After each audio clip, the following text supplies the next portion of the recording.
Live stream is up. Computer recording started. Cloud is rolling. Backup is rolling. Jonathan Polite. Thank you. Good morning and welcome to the remote hearing on zoning and franchises. Will council members and staff please turn on their video at this time? Thank you. To minimize disruptions, please place all cell phones and electronics to vibrate. You may send your testimony to landusetestimony@council.nyc.gov. Once again, that's landusetestimony@council.nyc.gov. Chair Moyer, we are ready to begin. Great. Thank you so much. Good morning. I'm Councilmember Francisco Moya, Chair of the Subcommittee on Zoning and Franchises. I'm joined remotely today by Council Members Reynoso, Ayala, Borelli, Levin, Barry G. We are also joined by Council Members Rose and Adams. Today we will, and Councilmember Kalos. Today we will also hold public hearings on rezoning proposals for 624 Morris Avenue in the Bronx and 18517 Hillside Avenue in Queens, as well as a development proposal for the New York Blood Center in Manhattan. But first, we will vote on a number of items heard by the subcommittee on our September 24th meeting. We will vote to approve LU numbers 854, 855, 856 for the 495 11th Avenue rezoning relating to property in Speaker Johnson's district in Manhattan. The proposal seeks a zoning map amendment to change an M15 district to a C64 district and extend the special Hudson Yards district to include the development site, a related zoning text amendment to establish a new subdistrict G as part of the special district and establish the development site as a new MIH area, and a related site selection and acquisition of a portion of the site for use as an NYPD vehicle storage facility. Speaker Johnson is in support of the proposal. We will also vote to approve with modifications LUs 859, 860, and the 270 Nordstrom Avenue rezoning relating to property in Councilmember Cornegy's district in Brooklyn. The proposal seeks a zoning map amendment to change an R7A district to an R8A C24 district and a related zoning text amendment to establish an MIH area utilizing option 2 and the workforce option. During the course of ULURP review, the City Planning Commission voted to approve with modifications by changing the proposed R8A C24 district to a mix of R7X C24 and R7D districts. Our modifications will be to strike the MIH workforce option and to restore the originally proposed R8A C24 designation. This modification will both increase the number of affordable housing units and deepen the affordability while allowing density that is appropriate for this large vacant site on a major Brooklyn avenue. Councilmember Cornegy is in support of the proposal as modified. We will vote to approve with modifications LU's numbers 861 and 862 for the 1776 48th Street rezoning proposal relating to property in Councilmember Yeager's district in Brooklyn.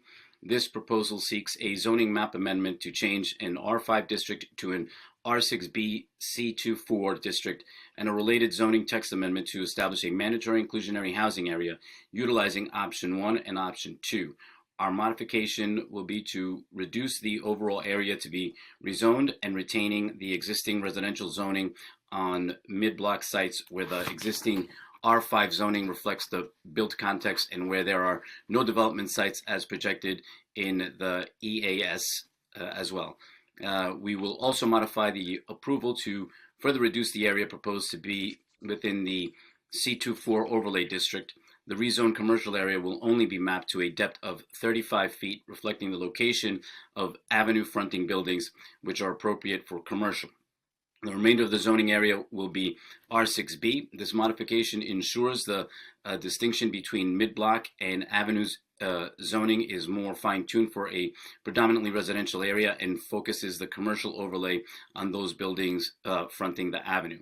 Councilmember Yeager is in support of the proposal as modified. We will vote to approve with modifications LUs 842, 843, and 844 for the River North proposal relating to property in Councilmember Rose's district in Staten Island. The proposal seeks a zoning map amendment to rezone an existing R6 C22 district in the special Hillsides Preservation District to an R73 C24 district within the special St. George district, and an existing R6 C22 district to an R6 C24 district, also within the special St. George district. The proposal includes a related zoning text amendment to map a mandatory inclusionary housing program area with options 1 and 2, and various changes to the special St. George district regulations. Finally, the project includes a zoning special permit under the amended special St. George district rules to allow modifications to the applicable bulk regulations, all in order to facilitate the development of 3 new mixed-use buildings with ground floor retail and residential units on the upper floors. Our modifications will be to reduce the bulk of the proposed buildings by lowering the maximum height of the eastern and central buildings, also known as buildings 1 and 2, and requiring additional setbacks to relate to the existing built context directly to the south. We will also reduce the area to be rezoned and retain the existing R6 and special Hillsides Preservation designation for the westernmost portion of the proposed area, pulling the boundaries easterly of Nicholas Street. These modifications will permit the development of 3 new buildings while maintaining significant view corridors in the New York Harbor and Lower Manhattan from the upland neighborhoods. Councilmember Rose is in support of this district as modified. And now I call for a vote to approve LUs 854, 855, and 856, and to approve with the modifications I've described LUs 842, 843, 844, and 859 through 862. Council, if you can please call the roll. Chair Moya. I vote aye. Councilmember Levin. I vote aye. Councilmember Reynoso. I vote aye on all. Councilmember Grodenchik. That's an aye from Councilmember Grodenchik. Councilmember Ayala.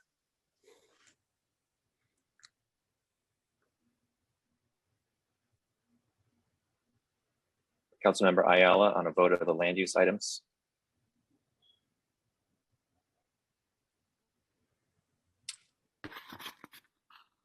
Councilmember Borelli. I vote aye on all with the exception of 0842. And if I may, if the developers wanted my support, they should have reached out and explained why this would be a benefit to Staten Island, and they failed to do that. So I'm recording my vote as a no. Thank you. Councilmember Ayala. I voted aye. I'm sorry, apologies.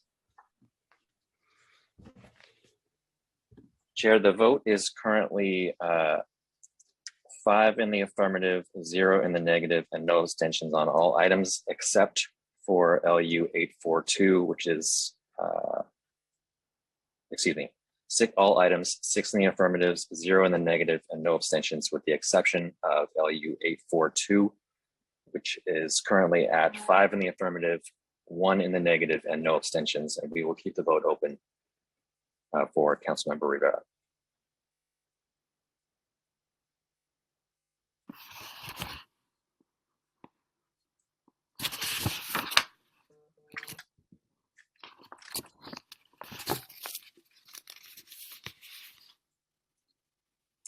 Okay, great. Thank you, Arthur. Before we turn to our hearings, I will first recognize the subcommittee council to review the remote meeting procedures. Thank you, Chair Moya. I am Arthur Ha, counsel to this subcommittee. Members of the public were asked to testify. Members of the public wishing to testify were asked to register for today's hearings. If you wish to testify and have not already registered, we ask that you please do so now by visiting the New York City Council website at www.council.nyc.gov/land use. Members of the public may also view a live stream broadcast of this meeting at the Council's website. As a technical note for the viewing public, if you need an accessible version of any of the presentations shown today, please send an email request to landusetestimony@council.nyc.gov. When called to testify, individuals appearing before the subcommittee will remain muted until recognized by the chair to speak. Applicant teams will be recognized as a group and called first, followed by members of the public. When the chair recognizes you, your microphone will be unmuted. Please take a moment to check your device and confirm that your microphone is on before you begin speaking. Public testimony will be limited to 2 minutes per witness.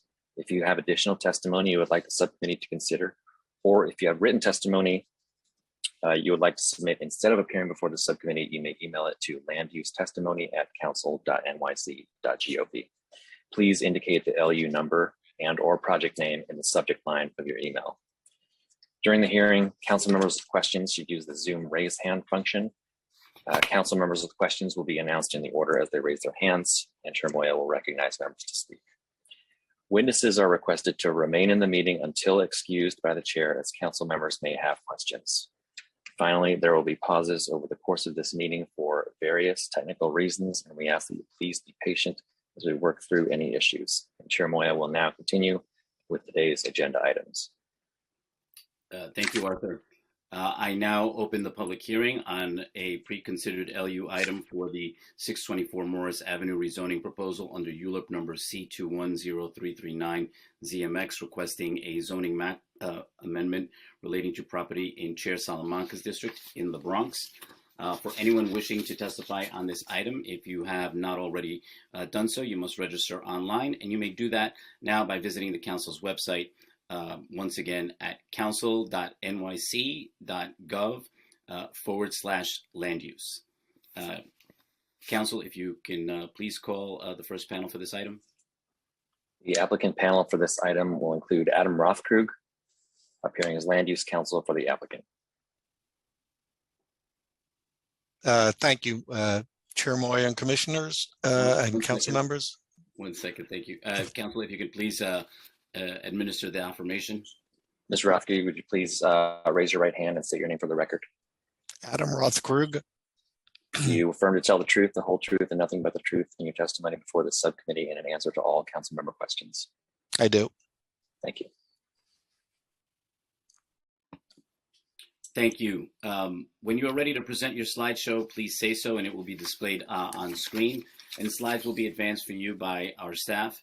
As a technical note for the benefit of the viewing public, if you need an accessible version of this presentation, please send an email request to landusetestimony@council.nyc.gov. And now you may begin your testimony. Thank you. Reiterate your name and Sure. Adam Rothkrug on behalf of 624 Morris B LLC. And if you pull up the presentation, I know you have a large agenda, so I'll try to be as brief as possible. You can go to the next slide. This application is actually to restore a C14 overlay that previously existed on the properties, affecting 7 properties on a small block in the Bronx that were zoned with a commercial overlay from 1961 to 1973, which somehow disappeared, even though all of the first floors of the buildings are used commercially. Next slide.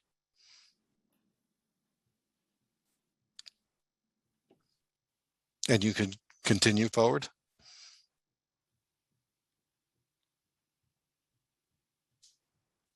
Thank you. So these are the 7 buildings that are affected by this zoning application. They're zoned R71 at the present time. The addition of the commercial overlay will recognize the commercial uses on the first floor, will not permit any new or added bulk to any of the buildings. The large building on the corner to the right actually previously obtained a zoning variance from the Board of Standards and Appeals to permit commercial use on the first and second floors. The other buildings all have grandfathered uses on the first floor, but because they're now zoned residentially, they've been hampered in changing uses and building small enlargements on the first floors. Next slide. And you can continue to the next one. These maps show that in 1961, in the upper left corner, this area in blue had a commercial overlay. as well as in 1967 when some of the area was rezoned. In 1973, the surrounding district was rezoned from R6 to R71, but for some reason this commercial overlay was removed from this half block area. If you look at the maps from 1973 and the current map, you see that there are commercial overlays on the opposite side of Morris Avenue, as well as to the south of it. It doesn't show up, but that's a commercial zone. So that these areas, this block is surrounded by commercial overlays along Morris Avenue, which is a relatively commercial street. You can continue. Next slide. This shows the building in question, which has a Caribbean restaurant that wanted to expand and found out that the rear portion of their first floor was actually an old shopkeeper's apartment, and Department of Buildings considered it residential. So even though it didn't even have a full bath, so they weren't allowed to expand, as well as the other buildings on the block that all have existing commercial first floors. Next slide. So the commercial overlay will only affect these 7 buildings.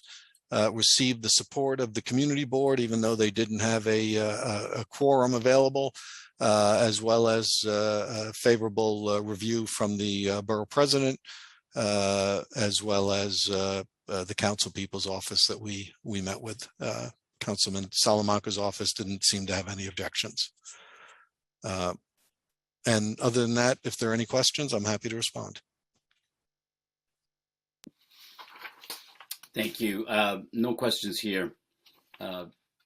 Is there any of my colleagues who have any questions for this panel? No, Chair, I see no members with questions for the panel. Okay, thank you. There being no questions, the applicant panel is excused. Council, are there any members of the public who wish to testify on the 624 Morris Avenue rezoning application? Yes, Chair, please stand by while we confirm.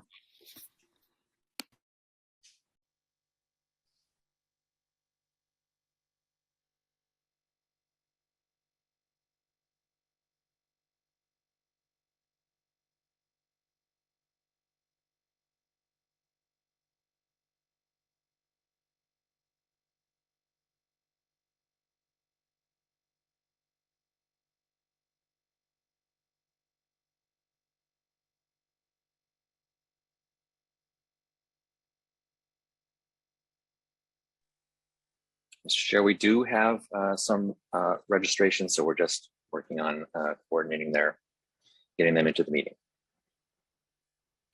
Thank you.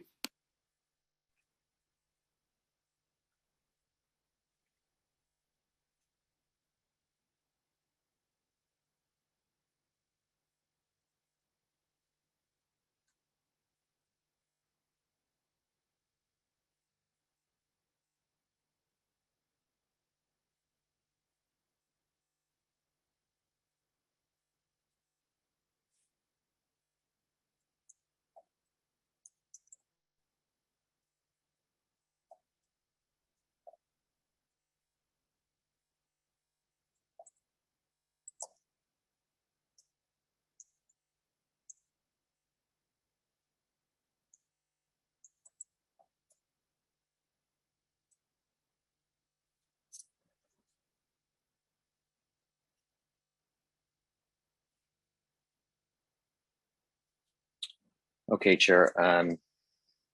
We did have some advanced registrations, but it appears that they have not actually joined yet. So I'm just going to make a quick announcement before we move on. If there are any members of the public who wish to testify on the 624 Morris Avenue rezoning proposal, please press the raise hand button now. The meeting will briefly stand at ease while we check to make sure that there are no persons registered to testify.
Chair Moya, I see no members of the public who wish to testify on this item. Okay, there.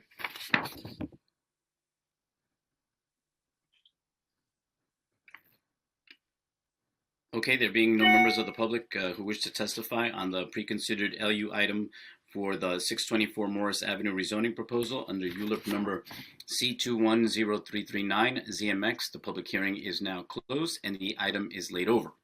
I now open the public hearing on LUs 882 and 883 for the 18517 Hillside Avenue rezoning proposal seeking a zoning map and zoning text amendment relating to property in Council Gennaro's district in Queens. Once again, if you wish to testify on this item, please visit the council's website to register. That link is at www.council.nyc.gov/land use. You may also submit written testimony by emailing it to landusetestimony@council.nyc.gov. And council, can you please call the first panel for this item? The applicant panel for this item will include Richard Lobel and Amanda Iannotti, Land Use Counsel for the applicant, David Weiss, and Frank Demerly, Project Architect. Thank you. Council, can you please administer the affirmation? Panelists, please raise your right hands. Do you swear or affirm to tell the truth, the whole truth, and nothing but the truth in your testimony before this subcommittee and an answer to all council member questions? I do. I do. Thank you. Okay, thank you. As a reminder, when you're ready to present your slideshow, please say so, and it will be displayed on screen by our staff, and slides will be advanced for you.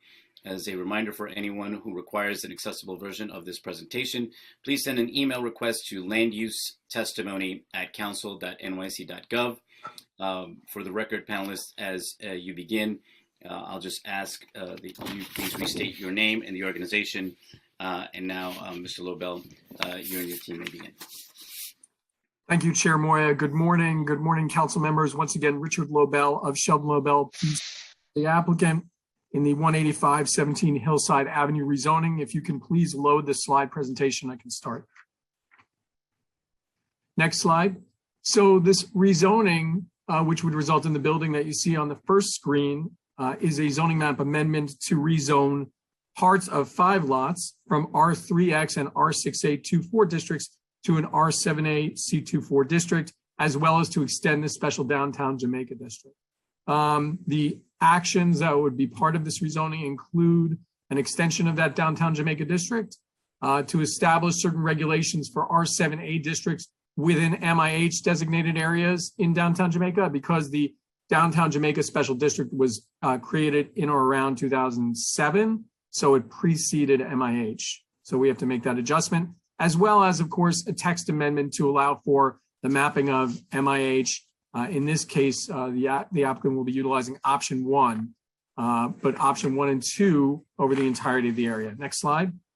So to give you the calculations for this specific development, you've got a 16,000 square foot lot along Hillside Avenue. The resulting building would be roughly 63,000 square feet, or 4.54 FAR, would have a total height of 9 stories with a base height of 61 feet. And setbacks. There would be parking for 27 cars with 24 parking spaces. 48 units would be generated here, of which 12 would be under option MIH option 1. And we note that there is a mix of 1 bedrooms and 3 bedrooms. So 25% of those 1 and 3 bedrooms would be devoted to affordable housing, which would, of course, be permanently affordable. Next slide. So the next slide shows the zoning map, which is very difficult to read in the upper left corner, but you can see that the property is located within the special downtown Jamaica district along Hillside Avenue. I think the next 2 slides give a little bit of a better picture of what we're trying to do. So the next slide is a tax map, which shows the proposed boundaries of the rezoning. Next slide, please. And you'll see that the properties along Hillside here generally extend back roughly 160 feet, while the rezoning area previously only went 100 feet, so now would be extended towards the rear. to allow these lots to take advantage of better floor plates and create more housing units. Next slide. So the land use map here really demonstrates why this rezoning is particularly well suited for this area. You've got Hillside Avenue, which is 100 feet wide, which is a wide street. Along Hillside Avenue, you've got roughly 8 bus lines, which translates into a wealth of transportation options for residential housing created here. In addition, you've got the Jamaica 179th Street station, roughly a quarter of a mile to the west of the site. You can see that the existing boundaries of the rezoned area to the west and east pursuant to the downtown Jamaica district, they kind of tracked the boundaries of the lots in those areas. So they really were more conducive to development and to putting up residential buildings, while on our lot, for whatever reason, it was cut back to 100. So one of the things this also accomplishes is pushes back the zoning district and Jamaica, special Jamaica, downtown Jamaica district boundaries to be more coincident with the lot lines, which will allow for the exact development which we'd like here. It's going to take an underutilized site, which is roughly 16,000 square feet, and instead of a roughly 1,700 square foot or 0.11 FAR animal hospital, we'll create these 48 units of housing, 12 units of affordability. This is really what the downtown Jamaica Special District was designed to do. It was designed to create more housing and more affordable housing along avenues that could handle this density and along avenues with excellent transportation options, of which we have many. Next slide. So as we page through, you can see the development site perhaps most clearly in the bottom left. That gap in the development is the one-story animal hospital, longstanding, occupies this large lot. The 2 adjacent buildings are built under the current regulations, but are non-complying. Each of those exists at 7 stories. So this will really allow a development which is more contextual with these surrounding buildings. Next slide. I think if you want to forward through the photos, which just demonstrate that indeed what we're proposing here is within the context of the area.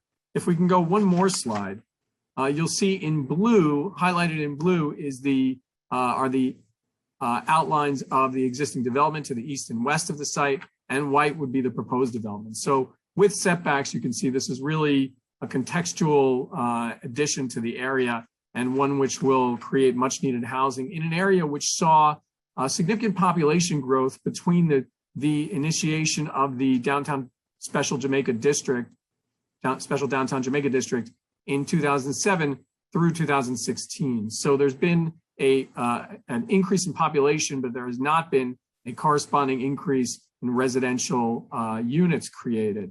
So this in part addresses that.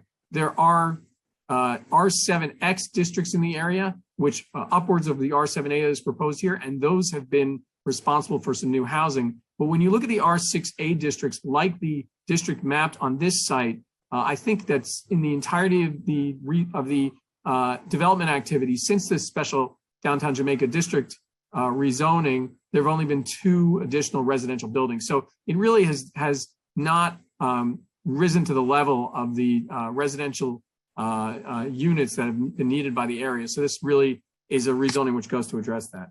The next slide merely shows, locates the site among the other sites and has zoning. We have zoning calculations as well.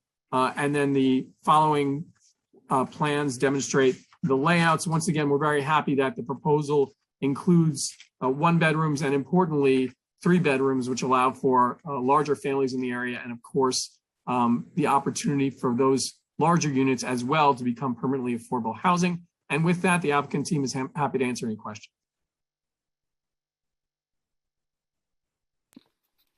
Thank you. Thank you, Richard. Just one quick question here. And I think you might have addressed it in the beginning, but just going back to it. How has your team addressed community board concerns about the perceived lack of parking in the area and the impact this project will have on the surrounding area? Sure. So thank you for the question, Chair Moya. So, the community board, it was a very deep conversation with regards to that one issue. The Queensborough president, we know, was not similarly concerned.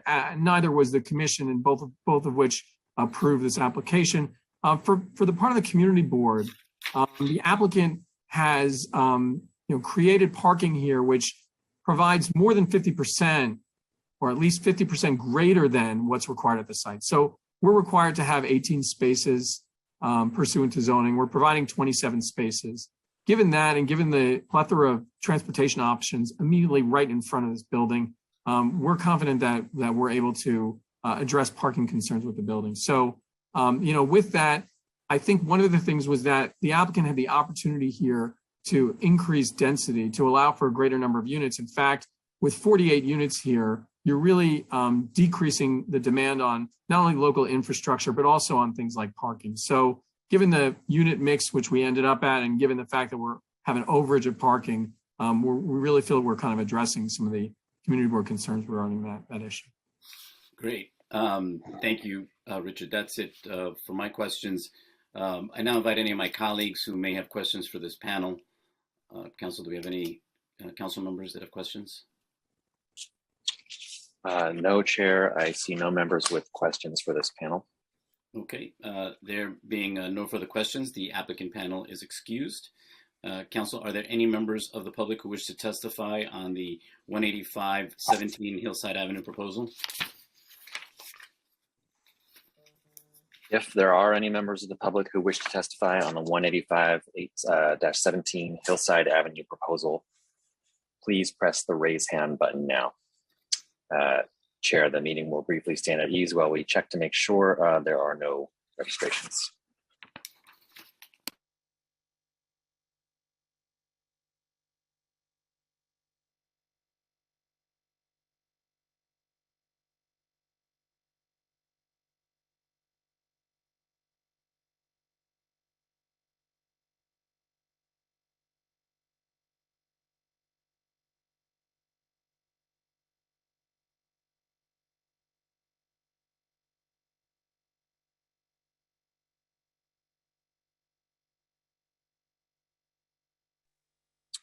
Chair Moya, I see no other members of the public who wish to testify on this item.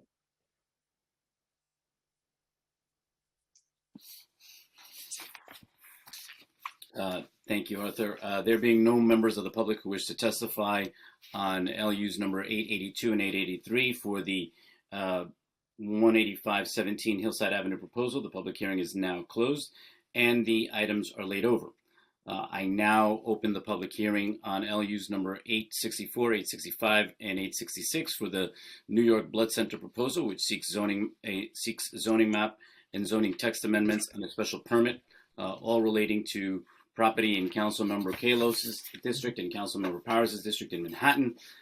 We have a lot of speakers signed up for this project, so would ask that you all be patient, and council staff is working hard to make sure that you all have a chance to speak. If you would prefer to submit written testimony, you can always do so by emailing it to landusetestimony@council.nyc.gov. I will remind the viewing public, for anyone wishing to testify on this item, if you have not already done so, you must register online, and you may do that now by visiting the council's website at council.nyc.gov/land use. Council, can you please call the first panel for this item? The applicant panel for this item will include Dr. Chris Hillier, Rob Purvis, Barry Green, all of the New York Blood Center, Paul Silver, Land Use Counsel for the applicant, and Melissa Sarko, project architect. Available for a question and answer, we also expect to have Jay Moore, Donna Gargano, also of the New York Blood Center, Ann Locke, Lisa Lau, Kenneth Mack, Dan Abadamarco, all of AKRF, environmental consultant for the applicant, and Bob Green and Jamie Peschel. Okay, thank you. Council, if you could please administer the affirmation. Panelists, please raise your right hands. Do you swear or affirm to tell the truth, the whole truth, and nothing but the truth in your testimony before this subcommittee and in answer to all council member questions? I do. Yes. Thank you. Thank you. Just a reminder, when you are ready to present your slideshow, please say so, and it will be displayed on the screen by our staff. Slides will be advanced when you say next.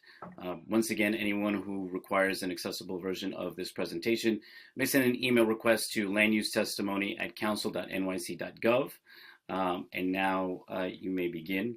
And I'll remind each of the panelists that as you begin speaking, please state your name and the organization for the record.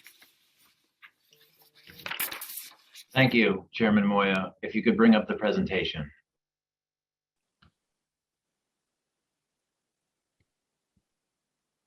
Chairman Moya, distinguished subcommittee members, council members, and friends, my name is Christopher Hillier. I'm the president and CEO of New York Blood Center.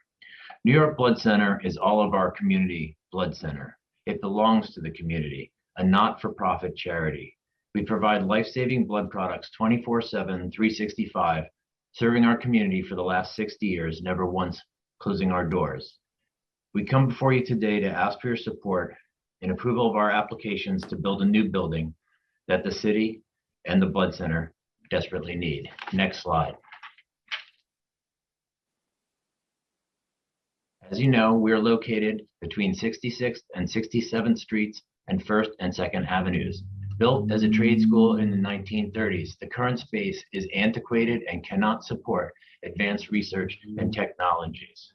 From this building, we currently do three things: provide life-saving blood, stem cells, and sickle cell programs. 2, do groundbreaking research in things like stem cells, AIDS, sickle cell, cancer, blindness, COVID, diabetes. And 3, we house startup companies from our contiguous world-renowned medical and research institutions. As has been pointed out, New York Blood Center has been looking for a workable solution for over 20 years. The current conditions do not allow us to recruit great scientific talent and companies.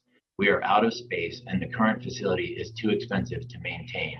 Replacement is the only viable solution.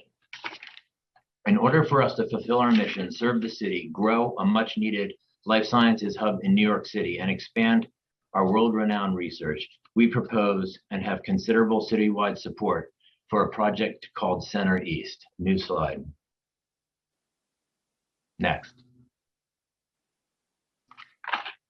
Center East is a partnership with Longfellow. Longfellow Real Estate Partners is the world-class real estate developer in the life sciences building area in Boston for MIT, Harvard, and universities in and around Duke, and in San Francisco, and around the world for that matter. The new blood center and hub will be configured something like this picture. You'll see more detailed diagrams in a minute. And the commercial labs in the tower above generate the income such that NYBC can receive new space, essentially at no cost to the blood center or to the city. There are benefits to the city and nearby institutions, providing space for commercial partners to have world-class medical and research companies, institution, and shared facilities, to keep life sciences entrepreneurs in the city, to increase the square footage of life science space in New York City, and to compete with other markets for talent in New York City. Next slide. In terms of life sciences space, New York City is far, far behind. This slide indicates that Boston and Cambridge have approximately 47 million square feet of space on a background of about 700,000 people, whereas New York City only has about 2 million square feet with very low vacancy on a background of 10 million people. San Francisco, 30 million square feet on a background of 1 million people. San Diego, 20 million square feet on a background of 1 million people. It has been widely shown that these cities are successful because of the clustering of universities, biotechs, lab buildings, and investigators in contiguous and nearby space. Next slide. We have exactly that clustering already where we are.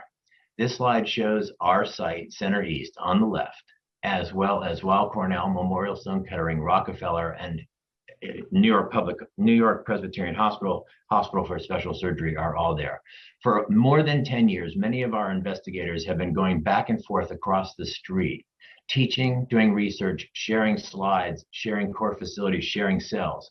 And these list collaborative studies with Cornell MSK, and Rockefeller. And on the next slide, I'll show you that all of these institutions have spun out companies that are currently incubating in our space. The bullet halfway down is from my lab, which has novel T-cell development therapies with iPSCs produced from cord blood. We've had the largest and biggest cord blood facility in the world for over 30 years.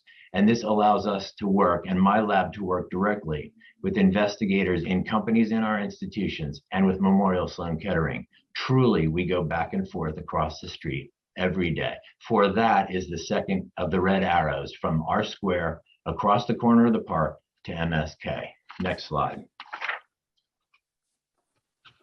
10 years ago, we started the Upper East Side Biotech Accelerator Program in anticipation of potentially growing this great tower with our Longfellow partners to host and to incubate all levels of biotech and biopharma companies. These are 10 companies currently in our space. We are out of space.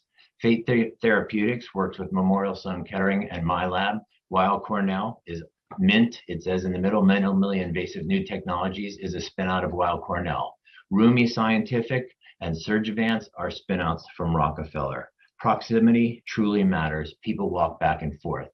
These companies and the future companies in the tower will benefit society by bringing research and discoveries, promote economic growth, speed these discoveries through industry partnerships, improve recruitment and retention of the best scientific talent, and generate income streams to reinvest in research and in our city. Next slide. I cannot overemphasize how unique, important New York Blood Center is. We are a one-of-a-kind, world-renowned, comprehensive blood center. We provide 100% of the primary blood supply to New York City, 1 million blood products a year. We're 100% primary supplier to New York City's health and hospitals, and testimony has been submitted on behalf of the commissioner from New York City Department of Health and from Health and Hospitals who strongly support the project. The second bullet, we are the largest supplier of stem cells, obviously in the city and in the region, but also in the world. The largest ever public cord blood bank and the first ever FDA approved stem cell product. This huge undertaking and accomplishment was not done at Harvard or anywhere else. It was done by our community blood center. We have a major focus on sickle cell, HIV prevention, and the LGBT community, as well as infectious diseases. We have an unparalleled blood, cell therapy, and regenerative medicine institute, which will grow and serve the companies in the tower above. We have made over 3 COVID therapies, 2 that we brought out to the market and to patients, saving over 100,000 lives has been published. We're a leader in sickle cell, in novel CAR T and iPSC therapies. We're a leader in vaccine and vaccine trials with ongoing trials in COVID, HIV, and the first hepatitis vaccine ever brought to market. In addition, some of these covers that are hard to see, these are covers of textbooks. Some 24 textbooks have been written and edited by New York Blood Center. We are widely considered to be the leader in education and training in our field, all for New York Blood, all for New York City and for its people. Next slide. New York Blood Center impacts all of us. Advanced medical and surgical therapies do not happen without a safe and reliable blood supply. First responders, firefighters, trauma victims, burn victims, sickle cell patients, cancer patients, stem cell recipients, all cannot achieve any hope of quality of life and life-saving outcomes without the blood center and its products. Next slide. One of the council members brought to our attention life-saving blood products for mothers and fetal maternal medicine. We also take care of neonates, preemies, infants, and children. All of these pictures are from my collections and known to me. In the lower right, spend 1 second. Those big tubes on that person's bedside are 1 inch in diameter and carry gallons of blood from donors, blood that saved lives. That procedure is called ECMO. And ECMO not only used in trauma, but has also been used extensively in COVID. Next slide. None of those things happen without New York Blood Center. And none of those things happen without our donors. We have the most diverse blood donor pool and blood supply in the world, and a very, very diverse workforce of over 2,500 FTEs. We collect blood from every zip code in our boroughs and in our city. We have the largest bank of rare blood type units, special units needed for matching in sickle cell, and special laboratories that we run simply and only to support the sickle cell population. Next slide.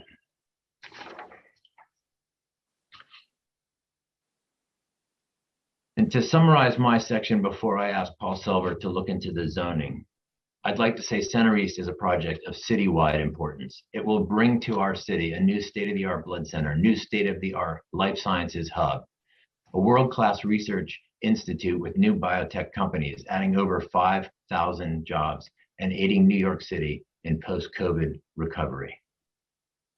If I could introduce Paul Silver, Land Use Council. Next slide. Thank you, Chris. Chair Moya, members of the subcommittee, Councilmember Kalos. I'm Paul Silver. I'm a member of the firm of Kramer Levin. We're land use counsel to the Blood Center, and I'm here to describe the Blood Center's land use proposal, to discuss what we've heard during the Euler process, how we would change the project in response, and the effects of those changes. Let's start by getting oriented. The map you see shows highlights the Blood Center site in dark blue. It also highlights the two other properties that were the focus of community concerns, St. Catherine's Park in green and the Julia Richmond Education Center in light blue. The institutional complex that includes Rockefeller University, Weill Cornell Medical Center, and Memorial Sloan Kettering Cancer Center is to the east of First Avenue on the right side of the image. The Blood Center's land use proposal has three parts: a zoning map change, a zoning text amendment, and a special permit. The zoning map amendment is illustrated on this map. It involves, for the Blood Center site, a change in zoning district from R8B, a moderate density residential zone, to C27, a higher density mixed use zone that includes the ability to develop commercial uses. The text amendment would change section 7448 of the zoning resolution. Section 7448 is the life sciences special permit. It authorizes the establishment of scientific research and development facilities in commercial zones. It was used to develop the Audubon project at Columbia Presbyterian Hospital and amended subsequently to facilitate the development of Alexandria Center across the street from NYU Langone. The proposed amendment here would allow it to be used on the rezoned Blood Center site and enable it to authorize additional commercial floor area and modifications of height, setback, yard, and signage regulations. Finally, the special permit we are seeking would be pursuant to amended section 7448. It would authorize a scientific research and development facility of approximately 6.8 FAR, height, setback, and yard modifications to accommodate Center East's 30,000 square foot plus or minus floor plates, and a minor modification of signage controls. The results aren't going to be anything but unprecedented.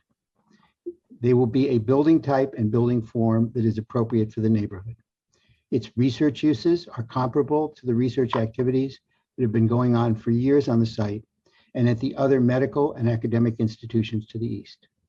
Its floor plates are in the sweet spot between 25,000 and 40,000 square feet for advanced urban, clinical, and research buildings. You see them all over New York, and they are large enough and flexible enough to keep startups on site and in New York City as they grow into mature organizations. And it imposes less on the pedestrian experience than do the Zuckerman, Belfer, and Koch buildings, all of which are within 3 blocks of the site and rise 300 to 400 feet at the lot line, far more than this building rises at the lot line. Next slide, please. We've been in the public review process considering these actions for about 3 years. We've had a lot of meetings with stakeholders during that time, and we've heard a range of critiques of the proposal. Some, like the claim that the project poses an immediate existential threat to R8B zoning, are unproven, and because it's a canard, impossible to prove. Others, related to building height and the effects of the project on St. Catherine's Park and JREC, present real-world issues that are susceptible to real-world solutions. And in response, we put together a package of solutions: improving the park, reducing building height and shadows on the park, and permanent improvements to JREC that I'll touch on today. Let's start with the park. As you know, the Blood Center has already committed $3.6 million for improvements to the park's comfort station and its play areas. It is now prepared to reduce Center East's height by more than 50 feet to about 276 feet at the top of the screen wall that was once 334 feet. It's a reduction that has a substantial positive effect. Next slide. This is illustrated in the section that you see. On the right, the lower building, on the left, the original building. Next slide. And the additional sky that's shown in the before and after renderings from across 2nd Avenue, looking southeast. Next slide. And from across St. Catherine's Park, looking southwest. Next slide, please. Shrinking the building also shrinks the shadows on the park. These shadows first touch the park at 3 p.m. Indeed, before 3 p.m., Center East has no impact on the park. And that gives it at least 6 hours of uninterrupted sunlight that the project doesn't affect at all. And they do not reach the eastern half of the park until at least 4:15 during the spring, summer, and fall. Next slide, please. The shadow diagrams show in blue the shadows from the reduced height building. They also show in yellow how much reducing the building's height increases the amount of sunlight reaching the park. And that is by about 56% on May 6th and August 6th. We may have missed a slide. Can you go back a slide, please? Yes, we did. I'm sorry, about 64% reduction on the summer solstice. Then next slide, please. About a 56% reduction in mid-spring and midsummer. And next slide, please. Up to about a 25% reduction at the equinoxes. Next slide, please. And finally, we put together a set of permanent improvements to reduce outside noise affecting the special needs children at JREC. Improvements that go far beyond what is required by the City Environmental Quality Review for construction noise mitigation. These improvements include adding acoustical interior windows, repairing and improving the seals on the existing windows to reduce sound transmission further, special acoustical curtains to further reduce sound encroachment, and sound absorbent ceiling tiles. We would welcome the chance to work with the JREC administration to implement these improvements when the project moves forward. I thank you all for your attention, and Barry Green will now talk about jobs, job training, and the innovative employment opportunities that Center East will involve. Next slide. Oh. Thank you, Paul. I'm Barry Green. I'm Vice President of Research at New York Blood Center.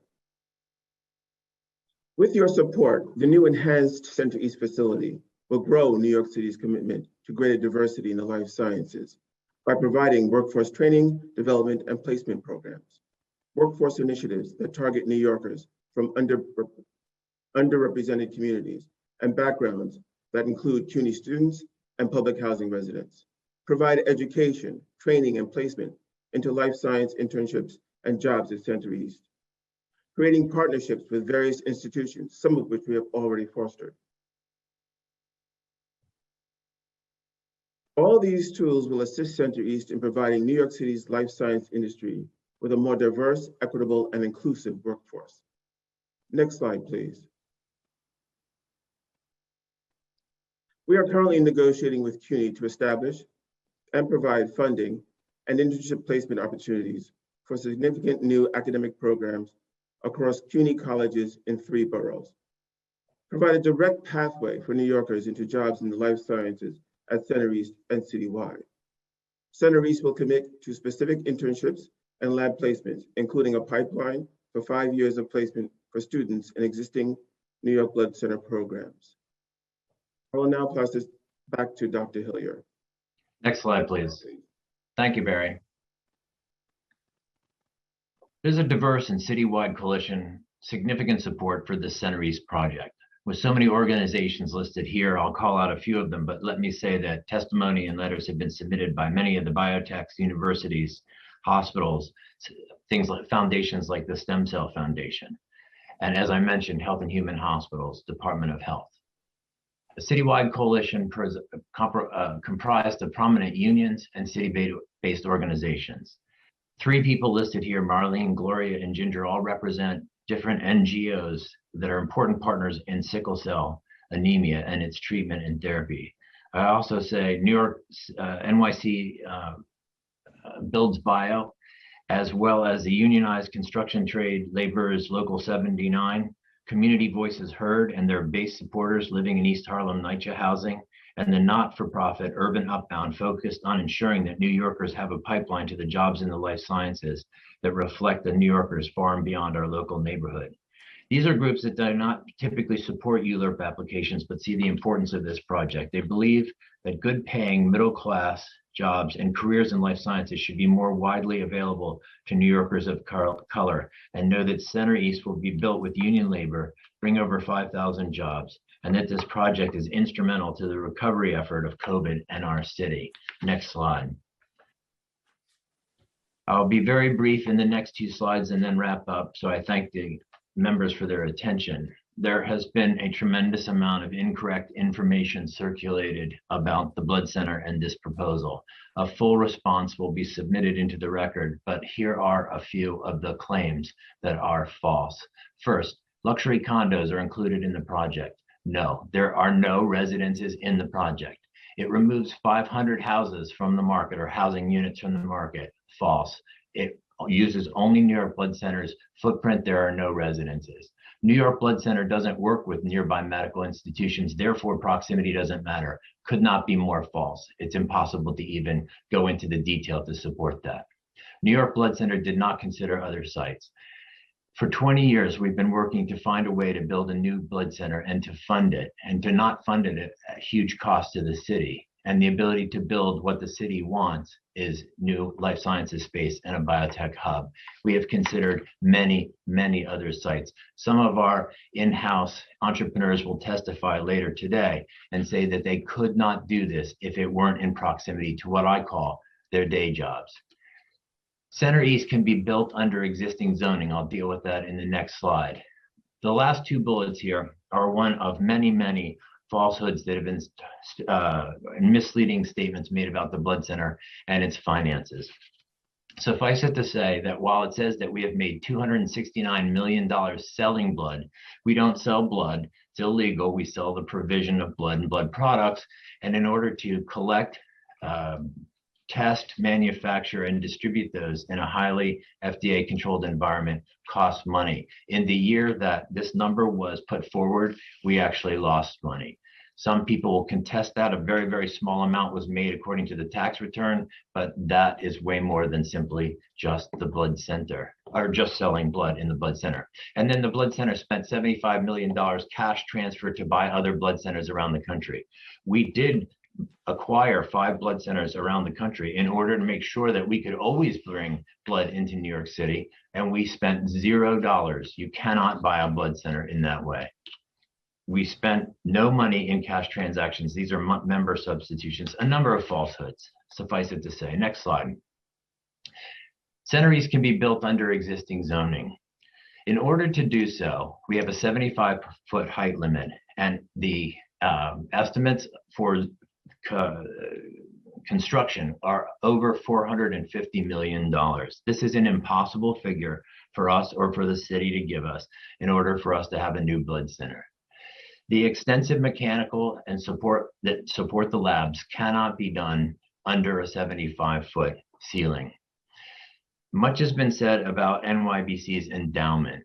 It's technically and legally not an endowment. It's reserved funds earmarked for the 4 bullets in the bottom left of the slide to support our not-for-profit mission and to make sure we can supply the lowest cost blood products, to provide a financial safety net during emergencies such as 9/11, Sandy, and COVID. Over the 10 years of 2010 to 2020, the Blood Center lost over $110 million, ensuring that we could provide the best products. Next bullet says to ensure the ability to provide safe blood. During those years, we went above and beyond all regulations, including those of the FDA, to provide additional testing for our blood to ensure safety for all of our fellow recipients. And our endowment, so-called, funds our pioneering research. Next slide. I'd like to close with a letter from a CEO who will later testify today. When I was talking to him the other day, he then wrote us the following. He said, proximity matters. Our commercial lease from New York Blood Center was a critical step. So this is the CEO of Surgivance, a company incubating a startup company using intellectual property from Sloan Kettering, who invented a new microscope that will allow millions of lives to be saved around the world, including right here in New York City. He was able to house his startup near academic institutions, raise non-dilutive funding, and raise funding of over $1 million to spin out this company. Another example of what New York Blood Center does to advance health and welfare of all of us in New York City. In closing, members of the committee, the council, and the public, I'd like to say the Blood Center is important and it's vital to New York City. The Life Sciences Hub is important and vital to New York City. The Center East project is important and vital to New York City and its future. Please support our zoning requests and this project. Thank you very much. Thank you, Doctor, for your presentation. Before we go into questions, I just want to acknowledge that we've been joined by Councilwoman Rivera, and I'm going to call the council to take the vote. A continuing vote of the land use items, Councilmember Rivera.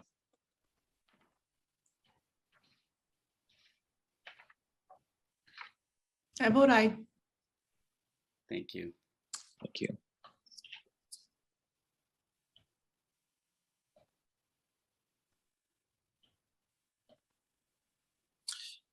With that, Mr. Chair, the vote on the land use items of the subcommittee is 7 in the affirmative, 0 in the negative, no abstentions, except LU number 842, which is adopted by a vote of 6 in the affirmative, 1 in the negative, and no abstentions.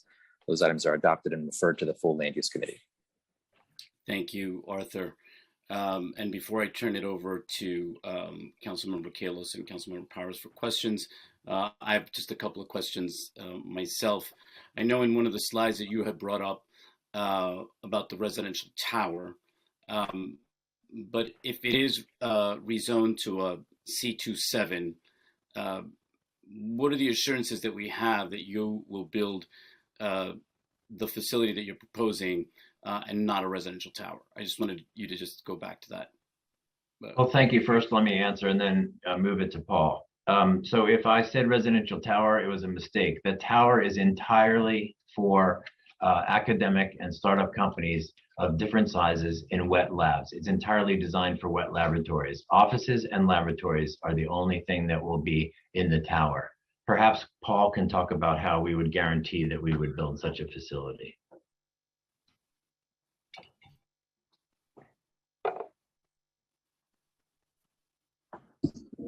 Paul is muted. You're muted. You got to unmute yourself, Paul. Just thank you. I'm sorry. So while the zoning theoretically allows for a residential tower to be built, first of all, I would say we wouldn't be going through this exercise, which has been very long and very complex. And we wouldn't be doing it to be here if the blood center didn't want to be here and didn't have to be here to really make its future. So I think one I know it's not a legal protection, but one protection that you have is that in fact this is really being done. This isn't being done for real estate. This is being done to create the life sciences hub that New York City wants and the blood center that the blood center needs for the future. There are ways of ensuring from a legal perspective that land can only be used in a certain way. City planning and the council have both used restrictive declarations to control the use and development of property in the future. That certainly is an option which is available to the council if it chooses to do that. And we are open to discussing it. Okay, thank you. So we've heard a lot about what is not financially feasible for the blood center, but not anything that is apart from the proposed building. One, is there a smaller building than that you're proposing that would be financially feasible? And then also, without insight into your finances, how do we know for sure that there isn't a smaller alternative that would work?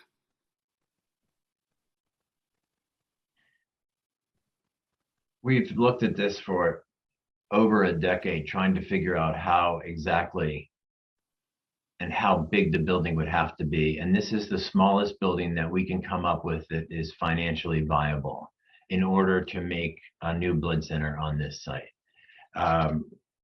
The building of the tower allows for more efficient building costs of the whole project. The smaller building, as of right, in and of itself, costing almost $500 million, is beyond all measure and beyond all monies that the blood center has available to it. Okay. And now I just want to go into the sort of shadow impact here. I assume that the shadow impact could be reduced by narrowing some of the upper floors. Why don't you make that adjustment to that proposal? And is there anything else that can be done to reduce the actual shadows on the park? Well, clearly, there by reshaping the building in different ways, one can impact and reduce the shadows. There are, I would say, programmatic constraints on how far that can be done. And I think what I would do here is I would ask Melissa Sarko, who's the architect, to talk about why the floor sizes as they are, and why the shape of the floors are as they are. That's not to say that there isn't something that could be done, but it is to say that whatever is done would take away from the efficiency and effectiveness of the project. Melissa, can you talk a little about that? Sure, I can. So laboratory buildings, whether they're commercial in nature or academic in nature, are planned on a very strict and rigorous planning module of 11 feet. So everything from the bench dimensions to the spacing of things is set up on that 11-foot module. That includes the structure. And that's set based on the clearances that are required back to back with equipment and access and accessibility for safety and planning flexibility. That also supports the ability to take a floor and reconfigure it. So as we all know in the sciences, there's very little that's static. Things do change, technologies change, equipment changes. And so it's often necessary to reconfigure a laboratory facility in order to keep up with the new technologies that are out there. And this planning module has been proven for decades to be the most efficient way to do that, and is supported by the National Institute of Health and other institutions that look at laboratory planning and efficiencies. So part of what's driving our specific floor plate size at Center East is that the entire floor plate is divided on this 11-foot module.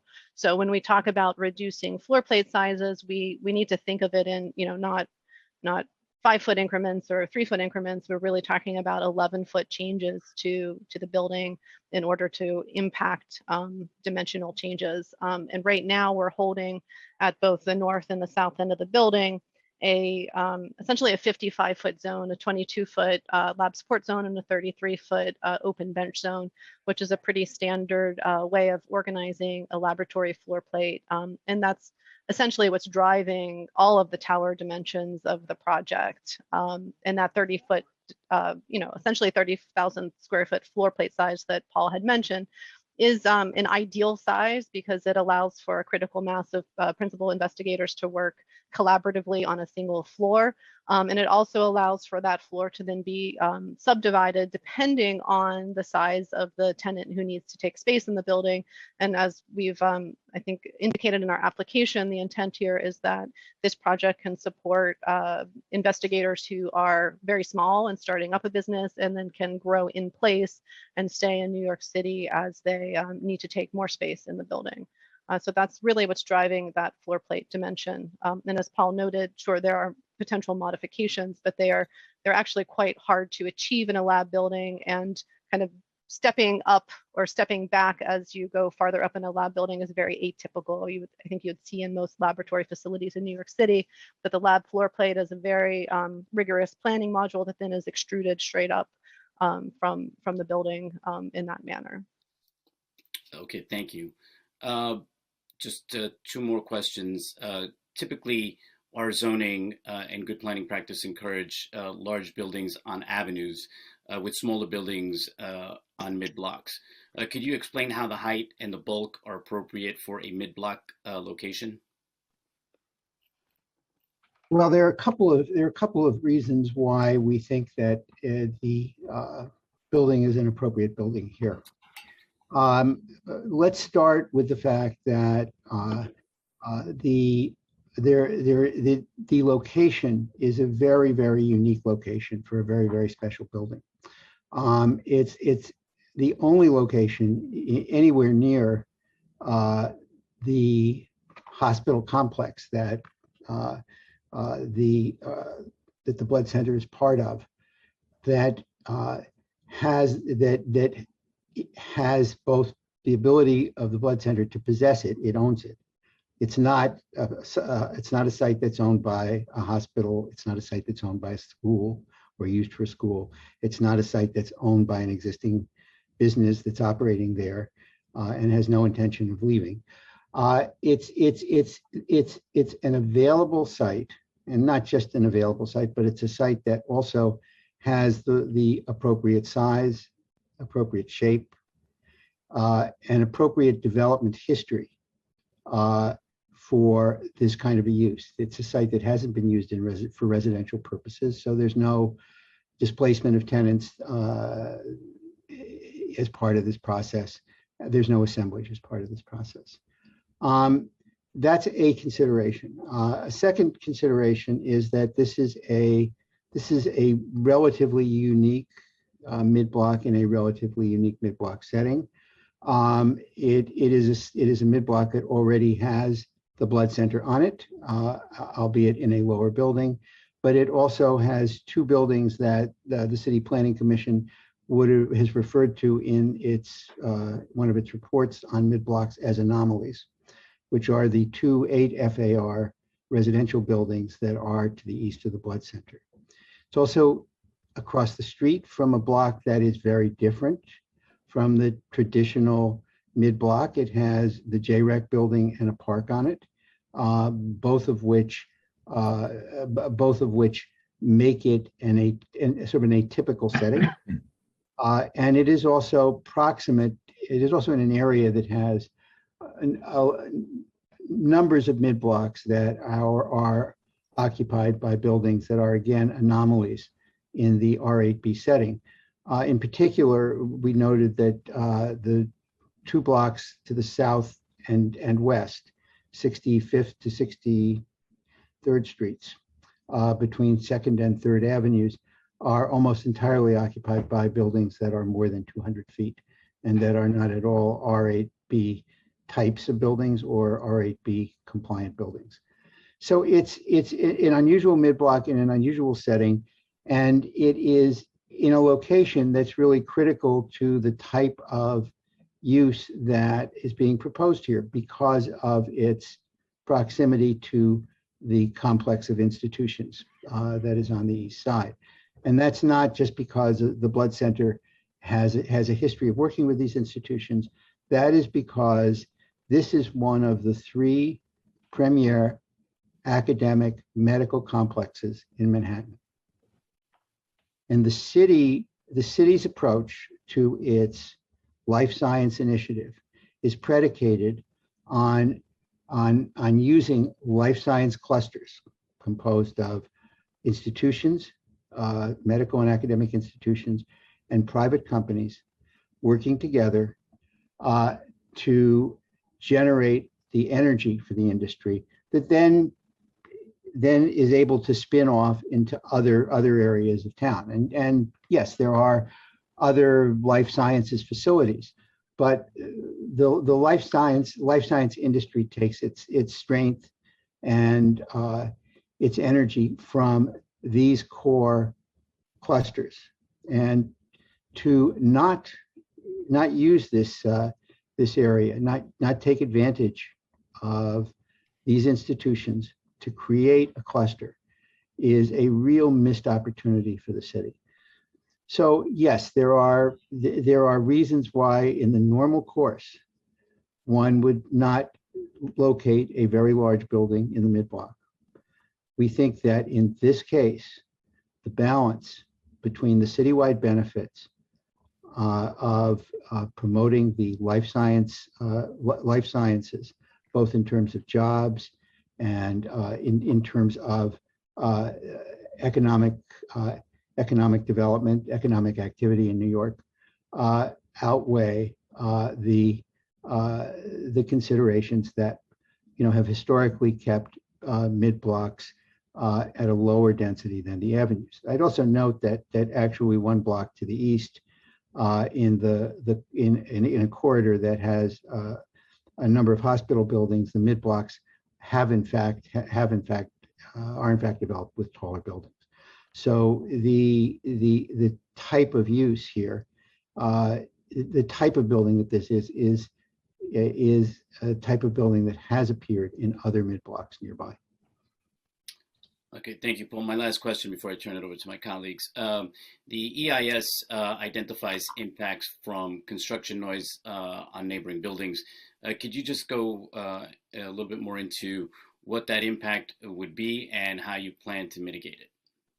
Okay, so what I'm going to do is I'm going to ask Ann Locke from AKRF or one of her colleagues to talk about the base mitigation. I will simply say before they start that the point of what we are proposing for JREC is to make a real difference both during construction and after on the facilities that are used for special needs children who are especially sensitive to noise. And we recognize that as part of our process. Now, in the ordinary course, there are also noise mitigation measures that are taken to address construction activities, and I'll ask Ann or her colleague to speak to that. Hi, so I'm Dan Abatamarco from AKRF. I'm Ann Locke's colleague, and I was the task leader for the construction noise analysis, and I can speak to some of the mitigation for construction noise here, especially we touched on some of the options specifically for JREC, but there's also measures that are taken on site which control the noise at its source and apply to all of the surrounding receptors. So in addition to compliance with all of the New York City Noise Code noise controls, there are specific project commitments that are included here that go beyond what an everyday construction site in New York City would have to do. And those include noise emission level limits for certain key pieces of construction equipment. So each individual piece of construction equipment is held to a noise emission level limit by the code. But in some cases, there are pieces that are held to a lower limit specifically for this project. There's also a commitment where feasible to use taller than typical noise barriers to limit the travel of noise from on the site to the surrounding receptors. And the staging of equipment within the site has generally been configured to limit the amount of noise that would reach the surrounding receptors and especially the most sensitive receptors, including the school uses to the north of the site at JREC. So those are, that's a brief summary of the on-site noise controls, especially those that go beyond what's typical or required by code. And then also as part of the construction noise mitigation, there is the offer for facade enhancement or provision of alternate means of ventilation, which really is intended to allow receptors that are predicted to experience elevated levels of construction noise to be able to reduce their interior noise levels. So if you have an air conditioner, you're able to keep your windows closed. And if you don't have insulated glass windows, the offer of storm windows allows you to have more transmission loss to keep that noise outside and reduce your interior levels. And then there's the bullets that we saw earlier for specifically for JRAC.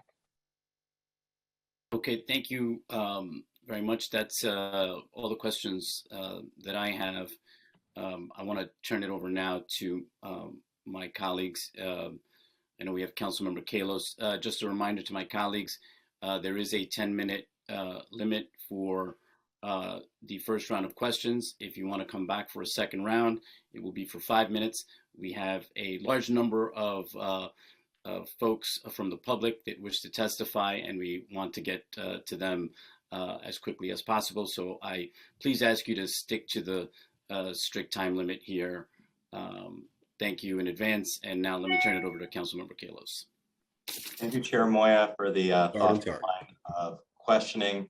I want to thank more than 1,000 people who signed my petition and more than 200 people who have signed up to testify in opposition to Longfellow Commercial Tower project as currently proposed by the Blood Center. I appreciate having the 10 minutes, wish it was more. We'll work with what we have. I will tell you that the 200 people who I've invited want to get as many answers as possible. So I know they don't mind waiting because we've been in close communication.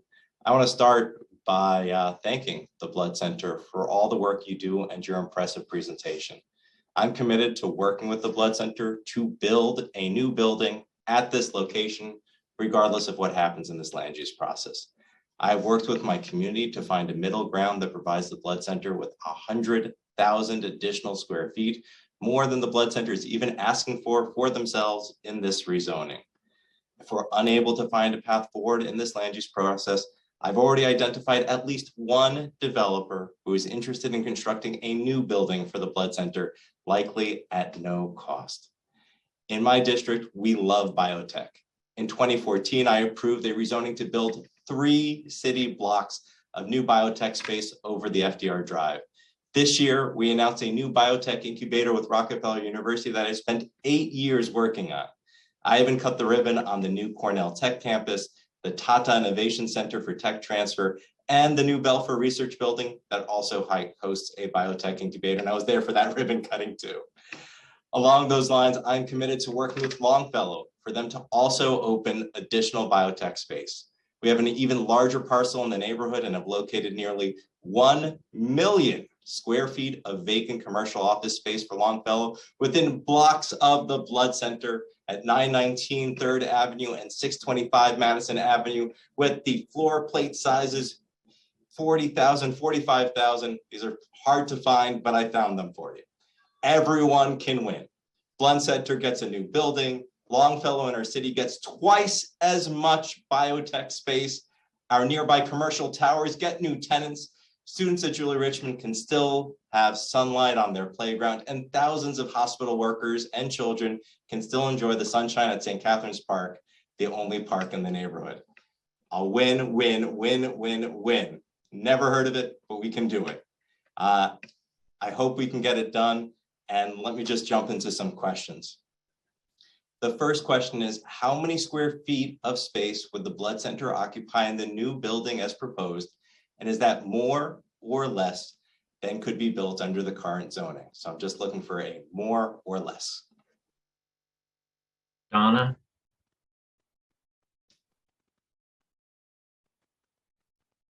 Hi, I'm Donna Gargano, consultant at the Blood Center.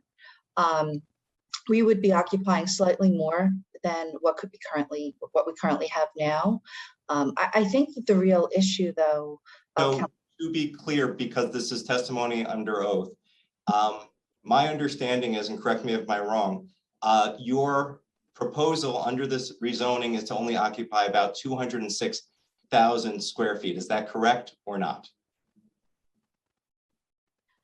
Melissa, if you could just chime in, I don't have the chart handy for square footage. Could you just chime in with the exact square footage? And while she's bringing that up, if I might just continue. I'm asking for the answer to the question. So we're Melissa, could you just at a zoning committee. Please. Specific question is how many square feet are you going to occupy? I know during your presentation you had that number. Can any of the 30 folks on the call just tell me whether there's 206,000 square feet thereabouts, or yes, that's a correct statement. 206,000 square feet of gross square footage for the blood center in this proposal. and the as of right would be 229,092 gross square feet. Is that correct? That sounds right. Yes. Is 206,000 more or less than 229,000?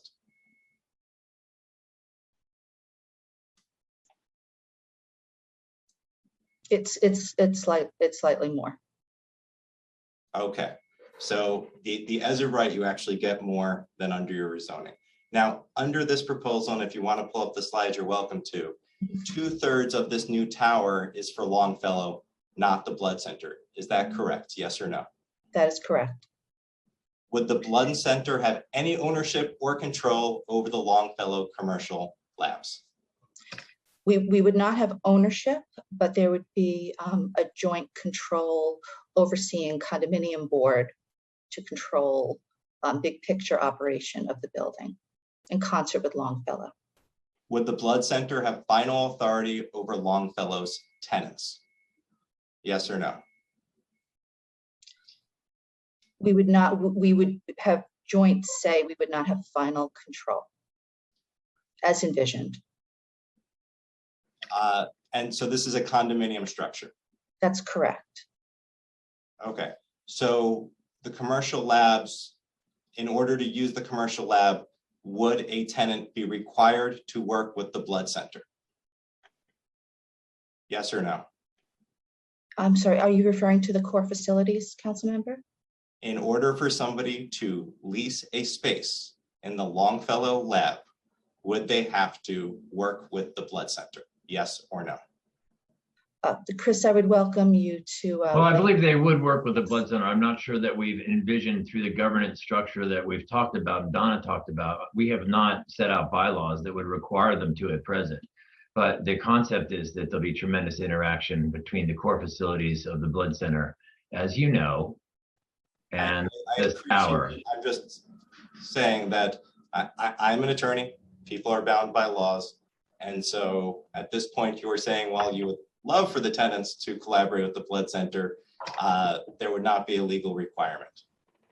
And if I may add something, council member, the concept here is not just. I'm not asking the concept. I'm just asking legally. The concept. This involves the legal structure.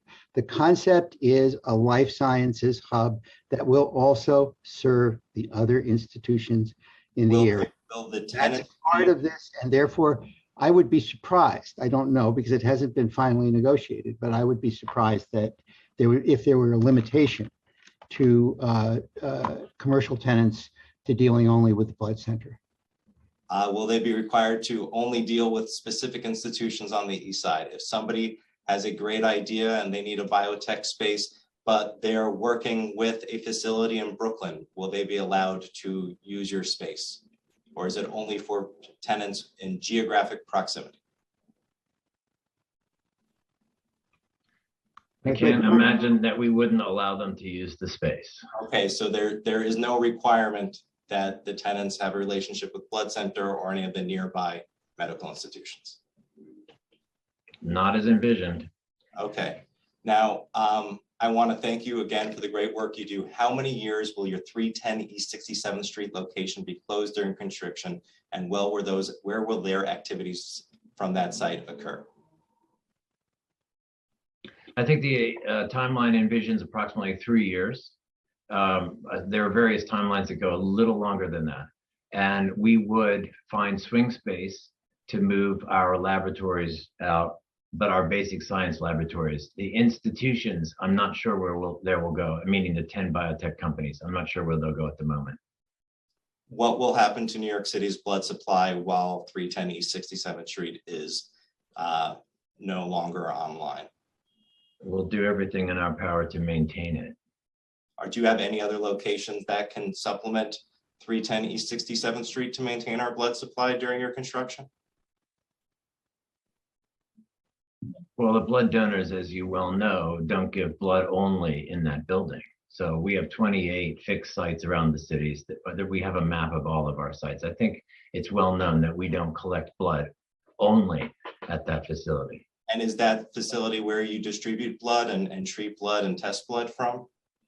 Not only. So where will the bulk of that work come from?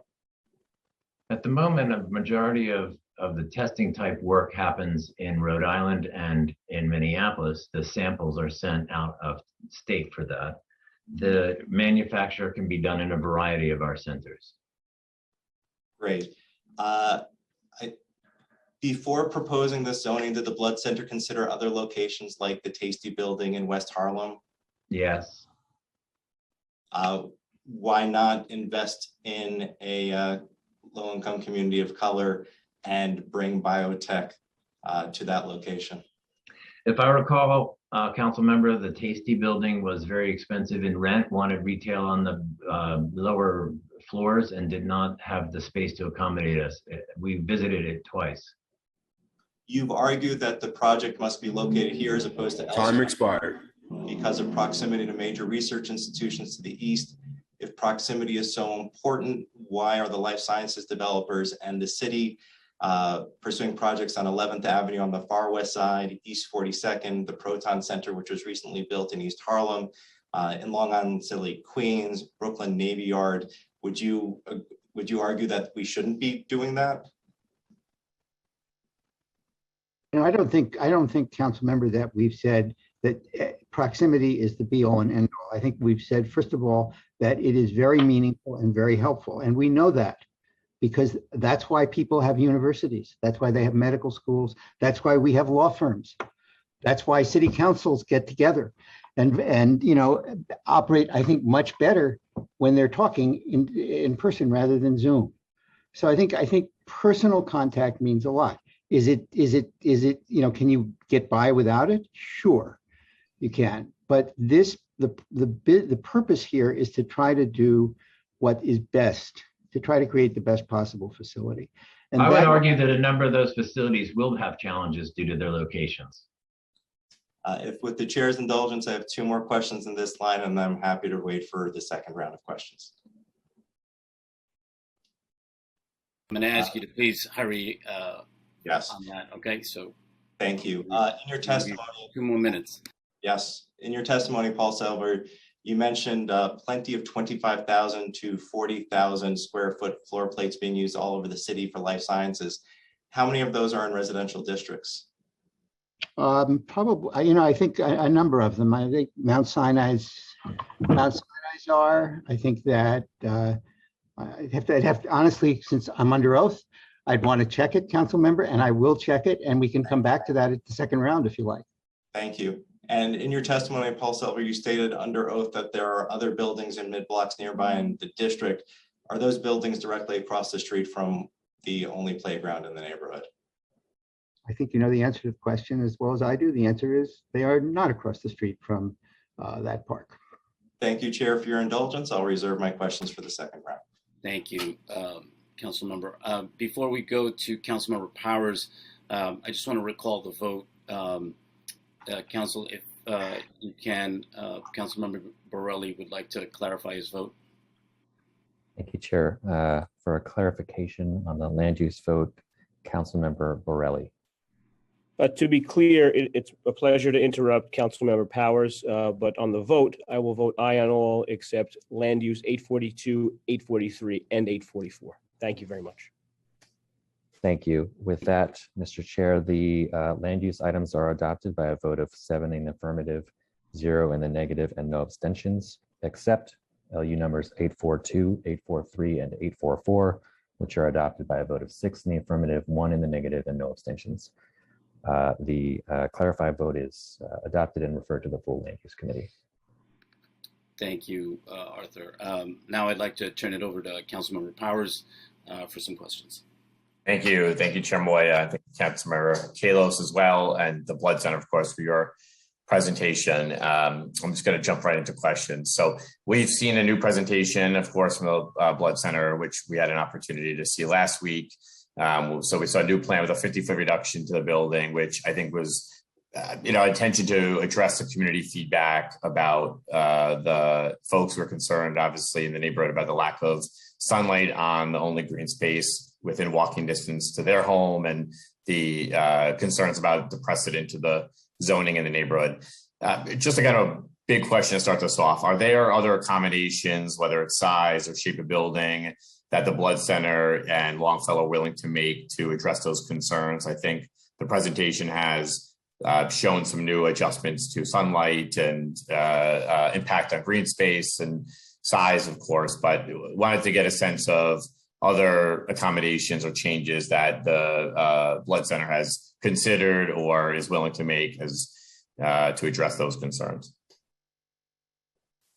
Well, I think we would absolutely be interested in a good faith negotiation with the council and council members. The last time we started to try and have that discussion, I believe you were a part of that conversation, and our attempts to address some of this were listed as embarrassing and offensive and one other word, but something along those lines. But yes, I think we have been looking for the opportunity to discuss it. Okay. Do you have anything you want to share with us in terms of other thoughts? I understand how folks might have described those discussions in the past, but just wanted to hear, while we have a public hearing here, any other thoughts on what the Blood Center and Longfellow have thought about in terms of other ways to mitigate those concerns? I think the categories have always been the park, JREC, and the height. And I think that those, we've tried to improve on all of those at present. Okay. One of them is the park, obviously, and I believe it's part of your efforts here. You've talked about a mitigation fund to fund improvements at St. Catherine's Park of a few $1 million here. Can you tell us just how you arrived at that number? And I think it's called a shadow fund, but maybe you can share with us what that money would be spent on to help address any impact of shadows, and if you've discussed that with the Parks Department at this point in time. Actually, council member, the uses of the funds and the amount of the funds came out of discussions with the Parks Department. They had 3 improvements that they wanted to make, or 3 areas of improvements that they wanted to make to the park, at least as we were told.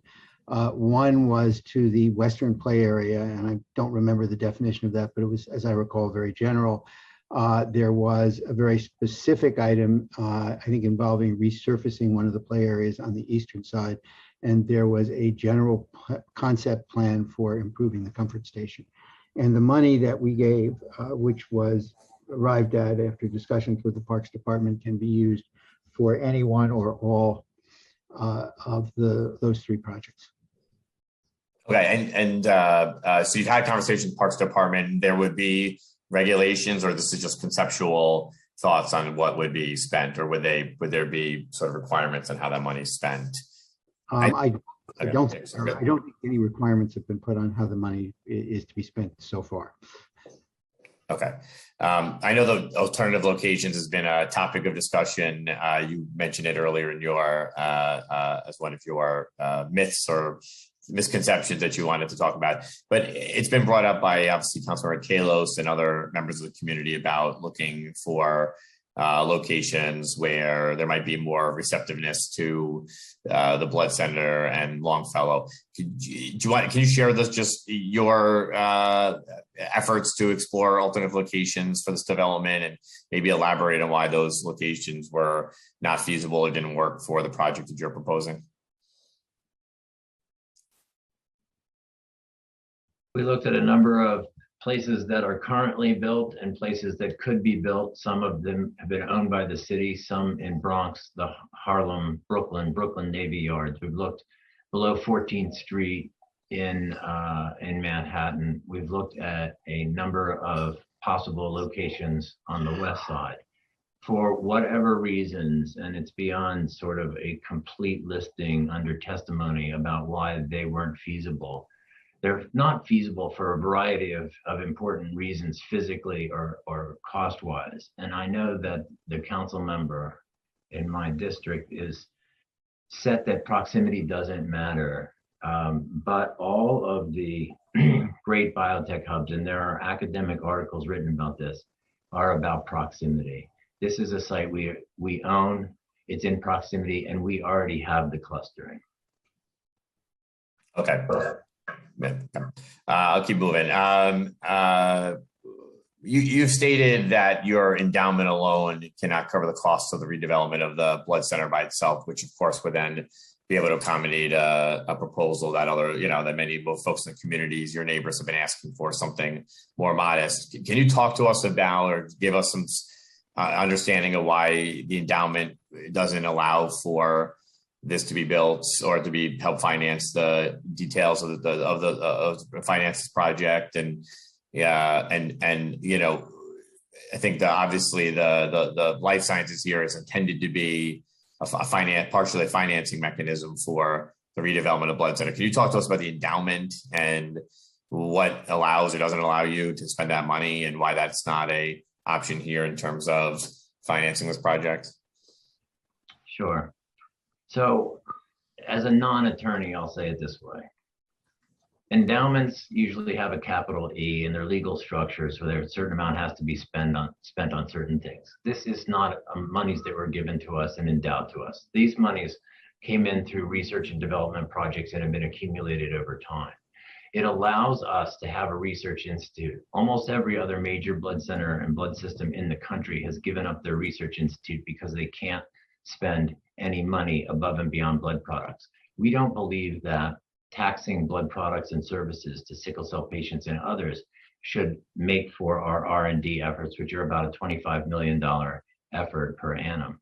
The blood center keeps the endowment, and we think it would be imprudent to use the endowment to build out this new building at this level, because it is there for essentially a rainy day fund, and it rains a lot in New York. It has rained many times on the blood center. As I said, my calculations about a year ago were that we'd lost $110 million over the course of 12 years in a downturn in blood utilization. It's there to protect us in emergencies and to help us fund research and other things.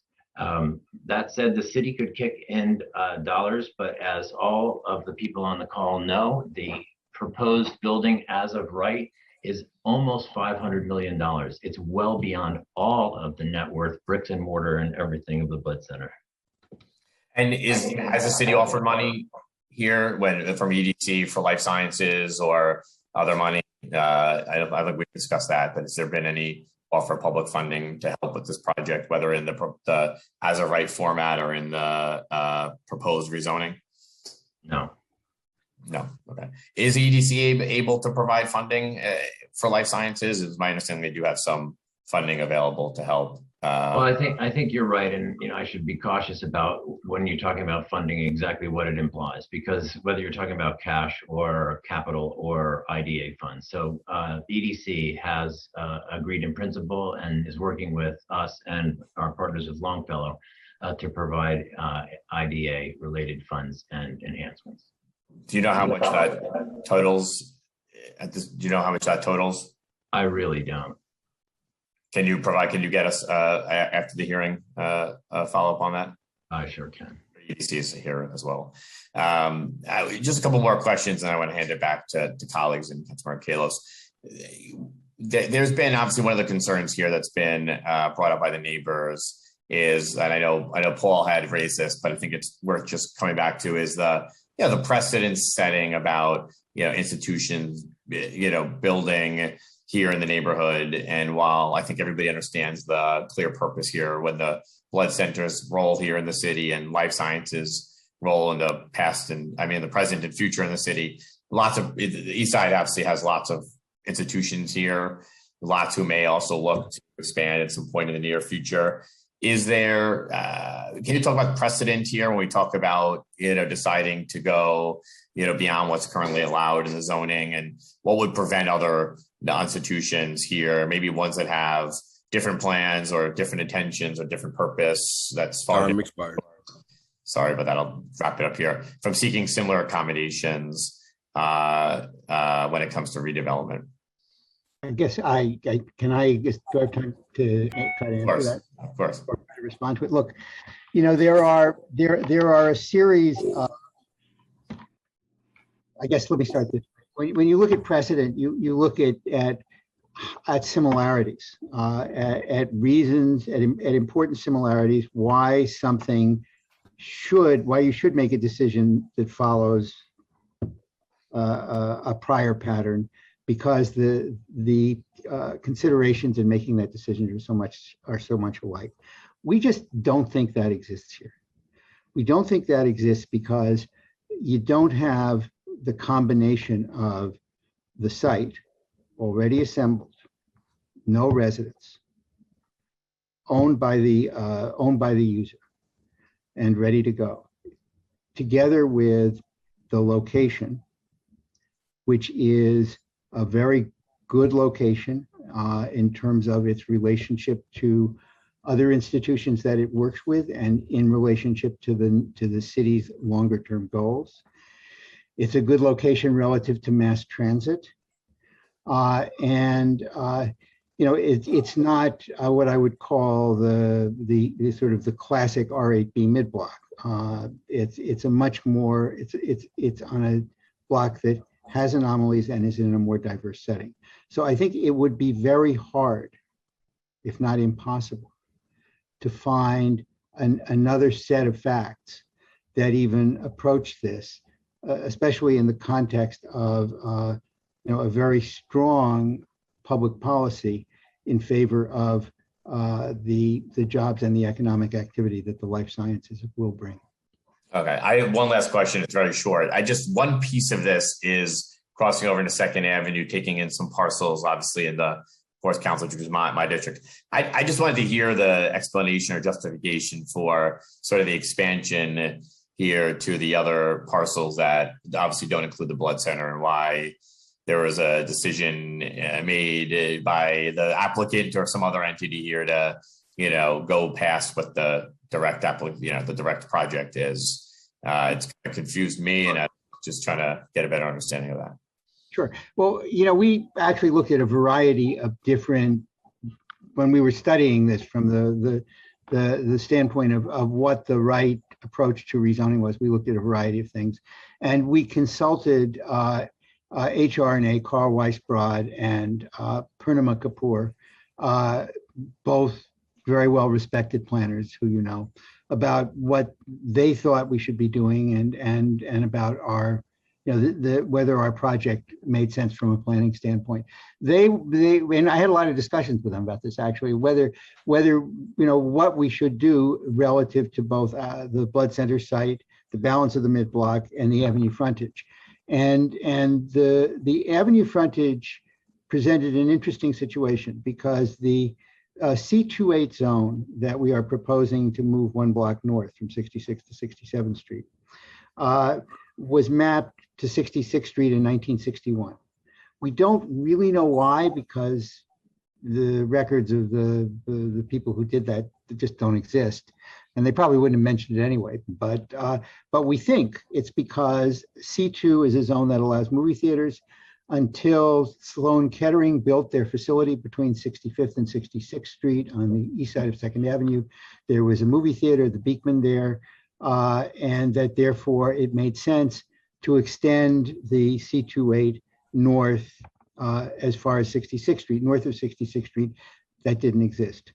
Between 1961 and today, a number of theaters opened in the building on the west side of 2nd Avenue between 66th and 67th. Those theaters are there by special permit. It seemed to us, following what we believe to be the reasonable logic of the people who drafted the ordinance, that it made sense as a kind of cleanup matter to take the C2 one block north. It didn't change the commercial FAR. It didn't change the residential FAR. It didn't change the community facility FAR. The only thing it did was allow a certain number of additional uses on that block, uses that are, today as of right, 1 block south, and one of which already exists on the block. So we thought it made sense, frankly, as a cleanup matter. It doesn't affect the blood center at all, obviously. Thank you. I'll hand it back to the chair and stick around. Thanks. Thank you, Councilmember Powers.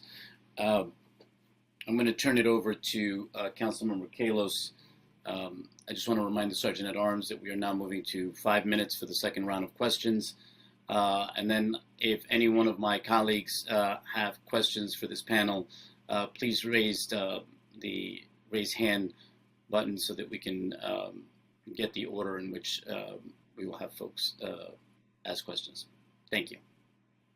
Thank you, Chair, and thank you to my colleague, Councilmember Keith Powers, for the great questions. In the rush on my last 2 questions, I lack specificity in stating residential broadly instead of low density residential of 4 FAR or less. A question that's been referenced is just how much is the endowment of Blood Center Enterprises and your related entities? The endowment obviously varies with the stock market and its investments, and it runs. I think in my tenure, it's been somewhere around 248 to 325 million. You keep testifying under oath that the building is some $500 million, but your presentation pegged the cost of the new blood center at $325 million. For the sake of specificity, which number is it? Both numbers are right, Council Member. The $325 million is the value added to the blood center in its build when it's built in conjunction with an FAR that's in the 8 to 10 range as we've proposed, and is in part due to the size and the value of essentially buying in bulk. If we were to build the center at the 75-foot as of right height, that 465, I think it's $465 million number is also correct. Thank you. So in this proposal, you are asking us to print about $400,000 in air rights. What is your valuation of those air rights? How much per square foot? Well, I'm not actually asking you to print anything. And I don't understand exactly why you say to me all the time that essentially the city's making a payment on these amounts of dollars. What the city is doing, if possible, is allowing us to build such that we can do great things for our city at a time of critical need. In terms of the post value, in terms of the post valuation, I'd refer to my colleagues at Longfellow.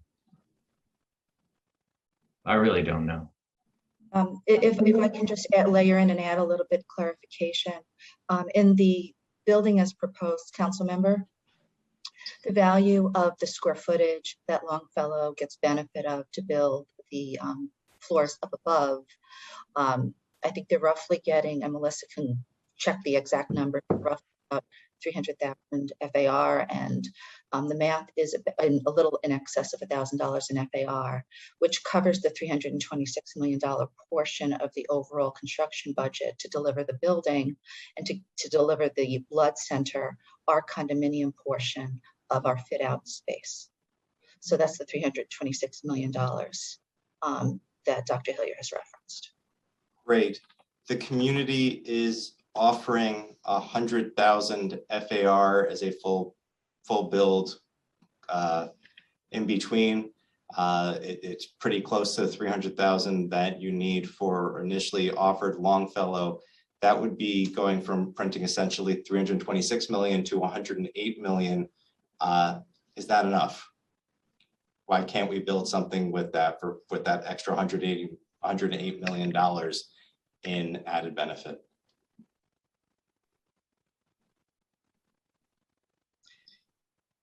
I'm not sure I understand the question or could follow the math at that moment. Why don't you submit a proposal and we can look at it?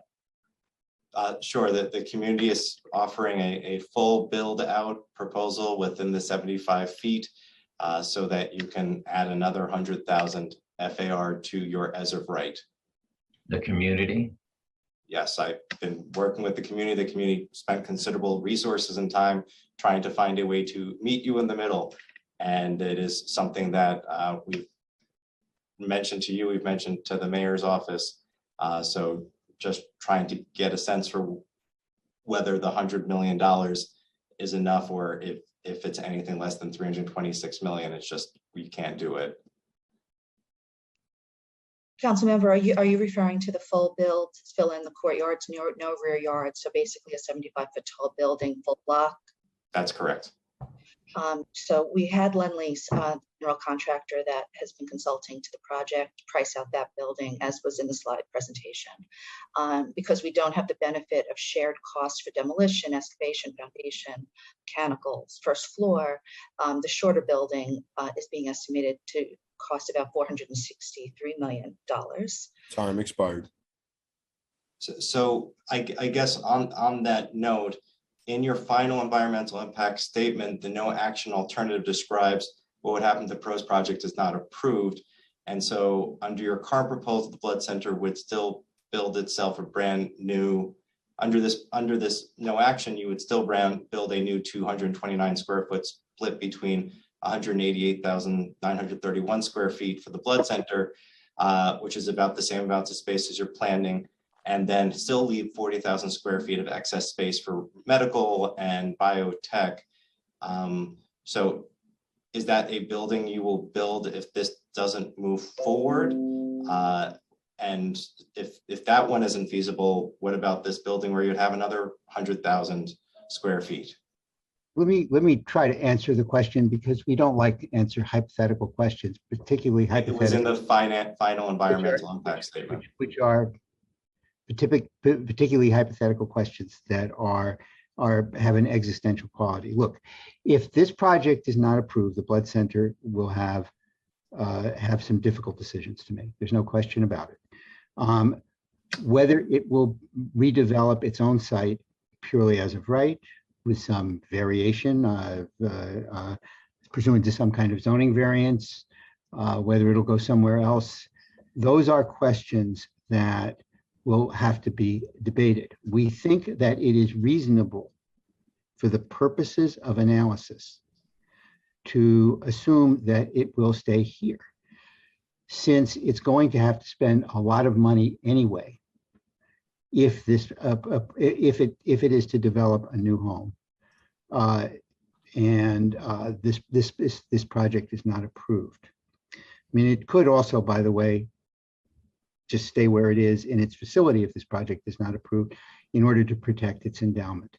So I think the part of that question involves a decision by the blood center as to how it wants to spend resources that it uses for critical research into non-commercially fundable solutions and cures, how it wants to use an endowment that it uses, as Chris said, to be there as a safety net when we have a crisis like COVID or Sandy or 9/11.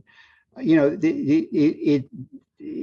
it may be a difficult decision, but it could decide that it would prioritize having a new home over those other things. Certainly the people who are saying that's what it should do are taking that position. So I think that we don't really know. We think, again, what we suggested in the EIS was a reasonable approach, since the blood center already owns the site.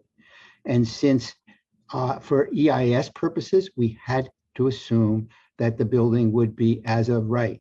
Because as you know, council member, the no action solution is really no action. It means this other solution that people have talked about, which modifies rear yard and lot coverage, is not a no action solution. It's not what the EIS requires. So we did what we needed to do, and we did it in a way that we felt was reasonable. All right. Just close. I got to cut you off. We are we are well above the 5-minute time limit here. I've given you an additional 4 minutes since then, and I need to now turn it over to Councilmember Reynoso, who has his hand up, and then we need to go to the public because we have a long list of people who are waiting to testify. So I thank you very much, Councilmember Kalos, for your questions, and now I want to turn it over to Councilmember Reynoso. Starting time. Thank you, Sergeant. Thank you, Chair Moya, and Councilmember Kalos and Powers. Just want to like a lot of clarifying questions here. It really doesn't feel like, you know, I just want to understand more, and I don't think we're all there. Why did you bring the height of the building down from its original height? What motivated you to do that, or was that a request from the community related to the shadows? And if you can answer as concisely and quickly as possible, so I can ask as many questions as possible. It was to reduce the shadow. Reduce the shadows. Is the idea here that the research portion of the center is there to finance the work that you do? There's no gotcha moment here. It's just you're looking to lease a space to be able to fund your work. Yes, and the building and the build of the building.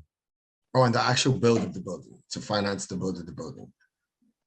In the space that you are in now, you know, the Councilmember Kalos asked a question about whether or not you're getting more or less square footage. I just want to talk about the space that you are in now. Is it an ideal build out for the work that you want to do or that you need to do? Or would the new building be laid out slightly differently so that even if it is less square footage, you know, the work that can possibly be done there might be more efficient or maximized?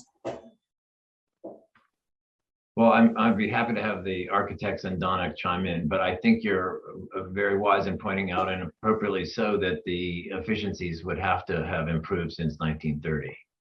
Yes, yeah, most definitely. It would be much more efficiently laid out. There's a tremendous amount of wasted excess space. This used to be a technical high school, so it wasn't perfectly built. And I think that's where I was going with the initial question from the council member. In addition, we would be able to support double the amount of principal investigators as we are currently able to.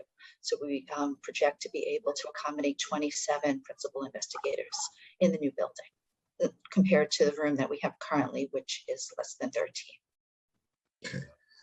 In the research and the work that you would do, you have two things that are important to me. I'm looking to do a Black women's health or maternal health and morbidity. Black women are dying at 12 times the rate as any other women during childbirth.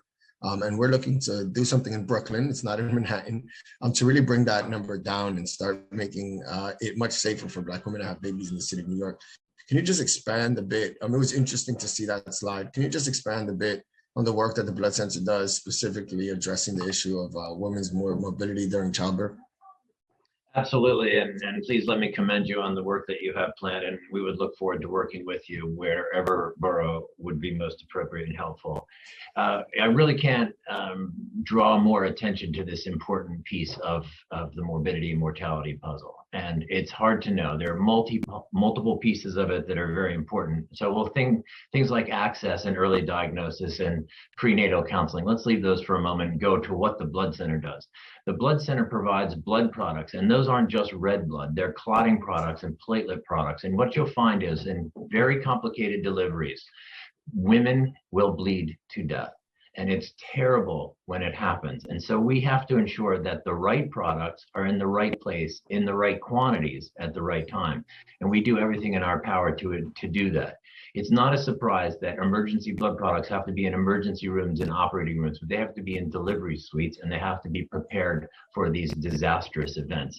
And we have a very, very strongly committed group of doctors in fetal maternal and transfusion that are related to fetal maternal hemorrhage and trying to make sure those events don't happen. Yeah, thank you for that. It's a very important thing. You know, we have historical health complications that exist, especially with Black women, that are often overlooked by medical experts. And I'm looking to really change that. I just want to say, for me, and I think a lot of people, the Blood Center has like a great reputation, has done great work in the city. And I would just hope that, we can have ongoing conversations here and come to a place where, everyone's happy. Good luck on that. But I really appreciate you taking the time here and hope that you and Councilmember Kalos can sit more and get to a place where we could all be happy. But thank you so much for this opportunity, Chair. Just want to close out. Thank you. Reynoso. Let me turn to our council to see if we have any other council members that have any questions for this panel. No, Chair. It appears we have no additional questions from members for this panel. Okay. There being no further questions, the applicant panel is excused. Council, are there any members of the public who wish to testify on the Blood Center proposal? Yes. For members of the public who are here to testify, please note again that witnesses will generally be called in panels up to 4 names at a time. If you are a member of the public who has signed up to testify on the New York Blood Center proposal, please stand by when you hear your name being called and prepare to speak when the chair says that you may begin. Please also note that once all panelists in your group have completed their testimony, you will be removed from the meeting as a group, and the next group of speakers will be introduced. Once removed, participants may continue to view the live stream broadcast of this hearing on the council website.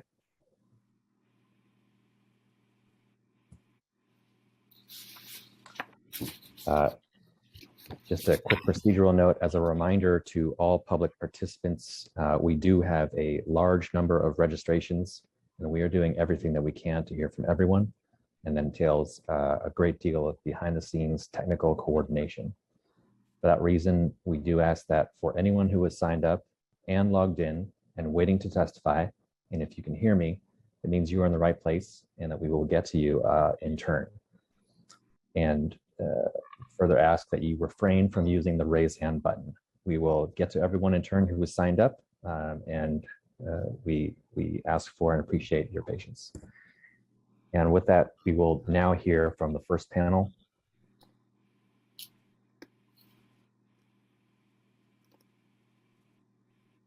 The first panel chair will include New York State Assembly member Rebecca Seawright, New York State Senator Liz Krueger, followed by U.S. Representative Carolyn Maloney.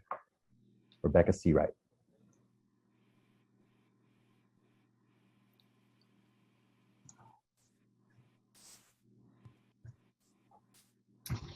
Do we have the Assemblywoman? Yeah. Good morning. Good morning, I'd like to thank the New York City. Good morning. I'd like to thank the New York City Council Subcommittee on Zoning and Franchises and my former colleague, Chair Francisco Moya. It's good to see all of you this morning. And I appreciate your giving me the opportunity to testify today on behalf of my 133,000 constituents. Welcome to all who have joined us against this unjustifiable threat to the quality of life of our community. I'm Assemblymember Rebecca Seawright, representing the 76th Assembly District, parts of the Upper East Side of Manhattan and Roosevelt Island. I chair the Assembly Majority Steering Committee in Albany, and some of the committees I serve on are Ways, Means, Judiciary, Codes, and Education. The New York Blood Center is a highly valued neighbor, and our community has always been good neighbors and supported their vital work and mission. It's now time for the Blood Center to be a good neighbor. We want the Blood Center to expand and modernize and succeed.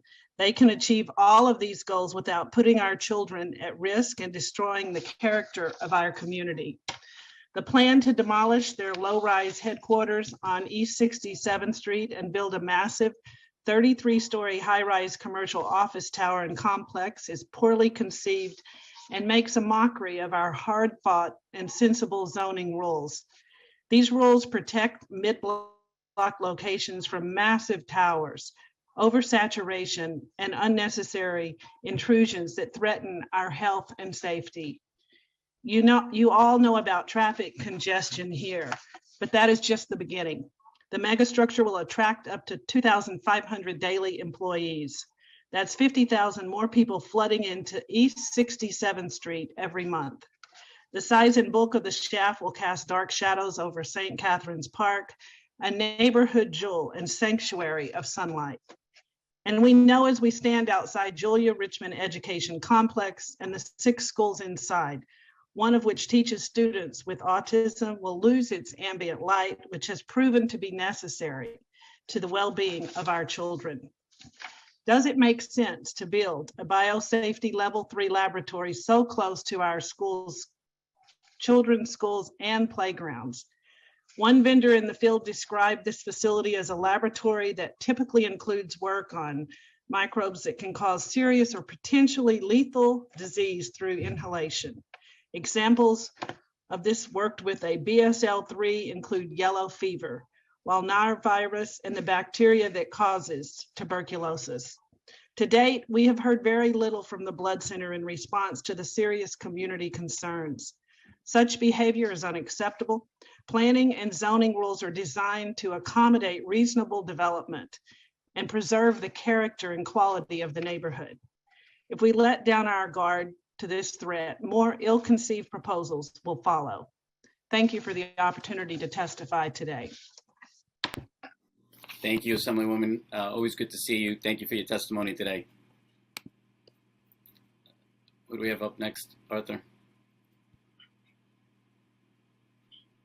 Mr. Chair, it appears that Councilmember Kalos has a hand raised. Well, why don't we go through the panelists first, and then he can ask questions at the end. Understood. The rest of the announced panel has not yet arrived, so Assemblymember Seawright was the only last speaker on that panel.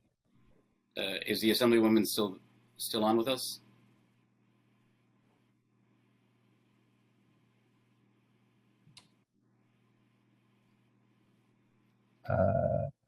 It appears that We have Senator Liz Krueger, I see, has come on. So why don't we go through the Senator's testimony, and Ben, you can ask after the Senator goes, you can ask your question. Okay. Welcome, Senator Krueger. You can start whenever you like. Thank you very much. It's nice to see my council colleagues, if not in person, in little Zoom boxes, which is how the New York State Senate operates much of the time also. Appreciate you giving me a few minutes today. I'm here to reiterate what I think you're going to hear over and over again as people from my community have signed up in large numbers to testify. But today I'm joining Councilmember Ben Kalos, our Borough President Gil Brewer, Rebecca Seawright, Congresswoman Carolyn Maloney, Community Board 8, the group Friends of the Upper East Side Historic District, and literally hundreds of residents of the community in urging this council to vote down this zoning request. As you've already heard, and you will continue to hear, no one is opposed to the work of the Blood Center, just the opposite. We all support the work of the Blood Center. We support the work of life science expansion in the 5 boroughs. We simply cannot accept this radical rezoning in a mid-block residential neighborhood that will actually set, and you understand this, council members, as a precedent to challenge the zoning of hundreds of mid-blocks on Manhattan Island under current zoning law. A 334-foot mid-block tower would create severe and unmitigatable impacts on the surrounding neighborhood, particularly this amazing complex of 6 schools with over 2,000 students just across the street, and a beloved park, because for those of you who don't know Manhattan, we don't have parks. And so this is a one park that is available in a very large zone, and it would be found pretty much unusable for much of the day, much of the year. We do believe there are alternatives. We don't believe that the Blood Center has taken these proposals seriously, which I think is a shame. We have worked with the community, who has actually hired stellar urban planners and land use lawyers to come up with alternatives, and as you will see in testimony, I think later, submit documents showing how much of a negative impact there would be from this one building. So I'm urging you to follow the pattern of the City Council to respect community preference, and particularly on a private land use rezoning, to vote no. So I really appreciate your time, and the testimony I've submitted goes into far more detail, but I know that your time is going to be used up on this topic for the rest of the day, so thank you for giving me a few minutes. Okay, thank you, Senator Krueger. Thank you for your testimony today. Glad to see that you're doing well. I just want to recognize that we've also been joined by Chair Salamanca today. Welcome, Chair. I now want to turn it over to my colleague, Councilmember Kalos, who has a question for you, Senator. I want to take a moment to thank Assemblymember Seawright for taking the time to join us today for her comprehensive and eloquent testimony. For Assemblymember Seawright, she's always prided herself on being a PTA mom, and I wanted to ask her how important it is to have a nearby playing ground with sunlight to raising not one but two children in this city. For Senator Krueger, you've been in government a long time, more than any of us on this Zoom. Usually land use items have like elected officials on different sides, community groups on different sides. Why is every elected official in this case and every community group actually on the same side? And I know that this isn't the first rezoning. There have been rezonings that predate my predecessor, Jessica Lappin, who actually opposed a previous rezoning. What's been the impediment to getting a deal here? Well, I think it's because the Blood Center keeps coming back to the electeds and the community with the same unrealistic expectations for not just rebuilding themselves, but wanting to make a giant real estate deal. For profit purposes, I understand every not-for-profit's desire to raise as much money as possible, but I remember at the time when they were proposing taking the Julia Richmond complex of 6 schools across the street, taking that land, building themselves a new blood center and a giant new building, and then offering the 6 schools the footprint of the blood center to somehow figure out their future with. And the city disturbingly thought about that for a while. My view is it's very clear here. The community has been consistent and almost to a person in the same place. These options are not real options for this block. It's a big borough, it's a big city. I have many life science efforts going on in my Senate district, which includes, of course, Ben, your council district, but several other council members' districts as well. We are not hostile to life science. We are not hostile to healthcare centers or healthcare work. In fact, I would argue my Senate district is nicknamed Bedpan Alley because it has so many hospitals and healthcare centers and now life science centers included in it.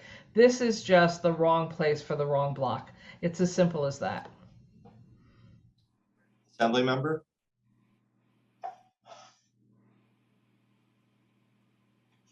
That ends my questions. Thank you, Chair. Okay. Thank you. Thank you very much to Assemblywoman Seawright and to Senator Krueger for your testimony today. Council, do we have any other members? I believe we got the Assembly member back with your indulgence. Thank you. Juggling meetings here. This is so important, and thank you, Councilman Kalos, for your service, and to Senator Krueger. We couldn't be more well represented, and to all the council members today. Having raised my 2 kids through the public school system and now public universities, I know firsthand how important sunlight is, and it's so important. And so I just respectfully ask that you reconsider this, because this application, there are just so many issues that haven't been answered by our constituents. And coming out of the pandemic, we're suffering so much, and our public school children need the outdoor space and they need the sunlight. JREC is a very important school on the Upper East Side, and we need to be respectful of our children. So thank you.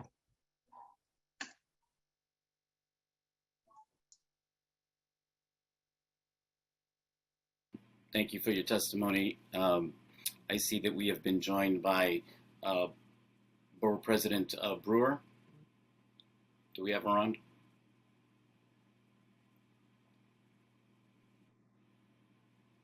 I understand that she is in. I am here in my very messy office.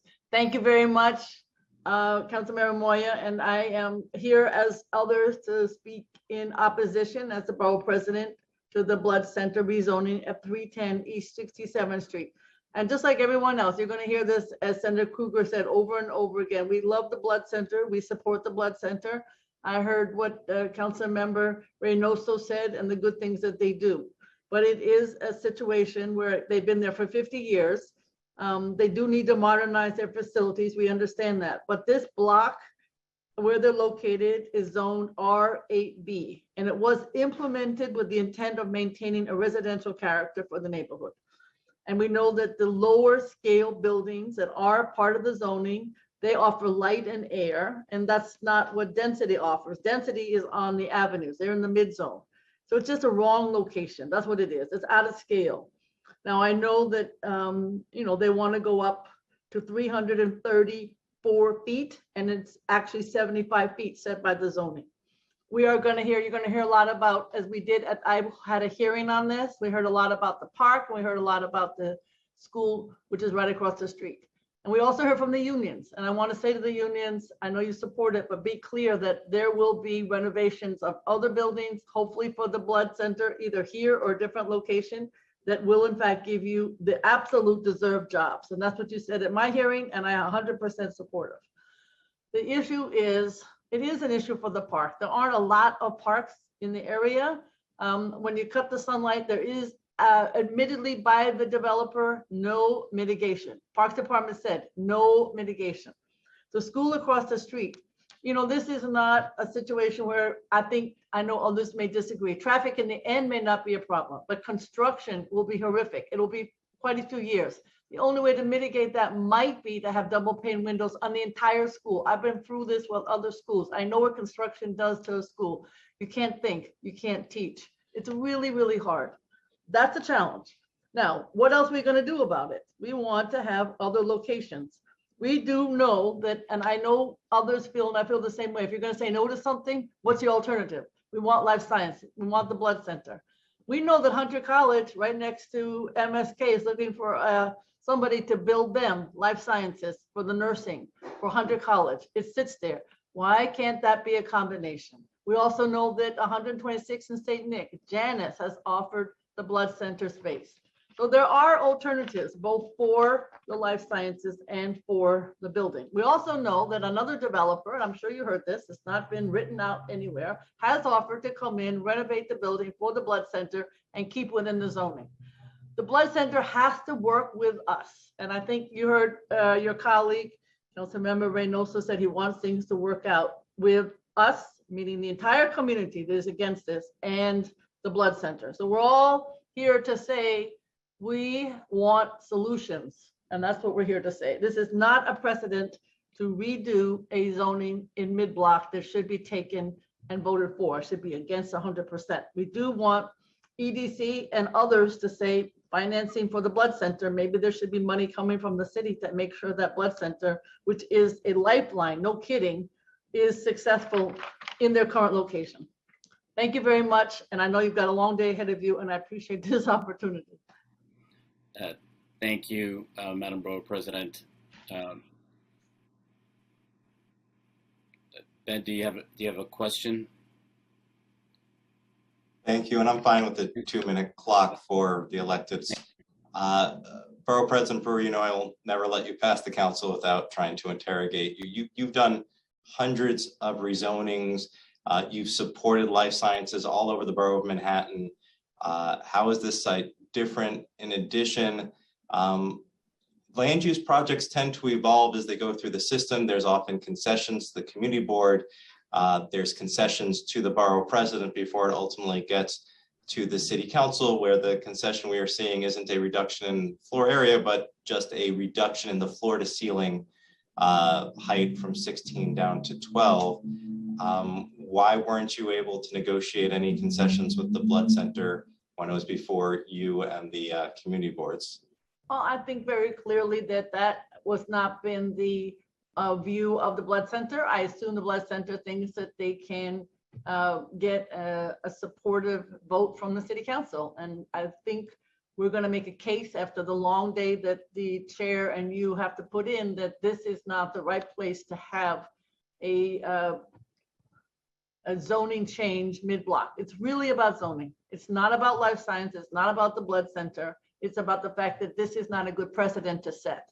I have to say, in other cases, I know recently, as I indicated to you, there was a developer who could see that his particular proposal for another part up in Harlem was not going to be successful, and he pulled it. And now hopefully there'll be more discussion. The blood center should pull this proposal and say, we all know we want the blood center, we want to have life sciences, how can we work together? And if we need funding from the city, state, or federal government, let's try to get that. It does not have to be a completely private proposal. Thank you. Thank you. Council, do we have any other elected officials who are going to be testifying? Not at this time, Chair Moya. Okay. Is there any council members, other council members that have questions for this panel? See no members with additional questions for this panel. Okay, seeing none, this panel is now excused. Thank you so much for your testimony today. Council, can you please call up the next panel, please? The next panel will include Justice Favor, Ari Espinal, and Infinite George. First speaker will be Justice Favor, followed by Ari Espinal. Thank you. And I just before you begin, just a reminder that there is a 2-minute time limit for your testimony. And Infinite, whenever you're ready, you may begin. Sorry, one quick announcement. Also on this panel will be Marilyn Smith Sotillo. Okay, thank you. Good morning. Thank you for having me and the opportunity to speak today. A couple times testifying. My name is Infinite George, and I'm currently a member of Local 79 and a resident of Harlem. I grew up in Queensbridge houses, and I'm here to express my support for the development of the New York Blood Center for many reasons. For one, it's going to create union jobs in and around the city and the community. And also, the blood center is very important. We just went through a pandemic, and it's essential. It's essential. As you heard the gentleman express, it's a disparity with African American women giving birth, and it's just not only about giving blood, it use other things like platelets and such. I think that's very important. We need it. It's not a color issue. It's not a race issue. It's a human issue, and we all have blood. And I think that we should build this building. Thank you. Thank you for your testimony today.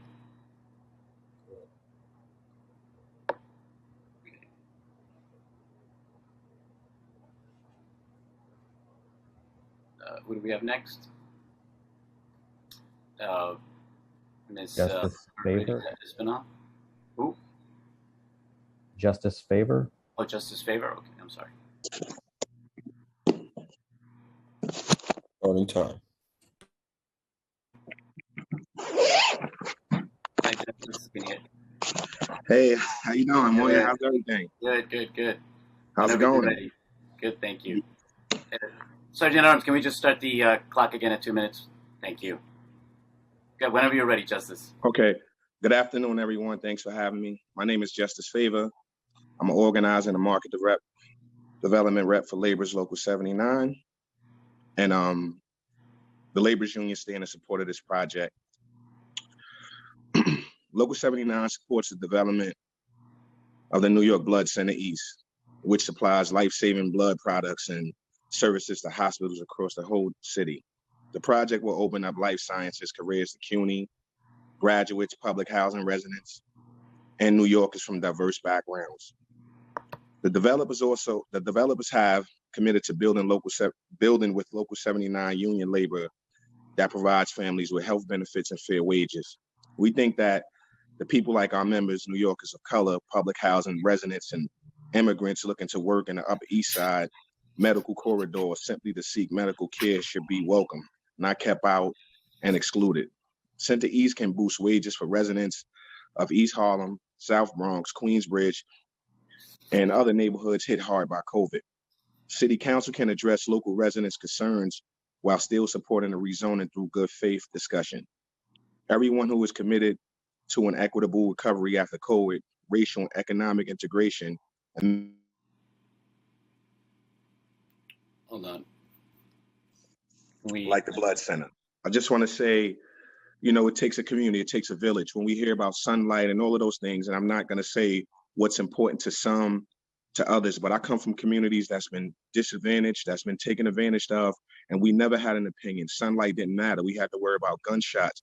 So it's important for everyone to be equitable, right? It's important for what's the difference when construction is taking place in other cities and other other areas and other communities of color where it's being built. It's not a problem then. So I understand some people concerned, but some of the statements and comments is a little sensitive. You can finish, Justice. I'm sorry. You can finish. I'm sorry. It feels a little disingenuous and a little insensitive to other communities of color that never have a voice about things that's being built. So I think, we should kind of like folks should, be mindful of some of the things some of the statements. Thank you for your time. Thank you. Thank you for your testimony today. Ari Espinal will be the next speaker, and if she's available, then Marilyn Smith Sotillo. Ari Espinal. Starting time.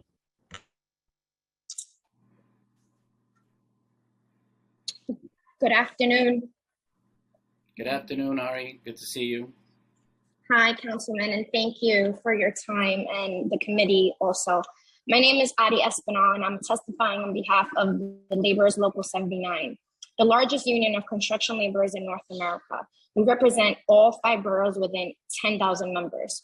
Local 79 supports the development of the New York Blood Center, a life science facility that will create thousands of family sustainable jobs, for New Yorkers and for low-income households. The Blood Center is a leading supplier of disease like sickle cell that impacts community of color. The developers have committed to working with Local 79 to ensure the project supports our community, not only with medical services, but also by building union labor that provides family health benefits and fair wages. They're also partnering with the local educational institution to train and place New Yorkers from diverse backgrounds into medical and clinical lab jobs at Center East. These career pathways in both union construction and life sciences would advance racial and economic integration in one of the most segregated neighborhoods of the city. Center East can boost wages for residents of East Elmhurst, South Bronx, Queensbridge, and other neighborhoods that hit hard by COVID. City Council can address local residents' concern while supporting the rezoning. Good faith discussion and negotiation can be a part of getting to a yes. A board diverse coalition representing thousands of New Yorkers in labor unions, community and organization, and grassroots groups is eager to benefit the Center East. Thank you again for the opportunity to express our support for this project. Thank you again, Councilman and Chairman. Thank you, Adi, for your testimony today. Next speaker. The next speaker will be Marilyn Smith Sotillo. Starting time.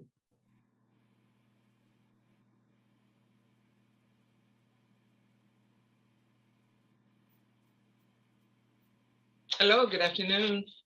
Hi, good afternoon, Marlene. Whenever you're ready. Yes. Good afternoon, everybody. Thank you for the opportunity to be part of the discussion here today, to urge the council to support the New York Blood Center proposal for the Center East. The New York Blood Center work in researching sickle cell disease is of crucial importance to the future of our city and to New Yorkers affiliated with sickle cell disease. As a parent and advocate, I see the actual treatment that sickle cell patients receive. Oftentimes the care is inadequate and unsafe because of the lack of trained sickle cell doctors that can be determined detrimental to sickle cell patients and result in fatality. The New York Blood Center serves a crucial function in our city's health system, providing safe, affordable blood to nearly every hospital across the 5 boroughs through its groundbreaking research supporting cures for blood-related diseases, including HIV, Hep C, and sickle cell anemia. The Blood Center has also been an important resource and advocate for underserved communities at risk across the city, including LGBT, Black, Latino men, women, and the youth population. The Blood Center has a long-standing commitment to patients with sickle cell disease, an inherited red blood cell disorder that affects all races and ethnicity, but predominantly in the African American, Hispanic, and Indian community, affecting an estimated 10,000 in New York and millions worldwide. The center is an international leader in sickle cell research aimed at preventing and developing novel strategies to help cure the disease through stem cell transplantation and gene therapy. The Blood Center is seeking to modernize the state-of-the-art research center that would significantly expand research centers, supporting new treatment not only for sickle cell, COVID-19, and HIV, but many blood diseases. Marlene, yeah, I'm going to let you wrap it up now. The 2 minutes have expired, so if you want to close out, I'll give you a couple of seconds. Okay, so on behalf of New York Blood Centers and affiliate individuals around the world, we land the Blood Center's life-saving to everyone. The Sickle Cell Awareness Foundation Corp encourages you to support the proposal for the building that would directly improve the lives of individuals affected with these debilitating blood disorders. Once again, thank you. Yes, thank you, President of the Sickle Cell. Thank you so much. Thank you for your testimony today. Thank you. Council, do we have any council members that have questions for this panel? Chair, I see no members with questions. Seeing no further questions for this panel is now excused. Council, if you can please call up the next panel. The next panel will include Rachel Levy, Karen Mira, George Janes, and Chris Collins. The first speaker will be Rachel Levy, followed by Karen Mira. Rachel, whenever you're ready, Rachel, you can start your time. We have a little bit of an order, so I'm actually going to ask Karen to go first, if that's okay. Okay, Karen, are you ready? I'm ready. Okay. Good afternoon, Chair Moya, members of the committee. I'm Karen Mara of Carter, Ledyard, and Milburn, representing Friends of the Upper East Side Historic Districts. Respectfully, Friends urges you to oppose this application.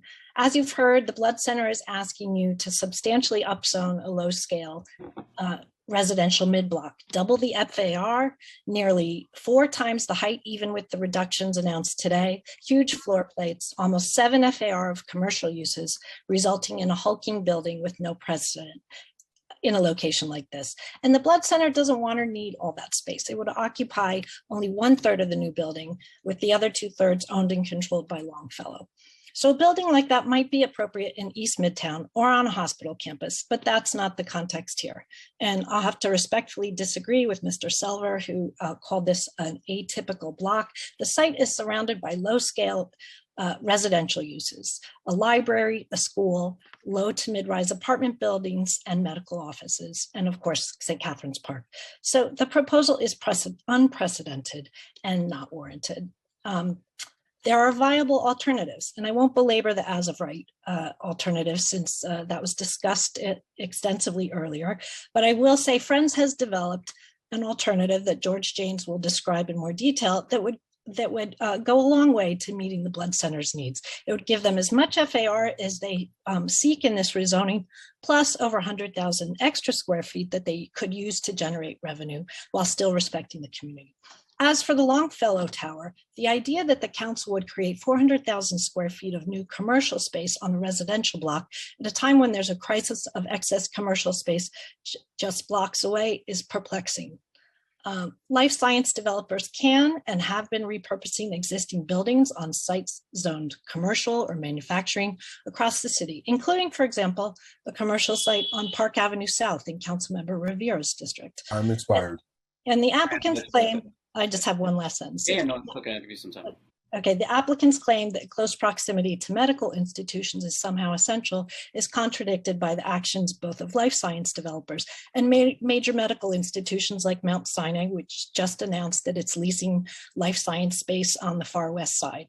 In sum, we urge you to reject this proposal, and I'll turn it over to Rachel. Thank you so much. Thank you, Karen. Rachel, you're up. Thank you so much. Good afternoon, Chair Moya and council members. I'm Rachel Levy. I'm the Executive Director of Friends of the Upper East Side. In 1985, most mid-blocks of the Upper East Side were rezoned to R8B, a contextual zoning district that caps new building heights at 75 feet. This was no accident. It was in response to community advocates dismayed with the towers that had begun to spring up on narrow side streets, violating the bedrock planning principle that tall buildings and commercial uses belong on wide streets, with narrow streets reserved for lower scale residential uses. Hundreds of similar low-rise zoning districts have since been mapped on side streets throughout the city. For example, R6B in your district, Mr. Chairman. As the CPC said in its 1985 report, the low-rise mid-block provides, quote, a quiet refuge from the busier avenues, unquote. To be clear, Friends supports high-density development on the Upper East Side when it's in the right places. For example, the blocks east of First Avenue, south of 72nd Street were carved out of the 1985 zoning to allow for institutional growth by MSK, Weill Cornell, and Rockefeller, and are currently zoned R8 to R10. A development of this type on one of those blocks would not have generated such unanimous concern from every corner of the community. Instead, the Blood Center asks you to allow a 334-foot commercial tower on a mid-block where the overwhelming majority of buildings are less than 75 feet. The few buildings that exceed this height are less than half the Blood Center's proposed height. And the site is surrounded by quintessentially residential uses, as you've heard, a school, park, library, residential building, and doctor's offices. The pedestrian experience in this immediate area is one of remarkable consistency, with low-scale buildings, including the Blood Center, sandwiched between taller structures on the avenues. Council members, imagine a building of this scale on a low-rise residential block in your district. It's unprecedented and not necessary to meet the Blood Center's goals. As George will explain in more detail, the Blood Center could build just as much space for itself as of right, or even more via a full coverage alternative. If approved, this application would diminish just finishing my last sentence, would diminish what makes our neighborhoods livable, dismantle decades of consistent land use policy and practice, and send the message, which will be heard loud and clear, that it is open season on low-scale residential mid-blocks across the 5 boroughs. Friends strongly urges the council to reject this proposal. Thank you very much. Thank you, Rachel, for your testimony. George, you're up next, and then we go to Chris. Great, thank you. My name is George James. I'm an urban planner working with Friends. We agree the Blood Center's facility needs to be upgraded. And yes, City Council should help them do that. But the strategic need for New York City to develop a life sciences hub has gotten mixed up with the Blood Center's facility planning. They are different things. The life science hub would be better elsewhere, and a better, larger Blood Center can be rebuilt without it. Prior to this application, the city identified sites for a life sciences hub, and the Blood Center was not one of them. I will be submitting written testimony about the sites identified and how the current proposal compares with other life science campuses. You will see that there is nothing quite like this proposal. Nevertheless, small changes to the current application could facilitate the rebuilding of the Blood Center.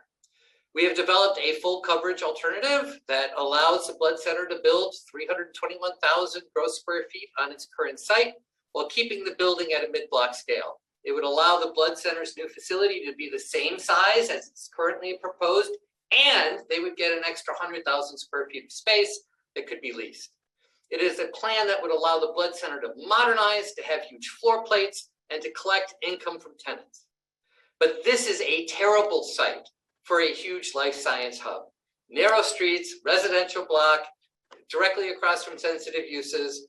The far more substantial waivers sought should be rejected. Finally, our city is better when we develop considered plans and implement them, especially for critical industries like this one. You should not simply respond positively to an application because the applicant wants you to. You should be asking yourself, is this part of a well-considered plan? Is it good for the city? Is it good for the community? Any careful review would find that this application fails on all counts. Thank you. Thank you, George, for your testimony today. Chris, whenever you're ready. Chris, before you start, you just got to unmute yourself. Thank you very much. Chairman Moya, council members, thank you for this opportunity to testify. My name is Chris Collins. I am a retired zoning and land use lawyer for the city of New York. For 13 years, I served as counsel to the Land Use Committee at the City Council, and for 8 years, I was a commissioner on the Board of Standards and Appeals. Much earlier in my career, I was the chairman of Manhattan Community Board 8, where this proposed project is located. In retirement, I serve on the Board of Advisors of Friends of the Upper East Side Historic Districts, and it is in that capacity that I appear before you today.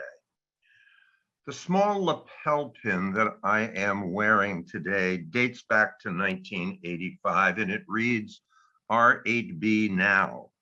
I think I was a block association president at the time, and I wore that button to the City Planning Commission and Board of Estimate hearings that resulted in the mid-block zoning that is under attack by this application.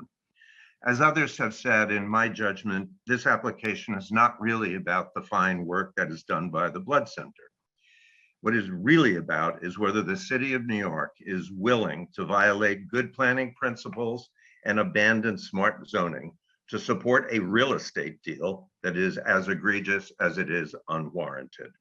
The sheer size and massing of this building surpasses anything that could be called reasonable, and its placement on a residential mid-block facing both a school and a small park cannot be justified even in a crowded city like New York, where competing forces bump up against each other all the time. I urge the committee and the council to disapprove this application. At a minimum, I ask that you seek to bring the parties together to seek a compromise solution that could meet the needs of the Blood Center without wreaking havoc on the 35-year-old R8B mid-block zoning. Thank you very much. Thank you, Chris. Thank you for your testimony. I see that we have Councilmember Kalos' hand up for questions.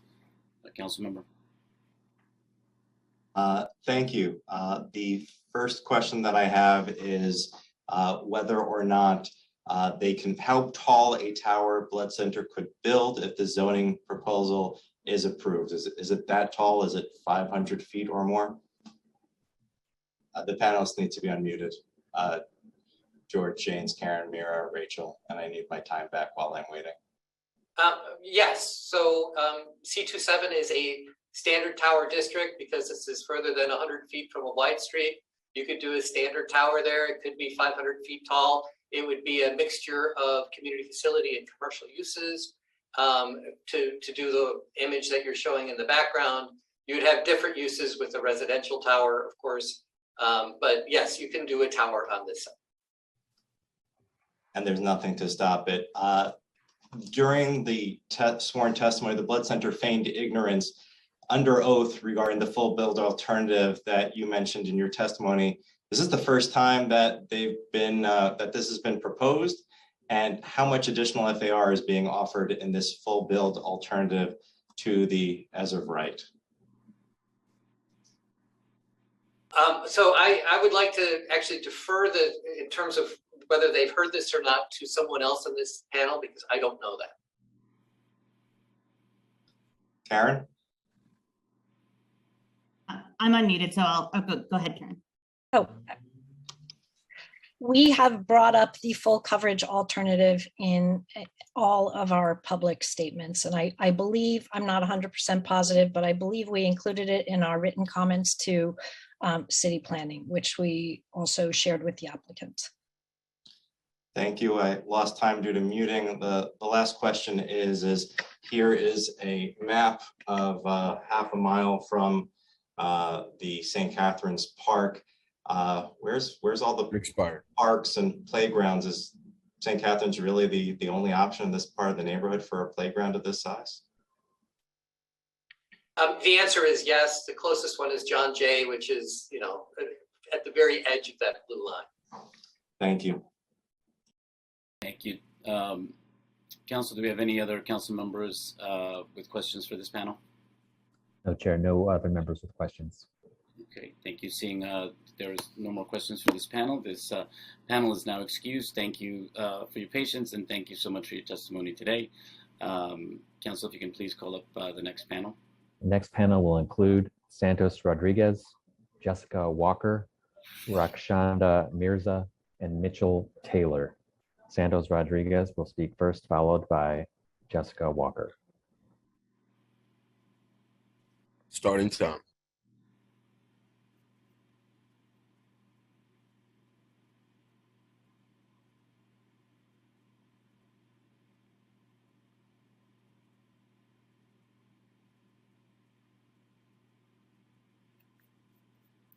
Do we have Santos?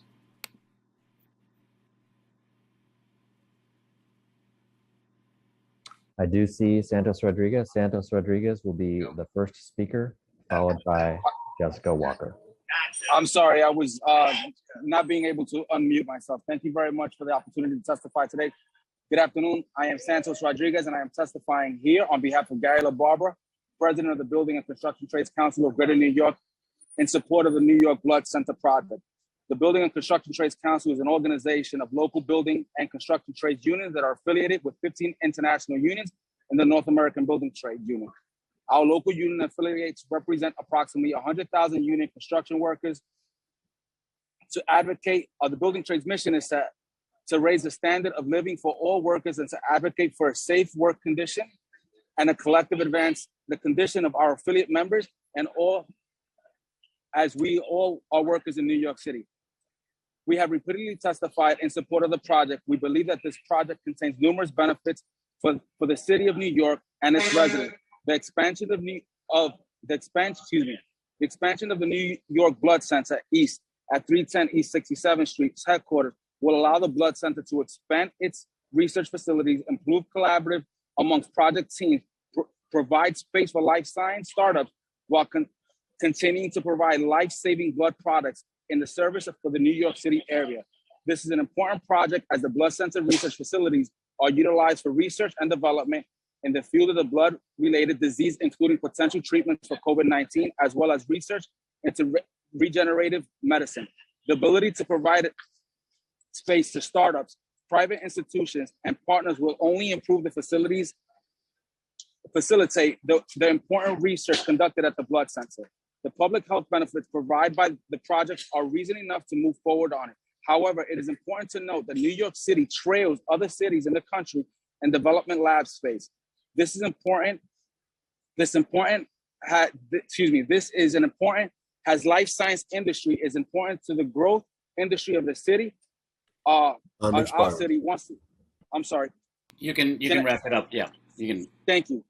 In addition to assisting the Blood Center fulfilling its public mission to provide our city's lab space to help grow the life science industry, the project will provide economic stimulus as it anticipates a spur of creation of over 5,000 total new jobs, including 1,570 construction jobs. The project is expected to generate total new income output of $1.1 billion. The construction jobs created by this project will provide wages and benefits that will support the middle-class lifestyle for workers and their families and create new opportunities for the residents to enter the industry. The Building and Construction Trade Council and facilities support projects like the New York Blood Center. I need you to close out. I'm done. We support the projects. Thank you. Thank you so much, Santos. Thank you for your testimony today. Jessica excuse me, Jessica Walker will be the next speaker, followed by Rakshanda Mirza. As a reminder, we ask that all panelists, when it comes your turn to testify, to please accept an unmute request if you see it, so that we can hear you. Jessica Walker. Thank you. Hello, Chair Moya. Thanks so much for the opportunity to speak. I know that it's going to be a long day for you, so thank you. I'm Jessica Walker. I'm the president and CEO of the Manhattan Chamber of Commerce. Obviously, we represent the business community and want to help them thrive here. Most of our members are small businesses. But I'm actually speaking today on behalf of the 5-Borough Chamber Alliance. And that includes our chamber in Manhattan, but also the chambers representing the Bronx, Brooklyn, Queens, and Staten Island. We are all in favor and strong support of this proposal. And I think that just highlights the economic benefits that this project has or could have for the entire city. As you know,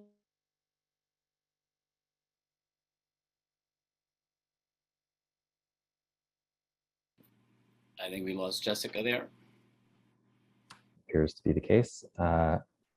We will, in that case, go to Rakshanda Mirza, and we can try to come back to Jessica. Rakshanda Mirza. Starting time. Hello, my name is Rakshanda, and I'm single mother supporting my children and broadening my IT skills thanks to New York Blood Center, providing me a current and amazing internship opportunity. Thank you for giving me the opportunity to speak and show my support for Blood Center and its plan to revitalize its current building into a state-of-the-art research facility. Thanks to the Blood Center and its partnership with the Knowledge House, a nonprofit that supports career development for the students from the Bronx and other New York City areas like me, local students have opportunities to work and learn from this important institution and its many partner organizations. During my time as an intern, I have had the opportunity to learn in an hands-on research environment and develop skills that will help me advance my career in the life science. The Blood Center proposal to rebuild and expand its space not only expand its ability to conduct research, but open up more opportunities for students to enter internship and start career in the life science. My own internship was already extended, and I have gained invaluable insight and confidence in my own abilities to contribute positively to the community. I fully support the Blood Center and its proposal, and it would contribute even more value to the New York City students' education and career growth, just like it did to mine. And I appreciate everyone's time, and thank you. Thank you. Thank you so much for your testimony today. I see that we got Jessica back. So Jessica, whenever you want. Jessica Walker will be followed by Mitchell Taylor. Mitchell Taylor, if you can hear me when you see the unmute request or invitation to be promoted, please accept. Jessica Walker and then Mitchell Taylor. Thank you. Apologies, don't know what happened there. As I said, I'm speaking on behalf of the 5-Borough Chamber Alliance because we think that citywide that this is really important for job creation in the city. And that's, more important than ever in the wake of COVID. As you know, we lost over 600,000 jobs during the crisis. And so this really is a project that we think could really help build the life sciences industry and help to create thousands of jobs here in New York City. The last thing I want to say is that we really think that this is a real opportunity to really try to help move people of color, particularly into STEM careers. And it's something that we think that the New York Blood Center has been really strong on trying to help some of those programs. I'm going to submit written testimony with more details about all of this, but long story short, we think that these are the types of opportunities that don't come along every day. We don't think that we should take this opportunity for granted, and that's why the 5 chambers really do support this project. Thank you.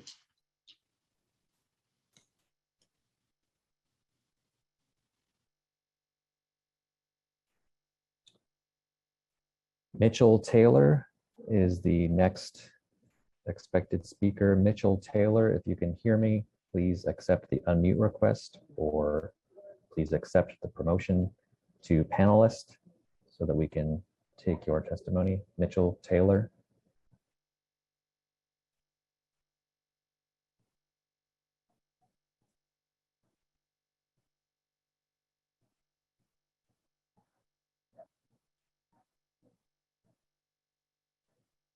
Okay, Chair, we seem to be having some technical issues with Mitchell Taylor. I see that Councilmember Kalos has a hand up for this panel.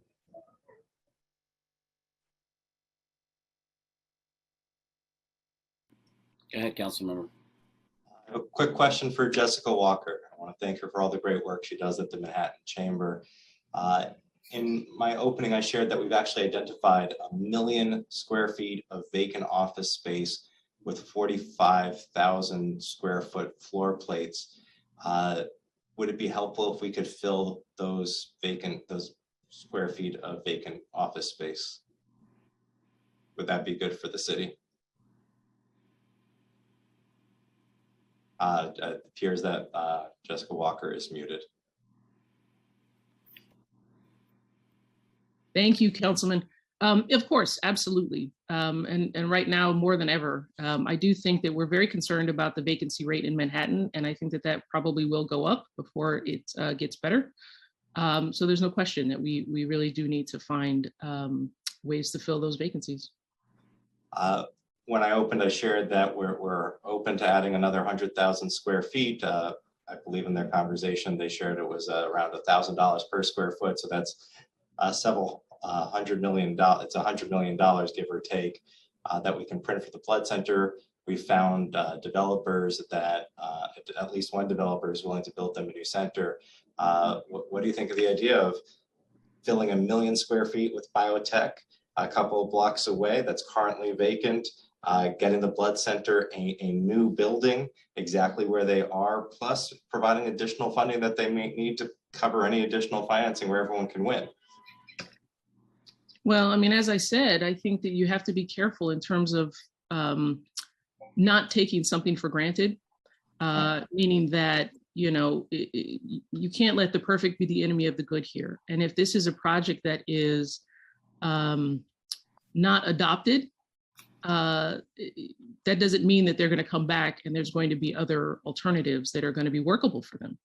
So I do think that it's one of those opportunities that we need to really try to work with them to get this done for the city. I'd argue that advice goes both ways. I look forward to working with you and them and every business to get this borough back. Thank you. Thank you. Thank you very much. Do we have... Chair, we're going to see if Bishop Taylor is available. Bishop Taylor. Yes, I'm here. Bishop, whenever you're ready, you can start your testimony. Okay, 1 second. Thank you. Okay, I'm sorry. Councilman Moya and team. My name is Bishop Mitchell Taylor, and I am the co-founder and CEO of Urban Upbound, an organization committed to breaking the cycles of poverty of public housing residents by providing them the tools and resources needed to achieve economic mobility and self-sufficiency. The New York Blood Center's East proposal not only represents an important opportunity for New York City to solidify and improve the city's credentials as a life sciences hub, but also represents an economic opportunity for all New Yorkers. The Blood Center's proposal is estimated to create approximately 1,600 jobs directly through construction, more than 2,300 jobs in new life sciences, and a facility itself that will have 3,000 indirectly permanent jobs for the surrounding neighborhood. These jobs will benefit communities and public housing neighborhoods surrounding the area, such as the largest public housing development in the country, Queensbridge Houses, which is located just 2 miles south of the Center East proposal, and in the other direction, 2 miles north, a large community of public housing neighborhoods in East Harlem. In addition to creating these much needed jobs through this proposal, the Blood Center project will also serve as a crucial workforce development resource for New Yorkers pursuing careers in STEM and advanced racial and economic integration in one of the most segregated neighborhoods in our city. The Blood Center already offers on-site training and internship opportunities and partnerships with schools and communities and organizations. with a campus like Center East, which doubles its capacity and provides space for several more innovative employers, the opportunities for partnerships that advance career building and skills development will grow considerably. Center East has the potential to be a model for how we cultivate the next generation of STEM talent here in New York City. Through its partnerships and programs that ensure children from underserved communities get the same opportunities in STEM, it can. Go ahead, Bishop. I'll let you finish up. It can expand the opportunities available to the BIPOC young professionals and underrepresented groups in life science industries. Approving the Center's East proposal means that not only STEM jobs in New York, but also more pathways for professional development for our students. The project has my full support, and I urge the council to consider the positive impacts that this new life science campus could have for our city and for our children and for our residents in public housing. Thank you so much for allowing me to testify. Thank you, council members. Thank you, Bishop. Who do we have next? Chair, Councilmember Kalos has a hand up for this panel. That was the last speaker on this panel. Okay. Thank you, Bishop Taylor, for your testimony and all of your amazing work. You're at Queensbridge Houses over on Vernon Boulevard in Queens? I think the Bishop, yeah, Councilman, Urban Upbound is a citywide agency. We have offices in East Harlem, Bronx, Far Rockaway, Astoria, and our flagship is in Queensbridge. Amazing. And is Queensbridge Houses over by Vernon Boulevard? Queensbridge Houses is local. Yes, it is. It borders Vernon Boulevard. Have you ever had occasion to walk by 45th Street and 45th Avenue and Vernon Boulevard? Well, I've lived in Long Island City my entire life, so I'm sure that I've walked, crawled, and done all kinds of things on 45th Avenue and Vernon Boulevard. Amazing. Do you currently have programs with the New York Blood Center's location there? They have like a huge lab space where they actually do incredible amounts of work. Actually more work than they do at 310 East 67. Yes, well, one of the reasons why I'm on this call is because the Blood Center is one of our neighbors and a very good community partner. And, can you tell me about the specific work you do with them at 45-01 Vernon Boulevard? Well, as you know, Council Member, Urban Upbound is a big workforce development provider, and all of our big employers in our neighborhoods are part of our community of employers that are part of our Jobs Plus network. The Blood Center is one of those entities that participates in receiving folks from our— How many folks at Urban Upbound are employed at 45-01 Vernon Boulevard in Long Island City, Queens, 4 blocks from Queensborough, Queensbridge Houses? I'd have to get back to you on that number, Council Member. I don't carry those numbers in my pocket. That's okay. I thought you might have them ready for this. And then for folks at Queensbridge Houses, is it? Thank you. I'm expired. Council Member. Thank you. Thank you so much for your questions. Thank you, Bishop Taylor. We are on a tight schedule here, council members, so I'm keeping it to 2 minutes. Do we have any other council members that have questions for this panel? No, Chair. No other members with questions. Thank you. Seeing none, this panel is now excused. If you can please call up the next panel. Next panel will include Next panel will include Bill Angelos, Paul Graziano, Mark Bresky, and Anthony Barrett. The first speaker, Bill Angelos, followed by Paul Graziano. Starting time. Hello, Chairman Moyer and members of the committee. My name is Bill Angelos. I'm the president of the condominium board of 301 East 66th Street, which is located directly adjacent to New York Blood Center. During this hearing, we hope that residents in our building and community finally have heard our voices. On 67th Street, there are over 1,300 apartments, and changing the zoning on these blocks from residential to commercial would undermine the people who live in this neighborhood and harm our quality of life. Not only would loud noise occur, but dust, diesel fumes, nitrogen, and asbestos would fill the air. It would also create dangerous situations with steel beams and other hazards that would clog our one-way narrow block. When complete, an estimated 3,000 additional people will be walking on the block. causing even more congestion that our infrastructure lacked the capacity to handle. It would also reduce the important role of St. Catherine Park plays in our neighborhood. One of the least green areas in the entire city, the park is always crowded with children who live in the area or whenever the school at Julia Richmond Education Complex is out. But if the building is erected, shadows will be cast over it the majority of the day. The Blood Center can still build a new building under the current zoning code, like many other life science institutions have done on the Upper East Side. That would give them an additional 200,000 square feet, and we'll have no objection to it. But the plan they have presented today and throughout this process would completely change the character of the neighborhood, and I urge you to vote against it. Thank you for your time. Thank you, Bill. Thank you for your testimony. Next speaker will be Paul Graziano, followed by Mark Bresky. I'd prefer if Anthony Barrett went first, followed by Mark Bresky and me last, if that's possible.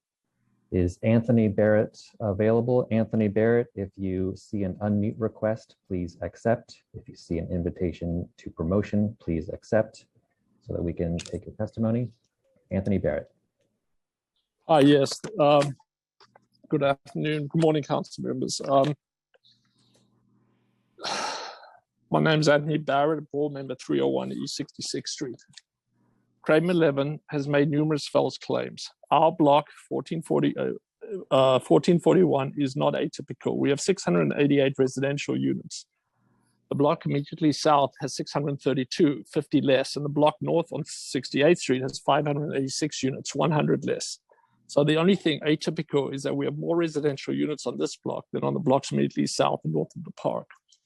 In total, over 2,500 units are within one block of the development, and Crane 11 is telling you it is atypical on C27 zoning with text amendments to build a 600,000 square foot monstrosity. Crane 11, following the advice of city planning, amended their initial application to include our lot and the lot across the street on 2nd Avenue. Why was this done, you should ask? The reason is that it would look a whole lot less messy if Craven 11 could make the argument that this is a rezoning of multiple lots instead of a single lot. They knew that a single lot spot rezoning would be illegal and unprecedented. They developed this ridiculous narrative that movie theaters across the street were not as of right, and because they were such good neighbors, they would help and get them rezoned as of right. This proposal will have a devastating impact on our neighborhood park and school, while the applicant did offer a payoff of over $3 million to the Parks Department to help fund the planning of shade-loving hybrids and repave the sidewalks and the comfort stations. St. Catherine's Park is the only area of respite for the neighborhood. The park is packed all day with kids from various schools, parents and infants using the playground, and medical workers who walk all the way from York Avenue to enjoy lunch on the tables and in the sun. Late in the afternoon, after 3 p.m., the basketball hoops are all occupied with pickup games of all ages. The park is busy until closing. It will be a real shame to allow permanent shadow to be cast over the thousands of people who use this park every day for a payoff of over $3 million. Thank you. Thank you. Thank you for your testimony today. Who do we have next? Is it Mark Bresky next? Mark. Starting time. Good afternoon, Chair Moya and all city council members. My name is Mark Bresky. I'm a member of the Bresky Law Firm, and I've been a practicing attorney for approximately 39 years with an emphasis in part in land use matters, cooperative condominium law, and commercial litigation. During this time, I have rarely, if ever, observed a more out-of-context proposal in any neighborhood of New York City. My firm has been retained by both 301 East 66th Street Condominium Corp., a condominium with more than 200 residential units adjacent to the west of the Blood Center, and 33 East 66th Street Corp., a cooperative apartment corporation with 171 cooperative apartment in its building situated directly to the east. Incredibly, 301 finds itself as an unwilling participant in these applications as it falls within the proposed areas and immediately adjacent, extending 100 feet therefrom.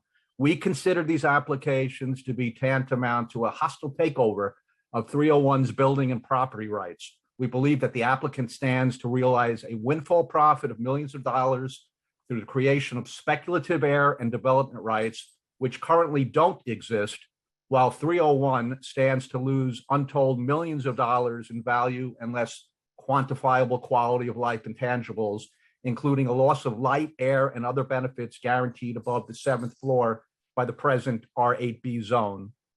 A similar outcome appears likely for the approximate 340 residents of 333 due to their proximity downwind from the proposed new tower. Our clients are inclined to file a protest with the city clerk under section 200A3 of the city charter, which we believe would have the immediate impact of shutting down the ULURP process unless a 75% supermajority of the city council will to override it. We urge the city council to persuade the applicant to withdraw their application today in order to avoid this drastic action. Time expired. Thank you. Paul Graziano will be the next and last speaker on this panel. Starting time. Good afternoon. My name is Paul Graziano. I'm an urban planning, land use, and zoning consultant retained by both 301 and 333 East 66th Street, buildings which are adjacent on either side of the New York Blood Center. For the purposes of this hearing, my spoken testimony will focus on one troubling aspect of this proposed rezoning. Last week, the applicant, for the first time during the ULURP process, showed a slightly modified proposal for the Blood Center Tower. While the building is at 284 feet tall, 50 feet lower than the original proposed height of 334 feet, all of the, quote, savings of height are through A, significantly lowering the height and size of mechanical spaces at the rooftop, and B, lower floor-to-floor heights throughout the building in both the base, 85 feet versus 68 feet or 17 feet difference, and the tower itself, 249 feet versus 216 feet or 33-foot difference. Throughout the process, the Blood Center has been insistent that the floor-to-floor heights must be at least 16 feet in height.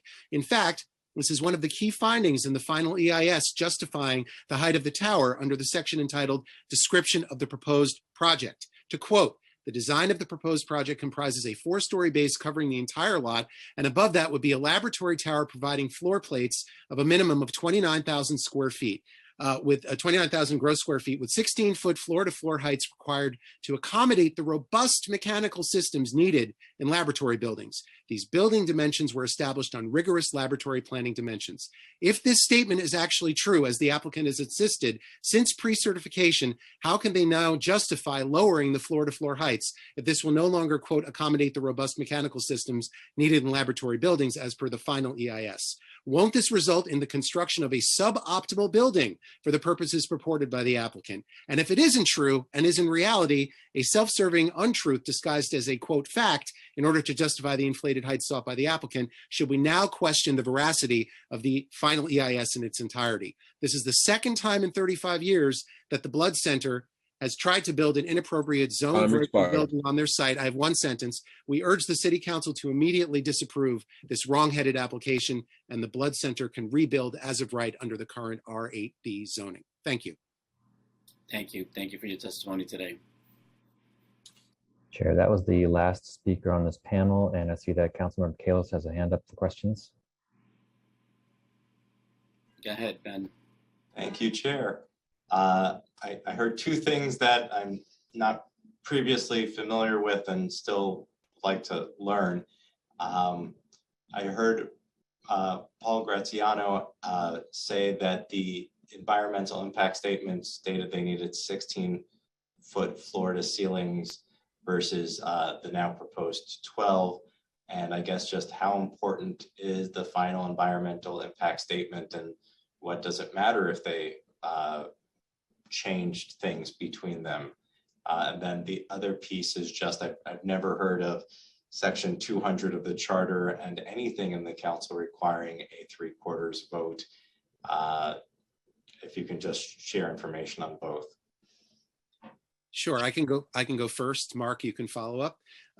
So very simply, I'm just quoting directly from the final EIS, where they make it very clear they need the 16-foot height, because this is what we call best practices, and this is what they desperately need for their mechanical systems. What's really shocking to me is they didn't remove any square footage, meaning they didn't get rid of a floor or two of partner laboratories, which is how you would lower the height of the building typically. No, they just lowered the heights of the ceilings. So now, if they need the 16 feet and they're 12 feet, what's the truth? I mean, it's really that simple. Do they need 12 feet or do they need 16 feet? And if they put in 16 feet, was that the correct number, which they have been pushing this narrative from the beginning? I don't know if that answers your question, but that's the way I'm reading it. Mark? Yes, and in response to your question concerning the city charter, section 200 of the zoning resolution, specifically 3A and 1 and 2, provides a mechanism under which certain property owners can challenge the proposed resolution. The condo, we believe, has standing under sections 300, 3A1 in the fact that the land immediately, the land including the changes proposed in such a resolution is contained within this area. And similarly, we believe the condo has standing under subdivision 2 in owning land immediately adjacent, extending 100 feet therefrom. We also believe that the co-op has standing to proceed under this second category of section number 2. The statute specifically provides that the resolution will not be effective after the filing of such protest unless approved by the council by a 3/4 vote within 180 days after the filing of said resolution with the city clerk.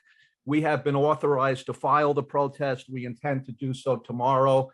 We don't want to do this, and we thank you, Mark. We again request that the city council ask the applicant to withdraw its application. Thank you very much. Do we have any other council members that have questions for this panel? No, Chair, I see no other members with questions. Okay, there being no further questions for this panel is now excused. Council, if you could, please call up the next panel. The next panel will include Laura Colacurcio, Dianel Fenn, Gloria Rochester, and Sinead Wadsworth. For all panelists whose names I just called, please accept any invitation to be promoted, and please accept any unmute request when you see it. Laura Colacurcio will speak next, followed by Dianel Fenn. Starting time.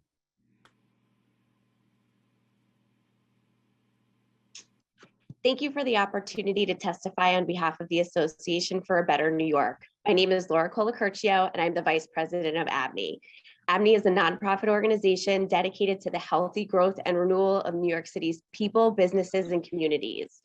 As New York recovers from the concurrent public health and economic crises, it is critical to advance projects that make our city more resilient, stimulate our economy, and deliver jobs for New Yorkers. Life science is a key growth sector that offers the opportunity to accomplish all of these goals. At the same time, the expansion of the life sciences industry has the potential to address the disproportionate health outcomes of our most vulnerable communities, those who bore the brunt of COVID. But if New York is to capture a meaningful share of this industry in the aftermath of a pandemic that underscored its importance, we must invest in the infrastructure that enables a thriving biotech ecosystem here, just like we did successfully for the tech industry more than a decade ago. The New York Blood Center's proposal for a 21st century life science center located at the heart of the city's greatest cluster of health and research institutions on the Upper East Side similarly has the potential to be a transformational project for the sector.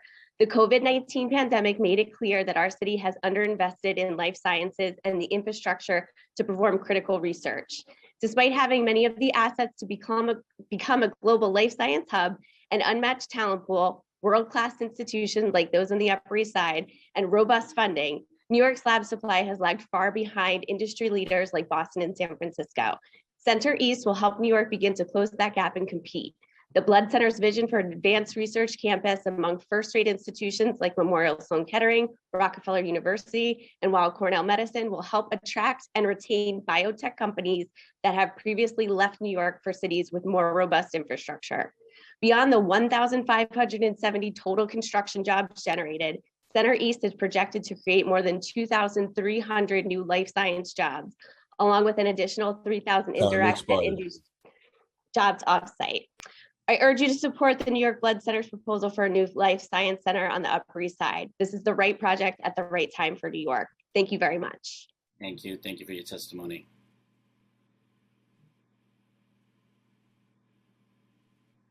Sorry, Dianel then will be the next speaker, who will be followed by Gloria Rochester.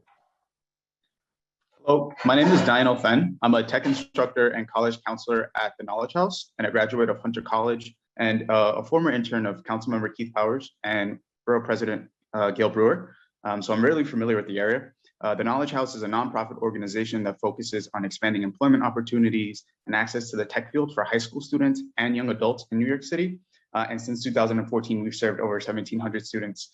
We see the Blood Center's proposal to expand its facility not just as a project that positions New York City as a leading life sciences hub, generating thousands of jobs, but also a major workforce development opportunity for the young people of our city interested in the STEM fields.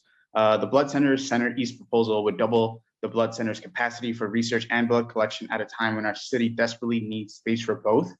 It would also enable the Blood Center to form more workforce partnerships with organizations like ours that create high quality jobs for our students, increasing inclusivity in the professional tech and science communities in New York City. Having access to a diverse field of talent is essential for all successful industries, students, and young professionals from diverse racial and socioeconomic backgrounds. We play a pivotal role in the future of development in the STEM field, and a campus like the Center East provides essential space for nurturing this talent. And it's only a few stops away from our Mont Haven neighborhood. The Blood Center's proposal will provide our students career building opportunities in state-of-the-art facility with world-class practitioners, strengthen our city's STEM workforce, and help to alleviate the inequality of that exists throughout the city. I support the Blood Center's proposal as a project that will not only help our city recovery, in our city's recovery, but expand career opportunities and promote equitable access to the life science sector. Thank you, folks. Thank you. Thanks for your testimony today. Good afternoon, Chair. I'm stepping in as subcommittee counsel. Calling the next witness, I'm Angelina Martinez Rubio, and the next witness will be Gloria Rochester. Starting time. Hello, good evening. I'm the president for New York State Sickle Cell Advocacy Network. My name is Gloria Rochester. I'm the mother of a 46-year-old daughter with sickle cell whose life depends on blood transfusions and blood exchange. The New York Blood Center saves the lives of New Yorkers every day, providing blood for transfusions that are essential for people with sickle cell disease and other chronic conditions. Center East is critically important for the lives of myself and my family and all New Yorkers. I urge you to support and the resonating for the New York State Blood Center. Thank you.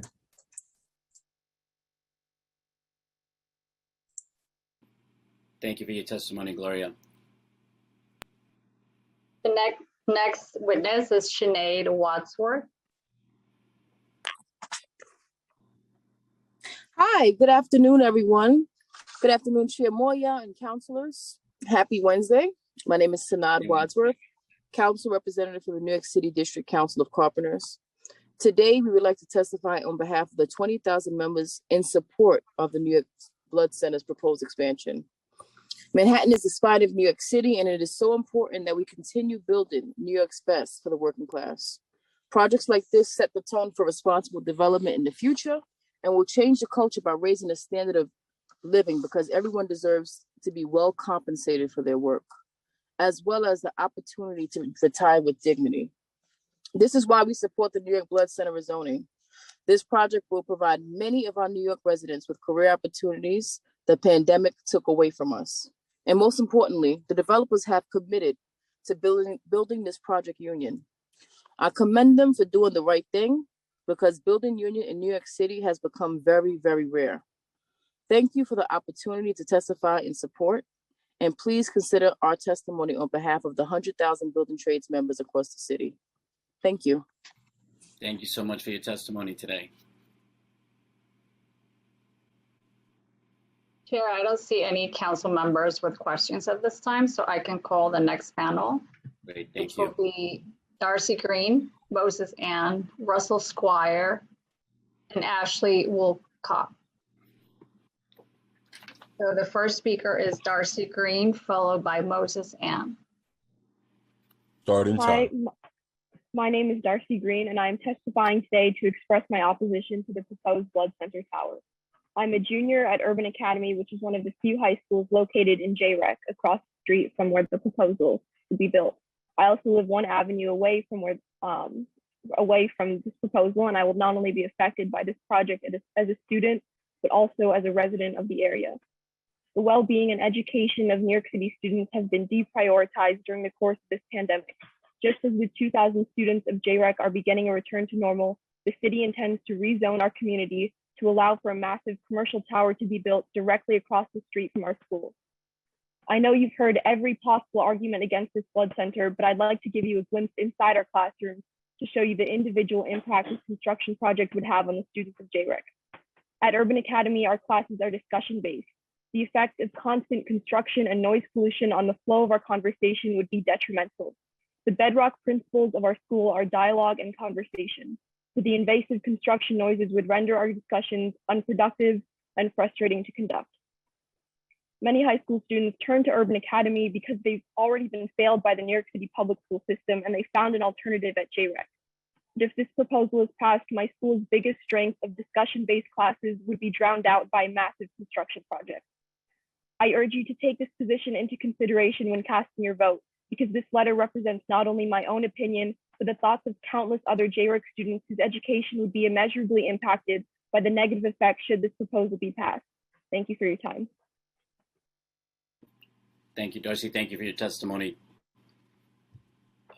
The next speaker is Moses Ann, followed by Russell Squire. Starting time. Hello, thank you, Councilmember Moya, for your time. My name is Moses An, the Assistant Principal of the Manhattan International High School. I'm one of the speakers speaking on behalf of the 6 school communities of the Julia Richmond Education Complex, also known as JREC. We're located directly across the street from the New York Blood Center on East 67. Now, JREC, the Julia Richmond Education Complex is not in support of the Blood Center East expansion project. We've been down this road before with the Blood Center. They clearly did not learn their lesson from their defeat by our neighbors and supporters when they attempted to take over our building in 2016. Now, we are Manhattan's earliest and most successful shared school campuses that services students from every school eligible age, walk of life, and borough. Our building serves over 2,000 children from infants to seniors in high school, from diverse communities in all 5 boroughs of New York City. The JREC campus serves students from pre-K to 12th grade, including a life program for children of young parents, 4 high schools, a K-8 elementary school, and a middle school for children with autism. The Manhattan International High School that I serve in works with students who are new learners of English, recent immigrants who have been in the country for 4 years or less. We serve a very diverse student body of roughly 300 students with over 60 nationalities represented and 30 languages spoken. 23% of our students live in Queens, many in the council members' district. 17% live in temporary housing or are housing insecure. The JREC building is a sacred and safe space for our students and their families. Now, we are extremely concerned about a multi-year construction project that will spew dust, asbestos, and lead, various construction chemicals, and the potential of dangerous falling debris. As the city is asking us to keep all windows open in our classrooms to circulate the air and to prevent the spread of COVID, the increase in diesel exhaust, carbon monoxide, and noise will not only endanger our students, but make teaching especially difficult and distracting. Some of our students already have health conditions, and they don't Time expired. For 6 hours a day in an area with questionable air quality.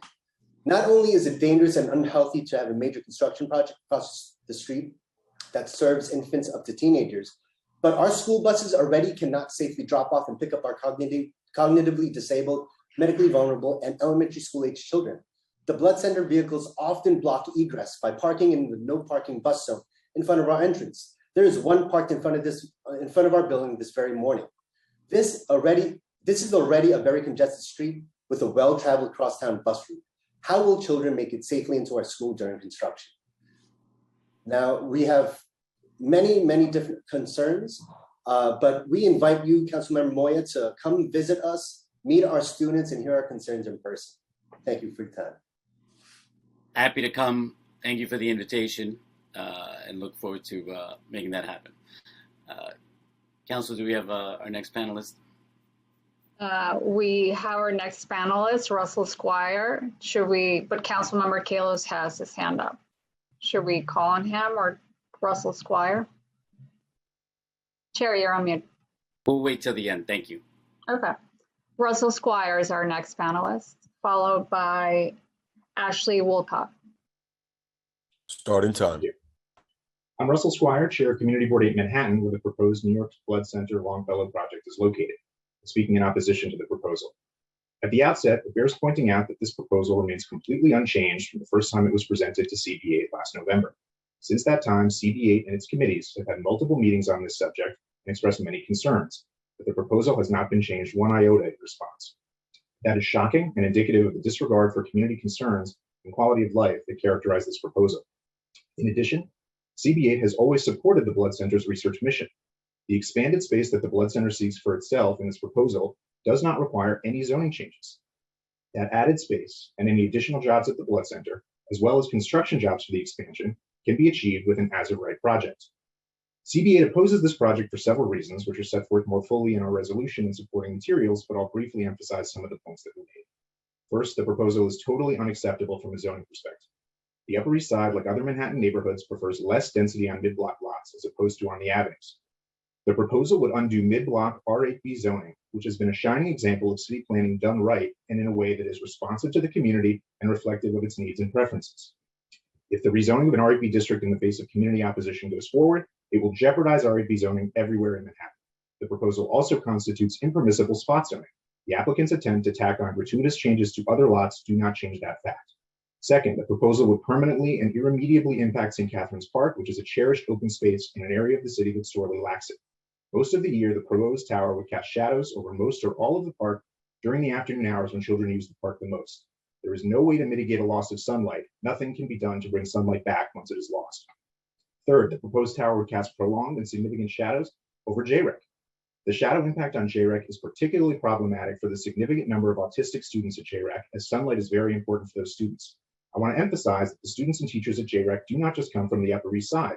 Most members of the City Council have students and teachers at JREC among their constituents. Time expired. Fourth, the proposed project would be vastly out of proportion with the rest of the neighborhood. This would be so even if it were on an avenue, but on a mid-block, it is doubly inappropriate. Finally, I cannot overstate the degree of local community opposition to this project that we have seen in the community board.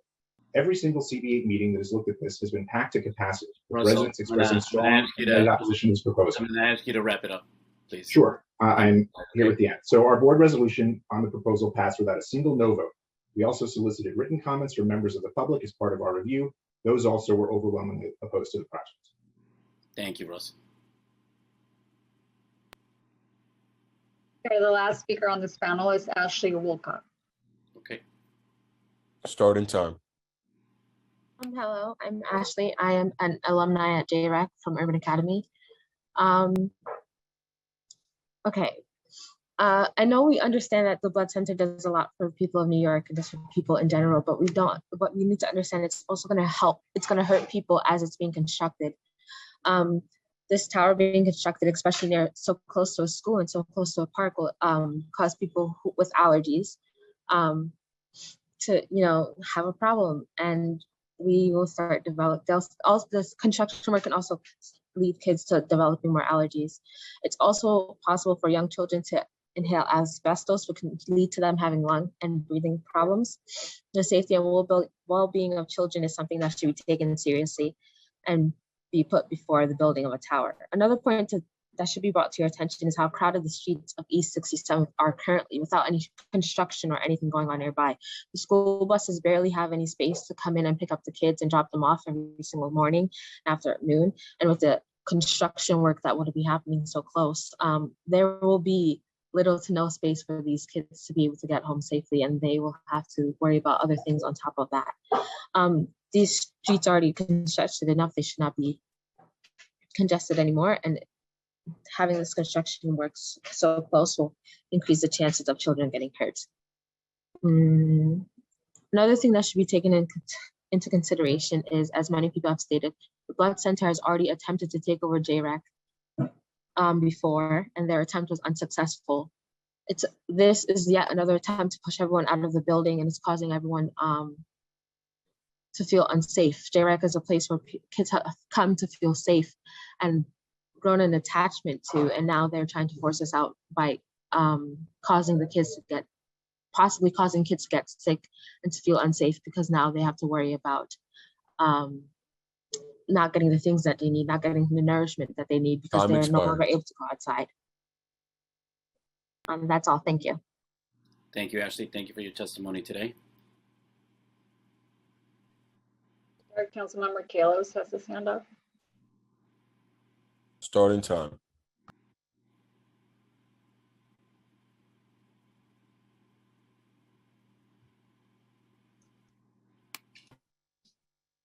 Thank you. I'm going to do my best, and I'll ask the questions, and if we can have enough time for the panelists to answer them. As long as you can keep it under 2 minutes, Ben, I will do it, because we have a long list of people there. So they're all here because we invited them, and so just be respectful of the time that they have. So let's keep it to 2 minutes. Have the time restored to the clock, please.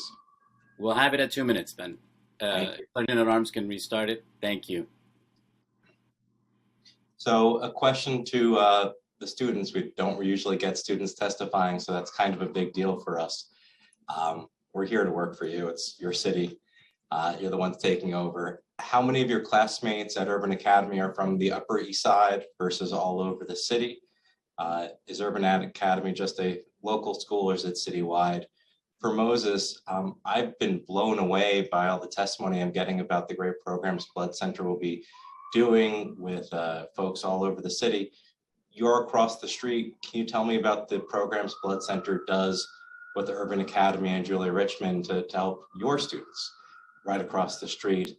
And for Russell Squire, the Blood Center has represented they've been unable to negotiate for one reason or another. The borough president indicated they didn't negotiate with her.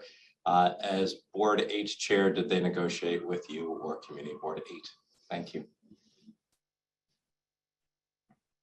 We can start with the students. Their voices are most important. Yeah, I can respond to that first question quickly. Yeah, JREC and Urban Academy specifically, we serve a really wide range and diverse pool of students from all over the city. I believe it's all 5 boroughs, maybe not Staten Island, I'm not sure about that. But yeah, we have students from all over the city who come to school. Moses? Thank you, Councilman Member Counts. I've been in this building for 18 years. To the best of my knowledge, we have never worked in partnership with the Blood Center before. Our students have never gone over there, and then we've never been invited, frankly. Thank you. And Mr. Squire? He needs to be unmuted, please. And we'll need the time restored. He's going to get unmuted. Thanks. Don't worry. So you are correct that we have not gotten any proposals for negotiation, and we've made our position very, very clear in many, many meetings about what our concerns are and the nature of those, and we haven't heard anything in response to those. And I have a family emergency, so I'm going to hop off briefly, but I will be back. Thank you. Okay. Council, do we have any other council members that have questions for this panel?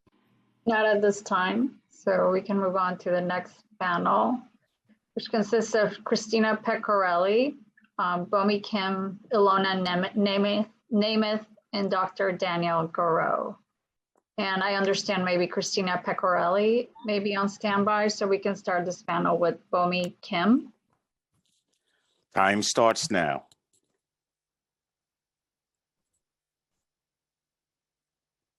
Hi, this is me, Daniel Goro. I'm speaking on behalf of Sergi Vance live from the Blood Center. I thank you for taking up this issue and for the floor for my testimony. And so while it is beyond my purview to comment on the zoning issues, I can certainly speak to my expertise on both sides of this issue. When I was inventing the technology that we licensed from Sloan Kettering and spun out from Sloan Kettering, I lived at 312 East 66th, which is between 1st and 2nd Avenue. And that was between 2005 and 2008 when MSK was constructing their imaging center. That's number 49 on your plan. I was in 45. And so I understand, because the dust and the vibrations and the light blocking were tough at that time. And I can't imagine living with kids through that. So I can say that this residential community, ours, has been affected and is sensitized. But regarding the value of startup space, the biotech entrepreneurship is really the nexus that brings us all forward. So these resources are indeed critical. And I think that to a certain extent, the community and academia live in fear that industry will adversely influence or affect us. So there's this aversion to development. And stepping back, I think we're undergoing a change wherein the community is taking its rightful place as the owner of industry and really the birther of industry. So my perspective that I'd like to share is that if this proposal succeeds, that will be another step in that evolution. And if it fails, it will have been too early. So one thing for sure, though, is that this is about all New Yorkers, and it's the children, my children, and it also includes the me of 15 years ago, the inventor, and the opportunity for which the biotech ecosystem has benefited me. 919 3rd Avenue is too far. Proximity is an issue, and I'll just leave it there. Time expired. Thank you. Thank you for your testimony today. Okay, the next speaker is Christina Pecorelli, to be followed by Bomi Kim. Time starts now. Thank you so much for having me. My name is Christina Pecorelli. I'm a director at HR&A Advisors. We're an economic development consulting firm based here in New York City. We were engaged by the Blood Center earlier this year to conduct a proximity study to understand the benefits of geographic clustering for life science uses, including in relation to this site. And our study showed that life science firms are indeed incentivized to physically cluster near academic and medical research institutions.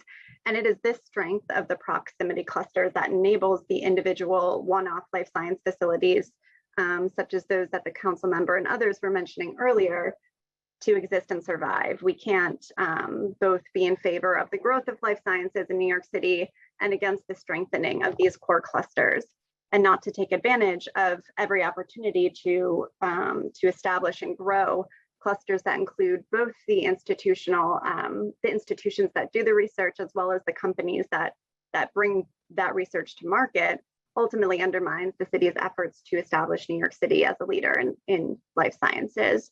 And since we can't really expect the medical and academic institutions to pick up and move, there are only a few locations in the city where such clusters can realistically take root, namely the Upper East Side, the area surrounding NYU Langone and Columbia Medical Center.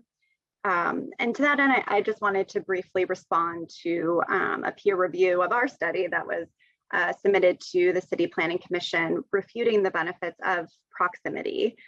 We have concerns with both the substance and nature of this review, which we articulate in our written testimony, but particularly given the organization that was hired to write it is an affiliate of one of the firms that bid unsuccessfully to work on the same project that's before you all today. So, their new and somewhat contradictory conclusion that this is now the wrong project in the wrong place, despite having enthusiastically proposed to work on the Blood Center's behalf previously, undermines the credibility and objectivity of conclusions about the lack of importance of proximity. Thank you all so much. Thank you. Thank you for your testimony today. Council, who's our next speaker? The next speaker is Bomi Kim, to be followed by Ilona Namath. Time starts now. Good afternoon, and thank you for the opportunity to testify. My name is Bomi Kim, and I'm the Vice President of MWB Services and Outreach at McKissick & McKissick. We're the nation's oldest Black and women-owned design and construction management firm. We have offices in New York and Philadelphia, and we've been involved in transformative economic development projects for generations, including the rebuilding of the World Trade Center, the Terminal 1 at JFK, and many others. Center East has the potential to be one of those projects as well, spurring job creation and economic development while improving New York City's life science research infrastructure and securing a safe blood supply for our public hospitals, which all rely on the Blood Center to function. This proposal is estimated to create thousands of direct and indirect jobs, not to mention the life science careers that the facility itself would support. This is a shot in the arm of our economy, that our economy needs right now, especially on behalf of the nonprofit that fulfills critical functions within the New York City's healthcare system. Beyond the jobs created during the construction phase, the Blood Center has committed to working with workforce development partners, including local high schools and city colleges, to ensure that this project fosters a long-term pipeline for job creation.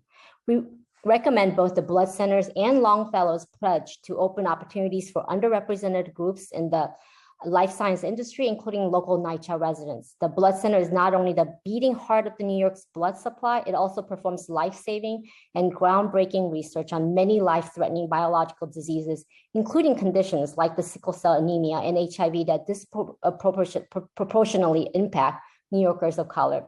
We must now move forward with essential projects that support both our public health and economic recovery simultaneously. That is why we fully support the Central East project for the Blood Center. For the health and benefit of all New Yorkers, we strongly urge that the council does as well. And thank you for the opportunity. Thank you. Thank you for your testimony today. The last speaker on this panel is Ilona Nemeth. Time starts now. Hello, I don't know if you can see me or hear me, but thank you for the, you can hear me? Good, thank you. So thank you for the time today. I am Ilona Nemeth. I'm the CEO of a biotech startup called Rumi Scientific, and we are based at the New York Blood Center. I speak as an example of the biotech community of startups who want to be in New York for various reasons, but find ourselves more courted by communities in other regions, such as San Francisco or San Diego or the Research Triangle, where there are more biotech core clusters there and newer infrastructure, which is very attractive to employees. However, because we are based on technology developed at the Rockefeller University, we had a local draw to New York City, and we really believe in being in New York City and having more of an ecosystem here. So it's very important to us to be near our founders' lab at Rockefeller. And when we looked for lab headquarters, we considered ourselves very fortunate to find a home at the New York Blood Center. Like the New York Blood Center, we aim to help change and save lives. We were also drawn to them because they foster a collaborative environment, are user-friendly, and have a large positive social impact footprint. As you've heard, they're a life-saving institution for New York City, and I'm speaking from a different perspective as a satisfied tenant of the Blood Center, but also as a firm supporter of the need to have a world-class life science hub right there in the region near such a core cluster. We completely support updating the New York Blood Center as this important hub for scientific innovation, as well as blood services. And it's really just not optimal to continue to operate out of the current dated building, where it's also harder to attract employees. Thank you for your time.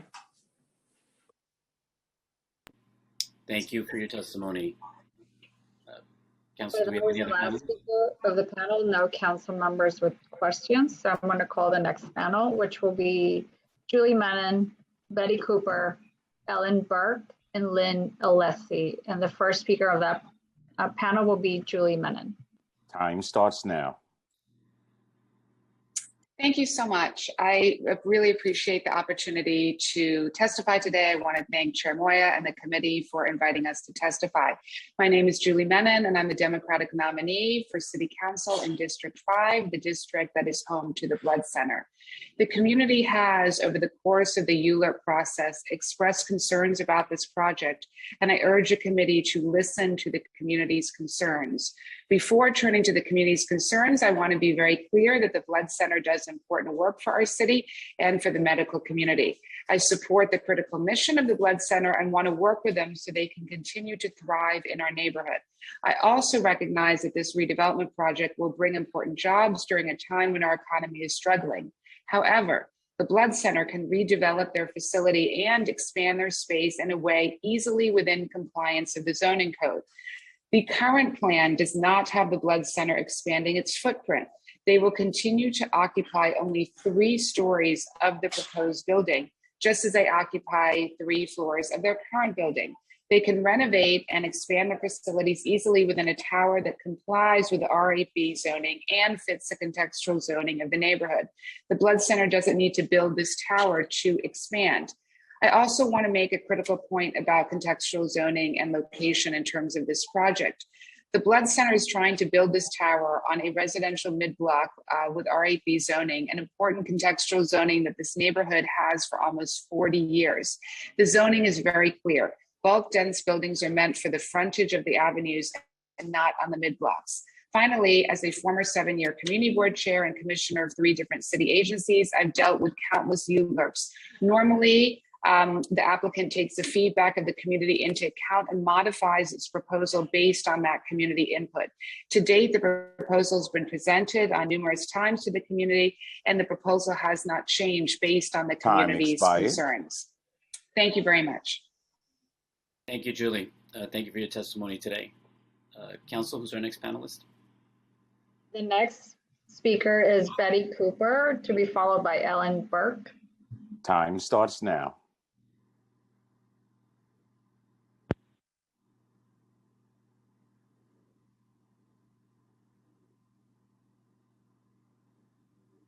Do we have Betty Cooper? Hello, can you hear me? We can hear you, Betty. Thank you so much. Thank you.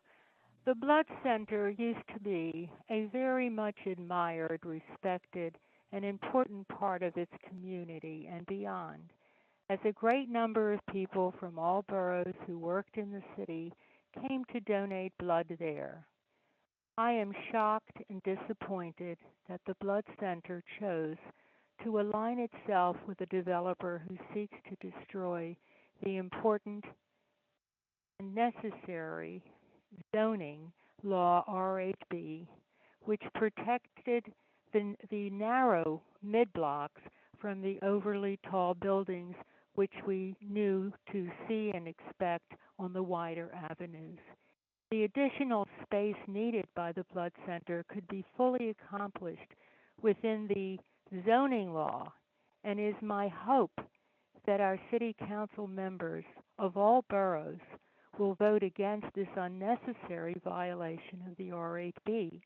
As I've been listening to people speak, and they are all speaking about the neighborhood right where the Blood Center is, and everything they're saying is correct. But no one has yet spoken about the thousands and thousands of apartments that are on the mid-blocks in this whole area. And they also deserve to have the understanding, which I hope we can expect from the members of the council, that this is an issue for the entire area, that once this violation of R8B occurs, then all of the other R8B mid-blocks are also going to be open to higher construction. I'm asking the various members of the council who represent all the boroughs to understand that this is an issue that affects thousands of blocks. Time expired. It is not only this area. I was one of the 3 people who went in 1985 to get this zoning. It was so important to protect the mid-blocks. I hope that that will continue. Thank you so much. Thank you, Betty. Thank you for your testimony today. Council, our next speaker.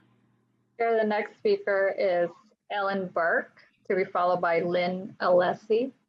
Time starts now. I'm Ellen Burke, board president of 333 East 66th Street, a large co-op directly east of the proposed Blood Center Tower. I'm here representing both myself and the variety and vast majority of our co-op's shareholders. I wish to voice my strong opposition to the land grab by the Blood Center and its for-profit partner Longfellow. We are adamantly opposed to the 3 resolutions: rezoning, text amendment, and special permit that you are currently considering at this community hearing. Along with St. Catherine's Park, JREC, and the 301 East 66th Street apartment complex on 2nd Avenue, our building is one of the most affected entities due to our immediate proximity to the Blood Center. The grotesquely out-of-size tower will ruin the quality of life, not just for the local residents, but for all of those who come to learn and work in our area from every part of New York. It will set a terrible precedent by being the first upzoning of an R8B mid-block since its adoption 35 years ago and commercialize low-rise neighborhood residential streets. This is not the first time that the Blood Center proposed building a 30-story tower at this location. In 1985, they went through the environmental review process to build a tower of residential units rather than what they are proposing today. However, as has been mentioned many times throughout the process, if these resolutions are approved, nothing legal will stop the Blood Center from flipping the project so that a gigantic commercial residential tower can be constructed. If the Blood Center wishes to build, by their own admission, a mid-Manhattan type of commercial tower, one with massive external signage, no setbacks, and multiple floors of noisy machinery, they're more than welcome to do it on an avenue, which has higher right of zoning, or even better, a midtown or another non-residential area, which is where this building really belongs. Please oppose this application by voting no. Thank you for your testimony today. Chair, the next speaker and the last speaker on this panel is Lynn Alessi. Time starts now. Hi, my name is Lynn Alessi. Thank you to the council members for the opportunity to speak. I live at 333 East 66th Street for over 5 decades. I am also a board of directors of the cooperative building. 333 is 75 feet from the blood center. I am, or I was, a blood donor at the blood center. I have now switched to Sloan. Since the blood center started to reveal their plans to build the blood center, there was arrogance and deafness to our requests. And as the last minute, concessions were made, but not enough. Paul Silver refers to the blood center that it does not have residents. There are residential apartments on 66th Street, both sides of the blood center. There's a convent on 66th Street directly across. On the 67th Street side, of course, we know that there's 2,000 students with a park and a library. This is my neighborhood. The Blood Center and Longfellow have no concern for the safety of our neighborhood. We ask the committee to deny the Blood Center to build this disastrous tower. Thank you. Chair, that was the last speaker on this panel. So, and there are no council members with questions. So I will call on the next panel, which will be Jerry Vinokuro, Deidre Fields Wilson, and Alexander Bruno. So the first speaker is Jerry Vinokuro. Time starts now.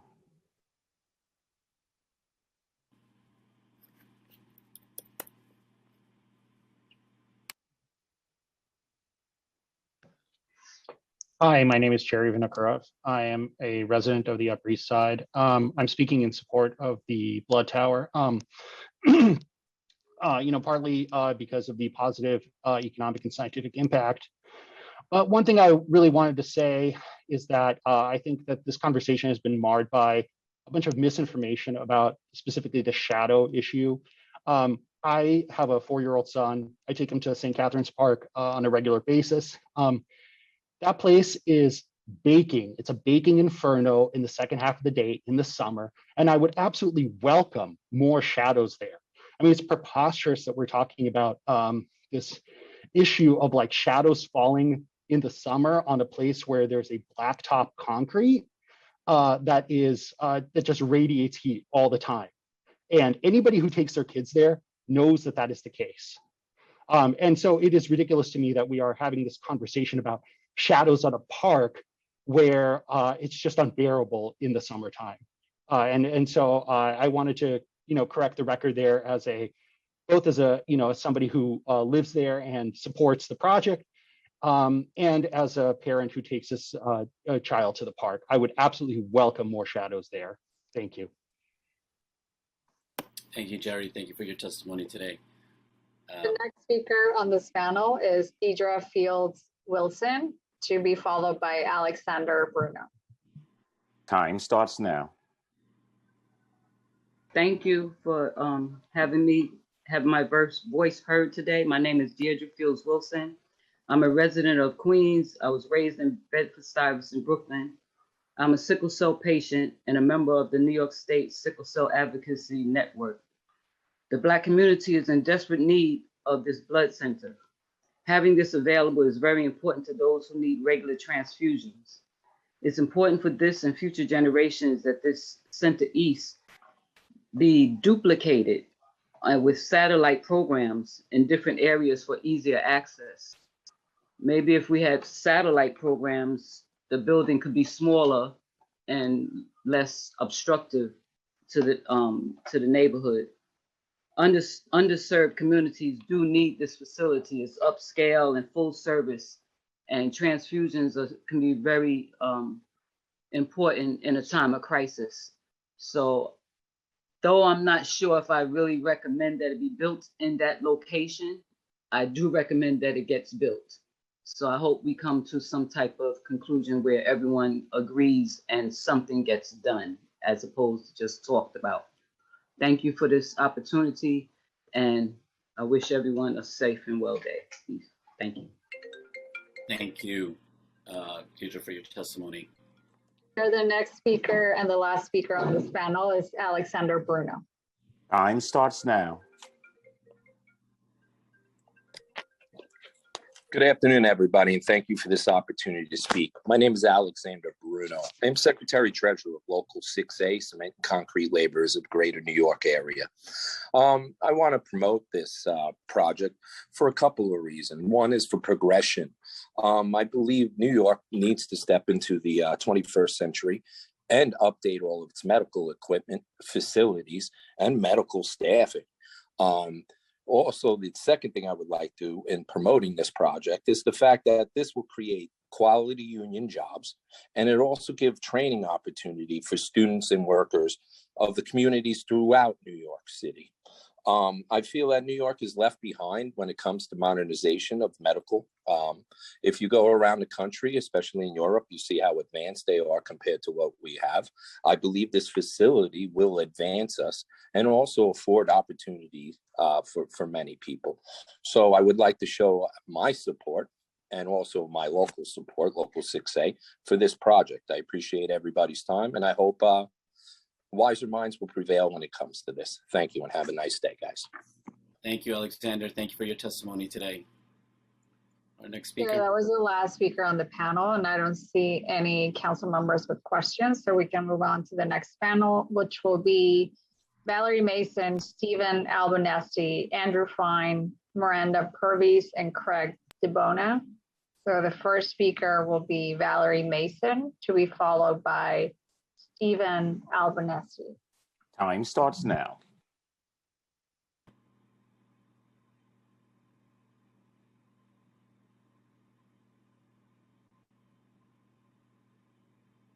Can you hear me? We can hear you, Valerie. Sorry, I was waiting. Apologies. 1 second, if you don't mind. Sorry. Yeah, no worries. No worries. Good to see you again, Chair Moya. Good to see you, Valerie. Okay. Well, I'm Valerie Mason, and I'm appearing at this hearing on behalf of the East 72nd Street Neighborhood Association in my capacity as its president. I'm also the second vice chair of Community Board 8 and a member of the zoning committee of the Community Board. East 72NA represents more than 5,000 residents on the Upper East Side, none of whom live on East 66 or East 67 streets, and we're here in opposition to the proposed application.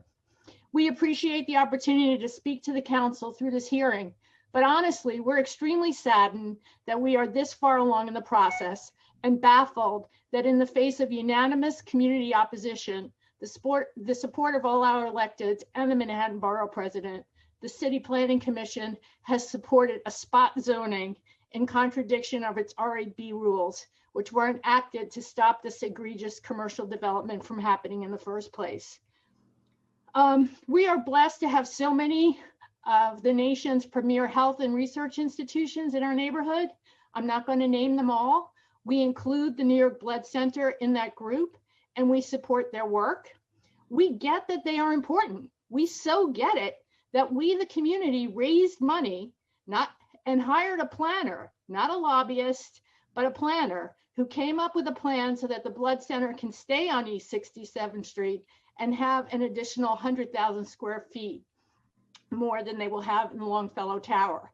And as other speakers have said, we need to separate what the Blood Center does from a commercial tower. I mean, what more can we do? We cannot do what the Blood Center wants. We cannot support tinkering with R8B.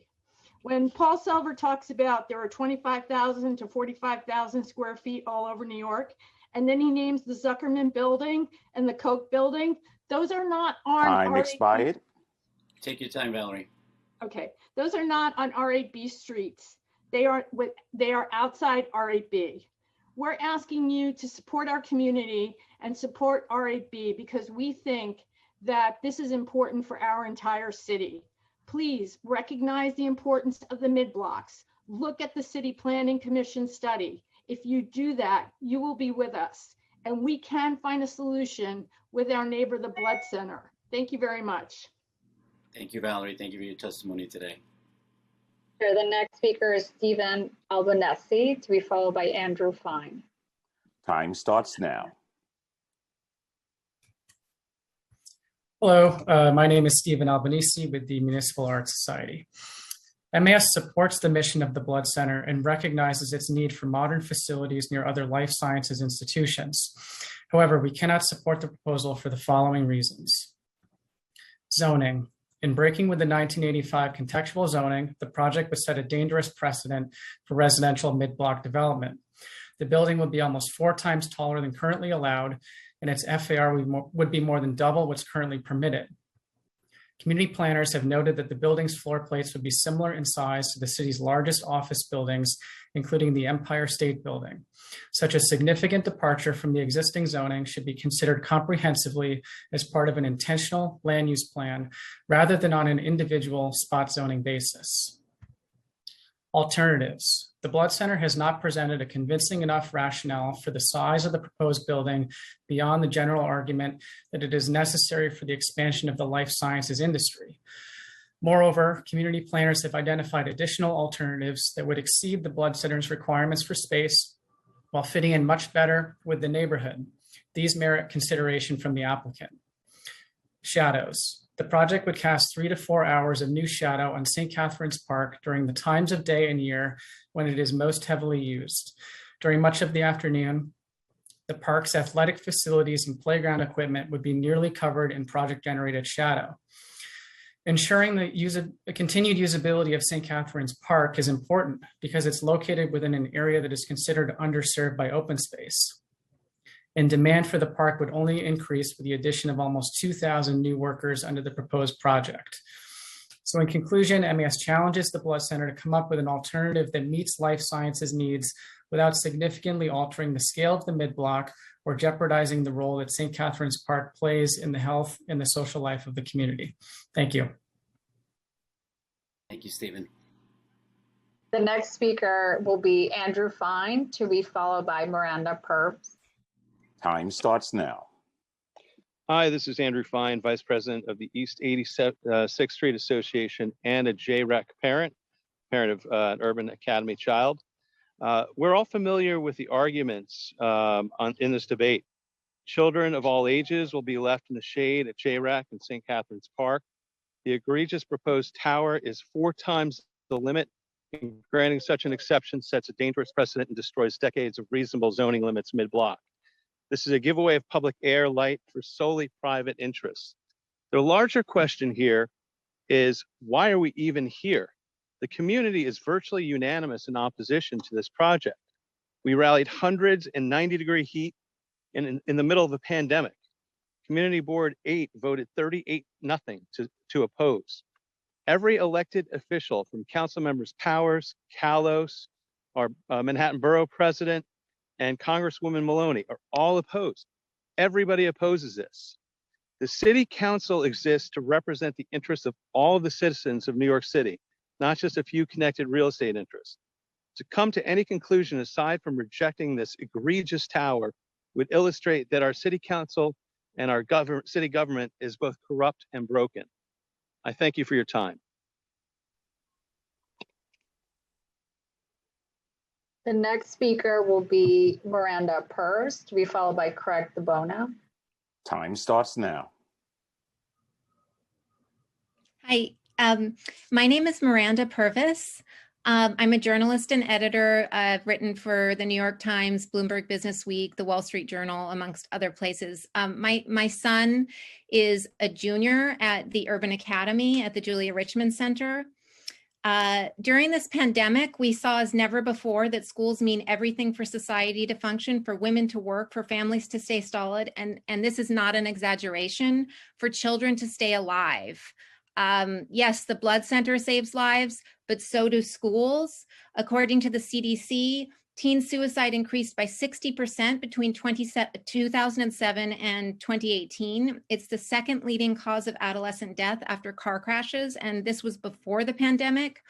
During the winter shutdown, the CDC reported a 39% spike in ER visits related to teen suicides. I spent months of last year outside my son's door on suicide watch. All around me, I saw teenagers turning into zombies, unable to leave their bedrooms. I heard an ambulance arrive in the middle of the night. A previously healthy teenage girl next door was taken to the hospital because she couldn't stop screaming. In my house, my son tried dangerous pharmaceuticals he'd never shown any proclivity toward.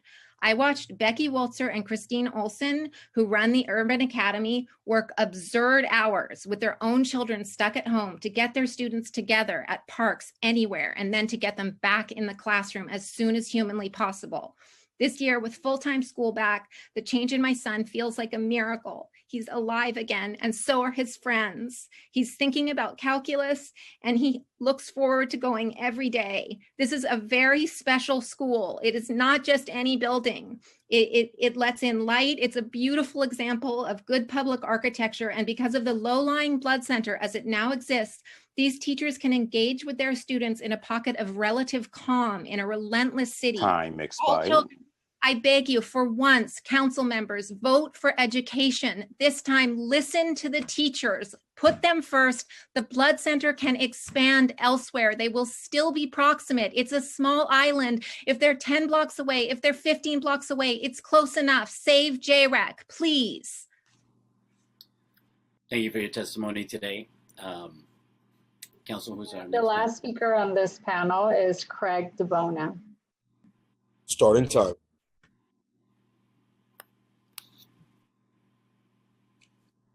My name is Craig DeBone, and I've lived at 333 66th Street for 45 years.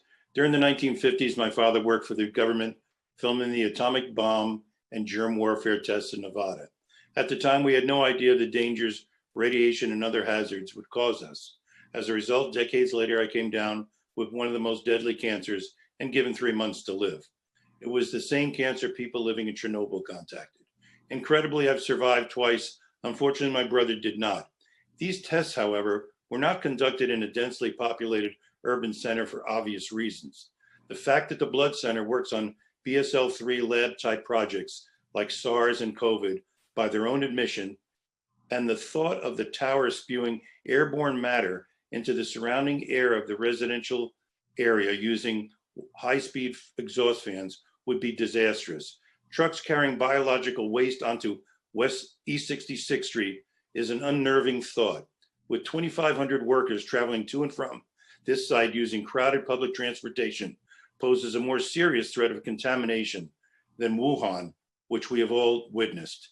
In the last year and a half, spread caused by human error cannot be ruled out. The idea of building a 284-foot tower casting a perpetual shadow over the JREC complex and St. Catherine's Park, in addition to what we have learned from the pandemic, should render this project dead on arrival. We are literally fighting for the survival of our community and neighbors. I implore you, for the safety of your community and New York City, to vote no. This project is nothing but an attempted land grab by a greedy out-of-state corporation, Longfellow. And remember one thing, they can build, as of right, a bigger building than they would actually get with this tower. Keep that in mind. Thank you. Thank you for your testimony. Who is the last speaker of the panel, Chair? And we don't have any council members with questions, so I can move on to the next panel, which will be Rose Hatche, Martin Bell, Allison Bell, and Maria Andriano. Rose Hatche will be the first speaker, followed by Martin Bell. Starting time.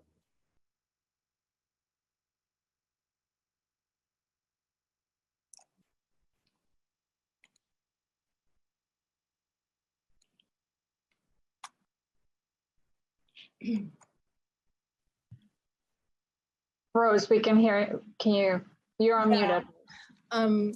My name's Rose Hache.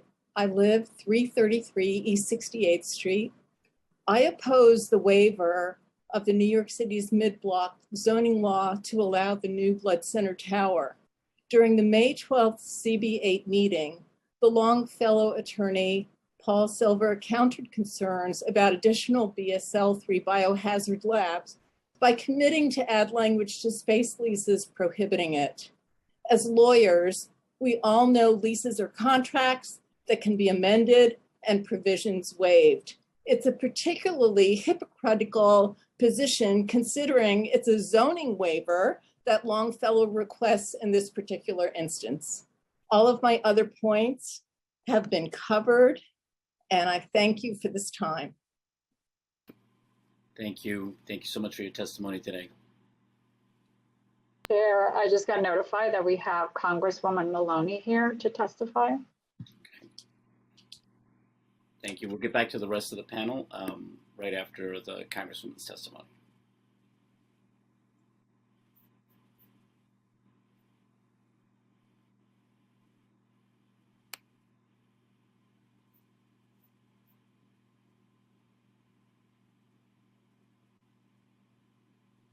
Do we have the Congresswoman? Here we go. Oh, I see her. Hello. Hi, Congresswoman. Can you hear me? We can hear you whenever you're ready. Okay. First of all, I want to thank you so much, Chairman Francisco Moya and the New York City Land Use Subcommittee on Zoning and Franchising for allowing me to virtually present my testimony today and for accommodating my schedule. We're literally on the floor in between votes.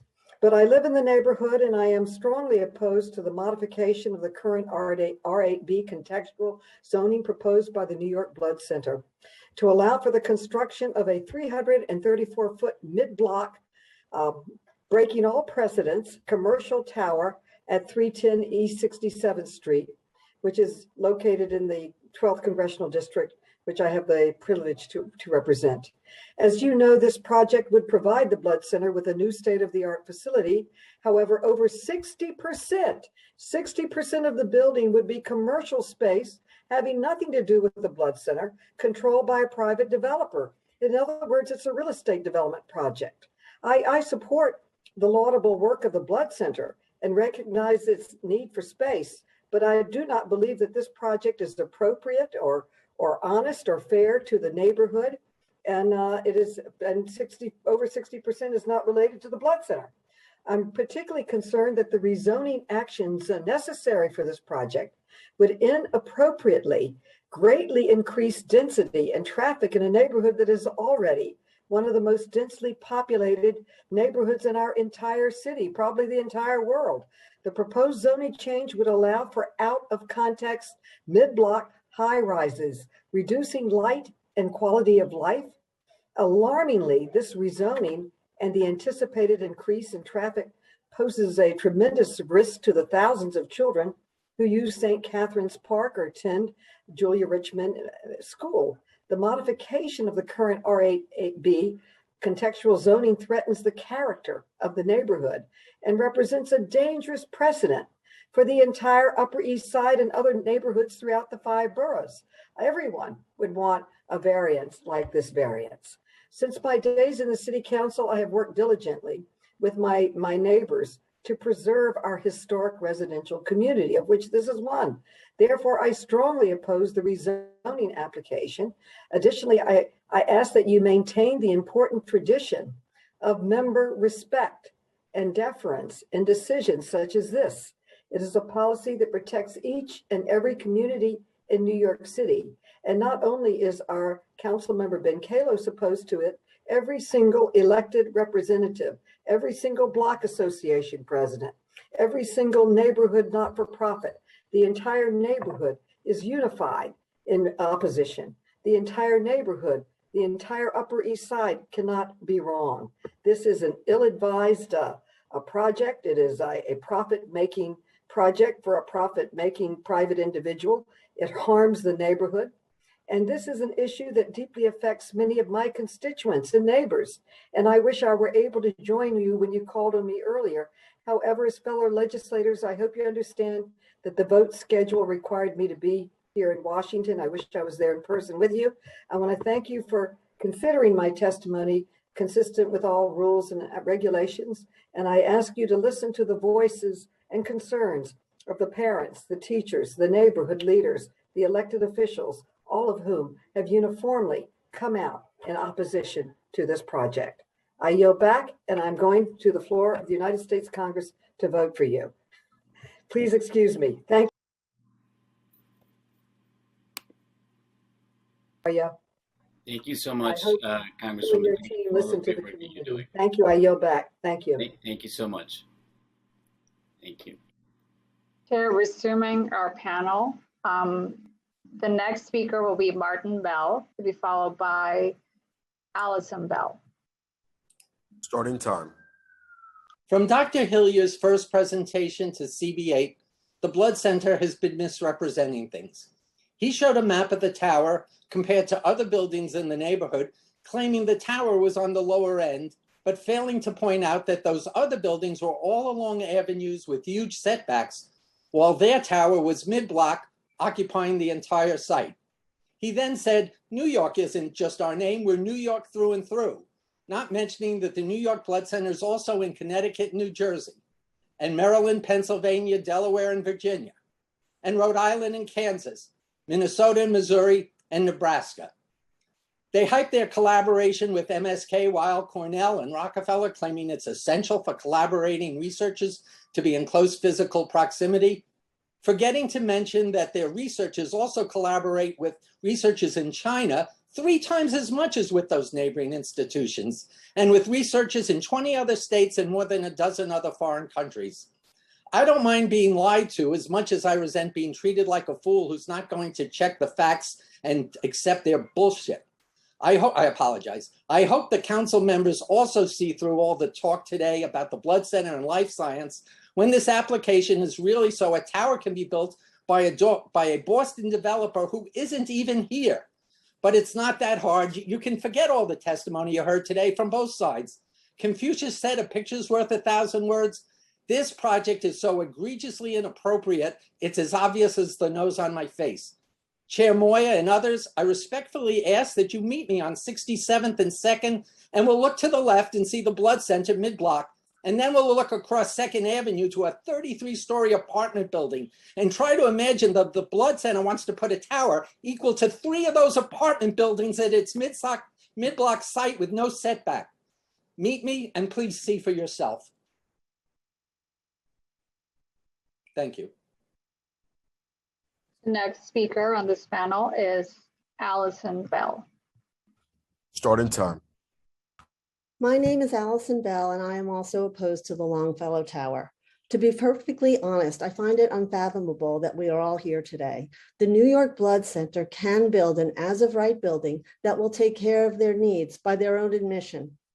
When I first read about this proposed project a year ago, I immediately wanted to learn more about it and about this application process. I was steered to attend the Community Board 8 meetings. Longfellow New York Blood Center made their presentation. The community asked lots of questions, and they were supposed to be addressed at the next meeting. Longfellow and the New York Blood Center did not attend that one, nor the one after that. And when they finally came back, they virtually showed us the exact same presentation and answered very few questions. So here we are, with never any good faith outreach to this community by the Blood Center, by Longfellow, by their lawyers, by their PR firm, by their lobbyists, to answer or address the serious concerns of my community. I could talk about the shadows, the loss of light, the disruption, the traffic, but I want to focus on the zoning. Folks worked long and hard for the R8B zoning. You should have heard them at the community center, the community board board 8 meetings. They were still so passionate about saving the mid-blocks. Now a Boston developer arrives. Let's change the zoning. Let's build a building 4 times what is allowed. Blood Center, build your building as of right. It's the right thing to do. Longfellow, build your science tower at a properly zoned place. It's the right thing to do. And sometimes the right thing to do is not about the money. Thank you so much for the time. Thank you, Allison. Thank you for your testimony. The last speaker on this panel, Chair, is Maria Andriano. Starting time. Hello.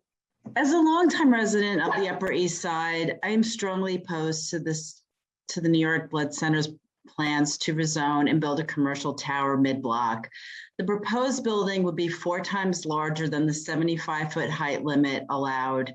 Zoning that was designed to preserve access to light and air, zoning that was designed to protect locations such as the ones that will be impacted by Longfellow, St. Catherine's Park, and the 6 schools of the Julia Richmond Education Complex. This tower development would set a dangerous precedent not only to this neighborhood, but to all of New York City. Proposal is being touted as support for the life sciences, but the Blood Center would only occupy 35%. The expanded space as proposed is not essential to the Blood Center's core mission, which can be adequately served by a much smaller as-of-right development. Let's call a spade a spade. This is a real estate ploy by a Boston developer to build more condos in an already congested neighborhood. The proposal by Longfellow will ruin the quality of life for the children of this neighborhood and the children attending the Julia Richmond Education Complex. As our elected officials, I beseech you to put, for once, our people over profit. Thank you.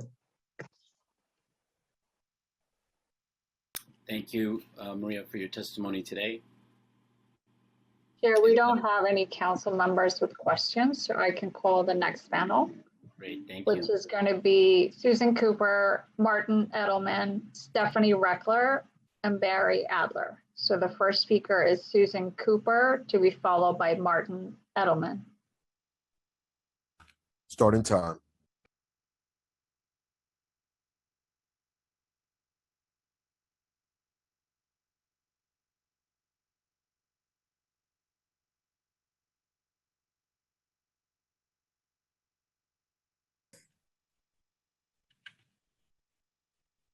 Do we have Susan Cooper? Yes, thank you. I'm talking about 2,500 children who are already distressed by the pandemic and this crazed world. They have been through enough. 2,500 kids and 600 new children each year for 4 to 5 years of construction. The impact on these kids concerned me, so I looked for research about what that impact might mean to them. And the Environmental Protection Agency has published a brochure titled Noise and Its Effect on Children. This research tells us that noise poses a serious threat to a child's physical and psychological health. It can damage their ability to talk, to listen, and to read. It can affect the capacity to learn and impair hearing. Physically, it can disturb the cardiovascular system, causing high blood pressure and other vascular ailments. We don't need yet another tall building in New York City, but we do need kids who can learn and be well adjusted. I'm sorry to get emotional about this, but this huge impact on kids is unconscionable. The brochure tells us how to minimize these risks, but none of the suggestions will help, as no one will have any control over the unreal noise of construction, which cannot be tempered no matter how hard they say they will try. The shadow slide that the Blood Center showed earlier put JREC in total shadow, the school, not just the park, the school in total shadow. The current slide shows the school in sunlight with wide open windows, no heavy curtains, no double city windows, no air conditioners, blocking the natural light and air. I'm sure some of you are parents, and we all are or should be child. The children in JREC, in the SAM school, in PS 26 will suffer irreparable damage, and this will particularly expired. the kids of special learning. There are already over 5 million kids with noise-induced hearing loss. Please, council members, let us not add to that count by allowing this project to move forward in this particularly ill-advised location. With other options, the Blood Center has pit their own economic benefits against the well-being of thousands of our New York City children. Thank you very much for your time. Thank you, Susan. Thank you for your testimony today. Our next speaker is Martin Edelman, to be followed by Stephanie Reckler. Starting time.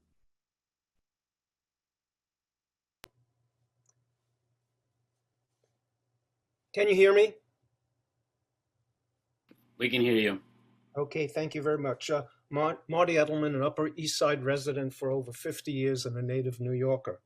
I support the rebuilding of the Blood Center to the existing mid-block height zoning code of 75 feet. And I believe that they will be able to then accomplish all that their mission identifies. I do not support building a tower, which could be 334 feet, that would bring one, additional research with pathogens into a residential neighborhood. Two, additional 2,000 people to work in the building that would overwhelm the local service businesses. Three, too much additional traffic congestion, given that we already have a crosstown bus and school buses on East 67th Street and a main route on East 66th Street for cars going to the west side through Central Park. And four, noise, unhealthy air, and reduced light to the Julia Richmond School Complex and St. Catherine's Park during and after construction. I thank you very much for hearing my testimony, and I hope that you will do the right thing. Thank you. Thank you for your testimony today. The next panelist. The next speaker is Stephanie Reckler, to be followed by Barry Adler. Starting time. Yes, I represent the Committee to Protect Our Lenox Hill Neighborhood. We've submitted written testimony in great detail regarding Northwell Lenox Hill and the similarities of our objections to the Longfellow Blood Center. I've listened to the entirety of the council meeting so far. I just learned of the compromises that the Blood Center has made. I appreciate the probing questions that Councilmen Kalos and Powers have asked and have listened carefully to the public's comments. But there are compromises that cannot fix some of the issues. You cannot make the roadways wider to accommodate the increased traffic that these new large buildings will generate. You cannot reroute the crosstown buses or the school buses that drop off the children at JREC. You cannot tell an ambulance stuck in traffic with a dying patient just to wait before getting to the Lenox Hill ER. It was said that no residential housing will be reduced. Great, but the proposals will reduce the quality of life. The playground fund cannot reduce the shadows on the park. Only God can. The convoluted arguments for zoning variances will set a precedent in all districts. The Blood Center needs to rethink its plans. As stated, the plans will affect every district, every councilman. To be very clear, we are not against development. Development needs to respect the community. No consideration has been given to the impact these grandiose projects have on the community. Please vote against the current Blood Center proposal. I appreciate the opportunity to speak. Thank you very much, Chair Moya. Thank you, Stephanie. Thank you so much for your testimony today. So the last speaker on this panel is Barry Adler. Starting time. Hello, my name is Barry Adler. For 20 years, I've lived at 315 East 68th, and I've attended, I think, every hearing about this project. For me, the objections don't start or end with shadows, and they have nothing to do with NIMBY selfishness.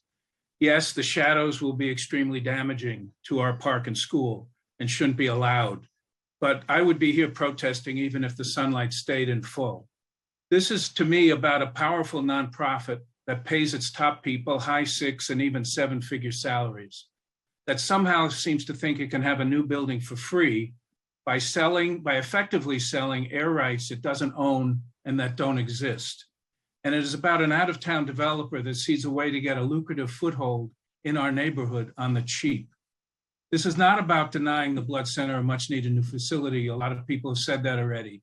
And a lot of people have noted that under the existing zoning, the Blood Center could put up actually a bigger place than it now plans to put up. But that would be for free. We think it has the money, though. I think it has the money to pay for it. I think it doesn't want to spend it. And it certainly would have this neighborhood's complete support to build a structure of right. Nobody's against that.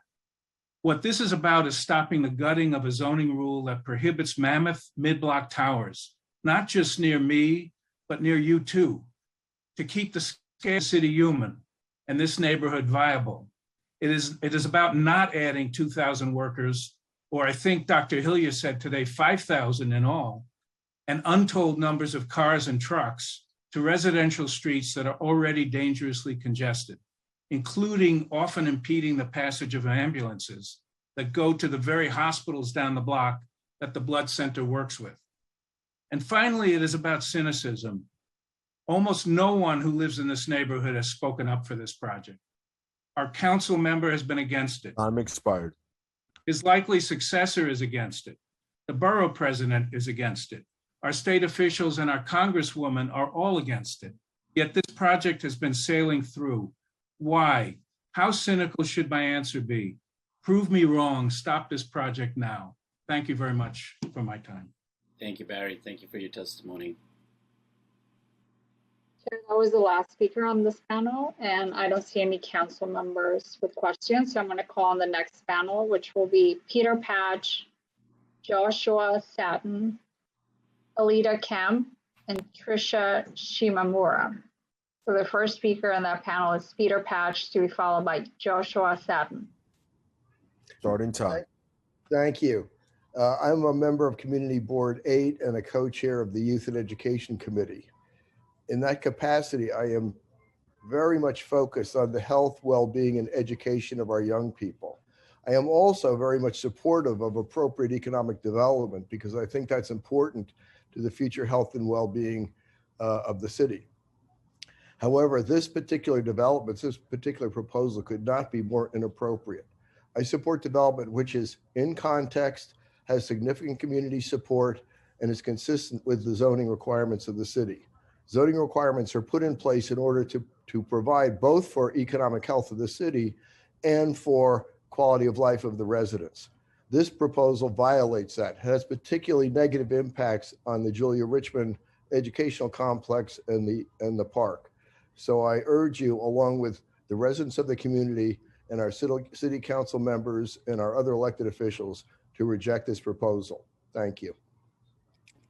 Thank you, Peter. Thank you for your testimony today. Our next speaker will be Joshua Satin, to be followed by Alita Kemp. Starting time.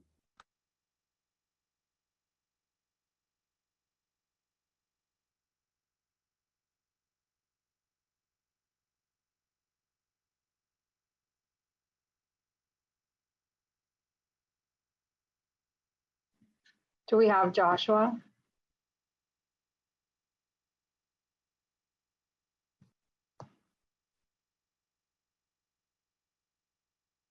Why don't we move to the Next speaker, so we'll take on Alita Kemp while we figure out if Joshua is joining. Thank you. Thank you, Chair Moya and council members, for hearing my testimony. My name is Alita Kemp, and I was chair of CB8 when the Blood Center first brought this project with Longfellow to us, but I am speaking individually. The diversity, jobs, union jobs, and research can be achieved wherever the building is built without the negative community impact. To the community's surprise and to the elected officials' surprise, until this hearing, Longfellow we did not know that Longfellow had reduced the height, which is indicative of its failure to inform the community and further indication of its disrespect for the community. Please close your eyes and think of your home, your children's schools, your family's park. Now think of a tower that runs through the block next door to each of them. Think of thick traffic, noise and air pollution from the traffic, loading bays and the hum of ventilation systems, light pollution from the signage and an all glass building. Think of this right in front of your homes, your schools, your parks, your libraries.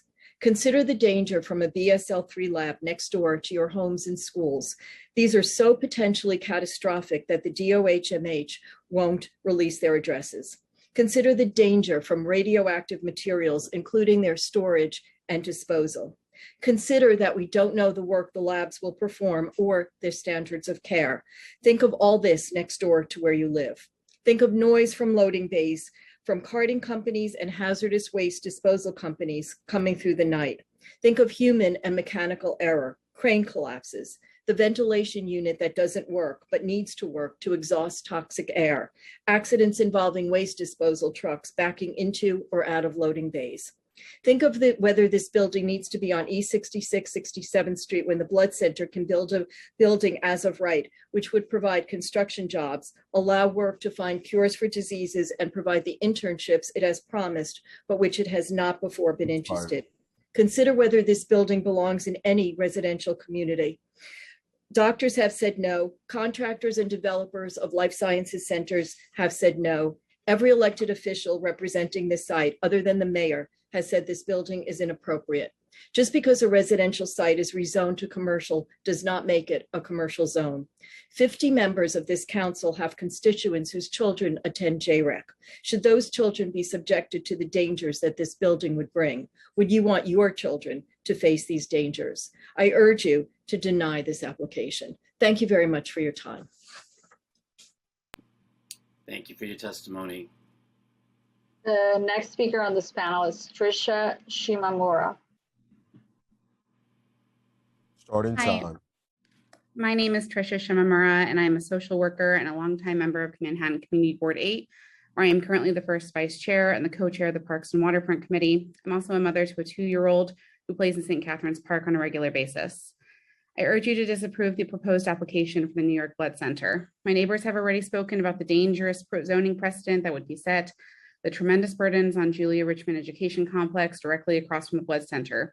You've already heard that JREC houses 6 different schools serving students from across the city, but I also want to call attention to the transportation impacts of this project. School buses, along with the M66 bus, are a near constant on 67th Street, and many students, particularly our younger students and students with special needs, require additional assistance as they enter and exit the building. Enveloping JREC in near permanent shadows and adding additional traffic to the street devalues our students and their safety. I will note that none of the measures proposed today would reverse the fact that these students would be in permanent shadows and navigating a very dangerous street. I find it troubling that the developer would recognize the sensitivities towards noise for these students, but would not also recognize the need for sunlight and pedestrian safety for all students. Finally, I urge you to consider the devastating impact on St. Catherine's Park. By their own assessment, the developers acknowledge that the project would cast shadows causing significant adverse impact on the park. And in fact, the majority of the park would lose direct light through the spring, summer, and fall months in the afternoon. The City Parks Department has also agreed with this assessment, noting that the shadows would negatively affect planning and activities in the park. No amount of funding by the developer would bring back the sunlight. St. Catherine's is one of the most heavily visited parks in our entire city, and somewhat uniquely, it serves a wide range of users, including seniors, families, hospital patients. This is not just for children, it's an open space with tables, benches, a bathroom, and a very walkable pathway that makes the park beloved by seniors, employees, and other adults.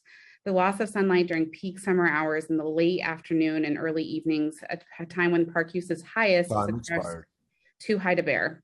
For all of these reasons, I ask you to disapprove this application. Thank you.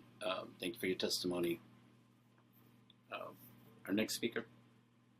Chair, it doesn't look like we could get Joshua from this panel. So that was the last speaker on this panel, and Councilmember Kalos has his hand up.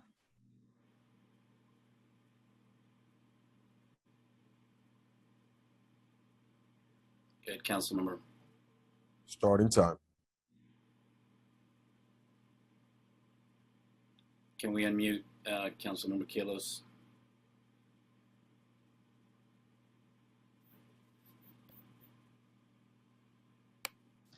Thank you, Chair.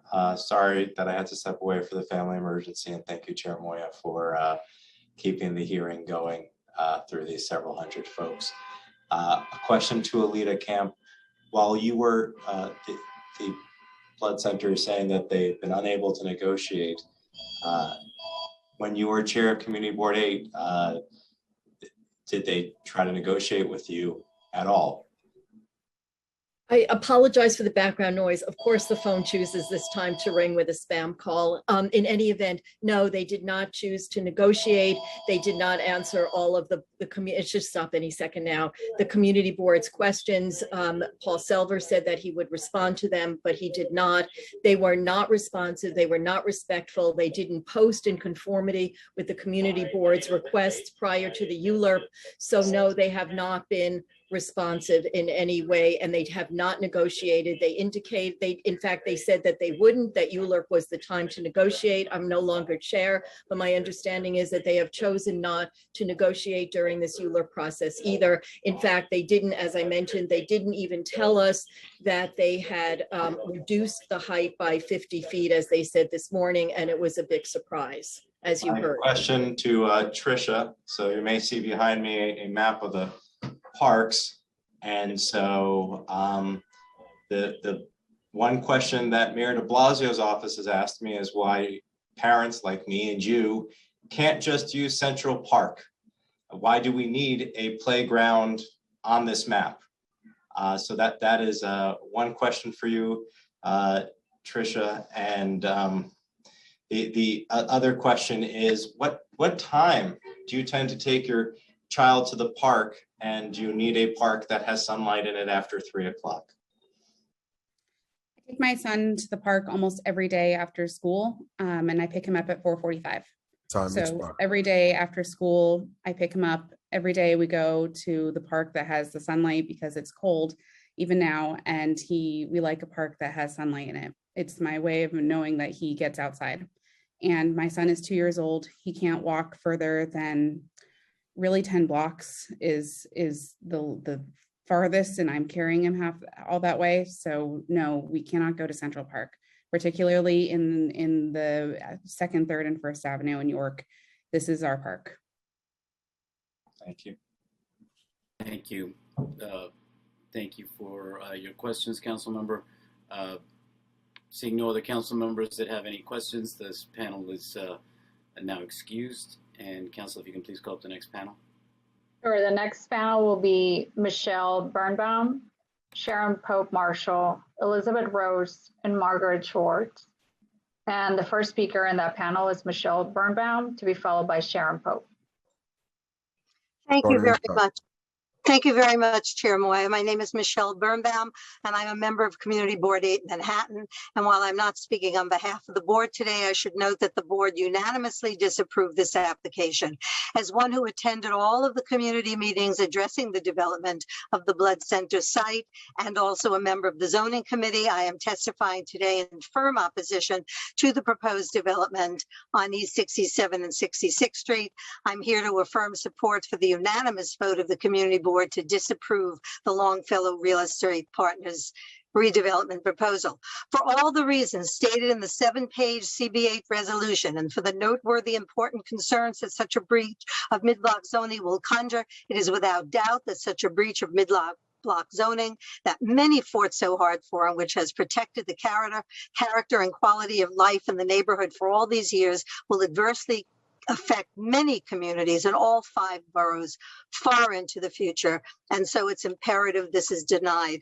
Zoning regulations are the only thing that stand between communities and development chaos, and therefore they must be respected and protected. A precedent for building the equivalent of a 33-story commercial building in a block of residential housing is abhorrent, and in this case unnecessary, as any need of the Blood Center can be achieved under current zoning regulations. Any as-of-right construction by the Blood Center on its current site and any construction by Longfellow Real Estate Partners on any other sites will satisfy their programmatic needs. Development will employ a full complement of union labor workers. So the argument that denying this application would result in a loss of union jobs is untrue. Any social equity issue that was brought into this conversation was done so with an eye towards ascribing false motives and muddying the waters. Likewise, pointing to any specific disease and implying that if this application were denied, that the research on that disease would be Time impeded expired. is also untrue. It's a zoning issue, and that's why it's in front of the zoning committee. Please join the many neighborhood preservation groups, block associations, community groups, community facilities, residents and businesses, and stand in opposition to the Longfellow proposal. Thank you so much. Thank you. Thank you for your testimony. Hi, Joshua Satin is here from Julia Richmond. Josh, hold on one second. Council, who's our The next next speaker? speaker, chair on this panel, is Sharon Pope Marshall, to be followed by Elizabeth Rose. Starting time. Thank you. Good afternoon. Can you hear me? We can hear you. Chair Moya, Councilmember Kalos, and members of the Zoning and Franchises Subcommittee, thank you for this opportunity to testify against the New York Blood Center development proposal. My name is Sharon Pope Marshall, Executive Director of Civitas. Since 1981, Civitas, an organization of citizens, has been dedicated to improving the neighborhood quality of life on the Upper East Side and also El Barrio, East Harlem. The New York Blood Center is one of the largest community-based nonprofit collection and distribution organizations in the United States, a spectacular achievement. A new New York Blood Center facility can be built and should be built, but not by sacrificing the existing R8B zoning district. As of right, development may not produce the out-of-scale Boston developed tower the Blood Center team wants, but it will be the modern 21st century facility that the New York Blood Center and the city needs. The proposal before you seeks to remove the existing R8B zoning designation. R8B protects our low-density mid-blocks and guides larger commercial activity to the avenues. The removal of R8B is a direct assault on lower-density side streets, which will have profound impacts and implications, not just for our community, but for communities across our city, not Boston's. Disapprove this application. I just had 2 sentences. Disapprove this application. We can do better. Thank you for the opportunity to speak with you on this issue. Thank you. Thank you so much for your testimony. Can you call up our next speaker? The next speaker is Elizabeth Rose, to be followed by Margaret Short. Starting May I time. ask that you call Joshua Satin? He's a principal of a school, and I think his time is more valuable. I will wait until he has gone. Okay, folks, we have an order here, and I know that we want to get all of the people in, but we have an order. We just want to keep that going. Council, if we'll make the exception here to Joshua Satin, can you accept the unmute request if you're available?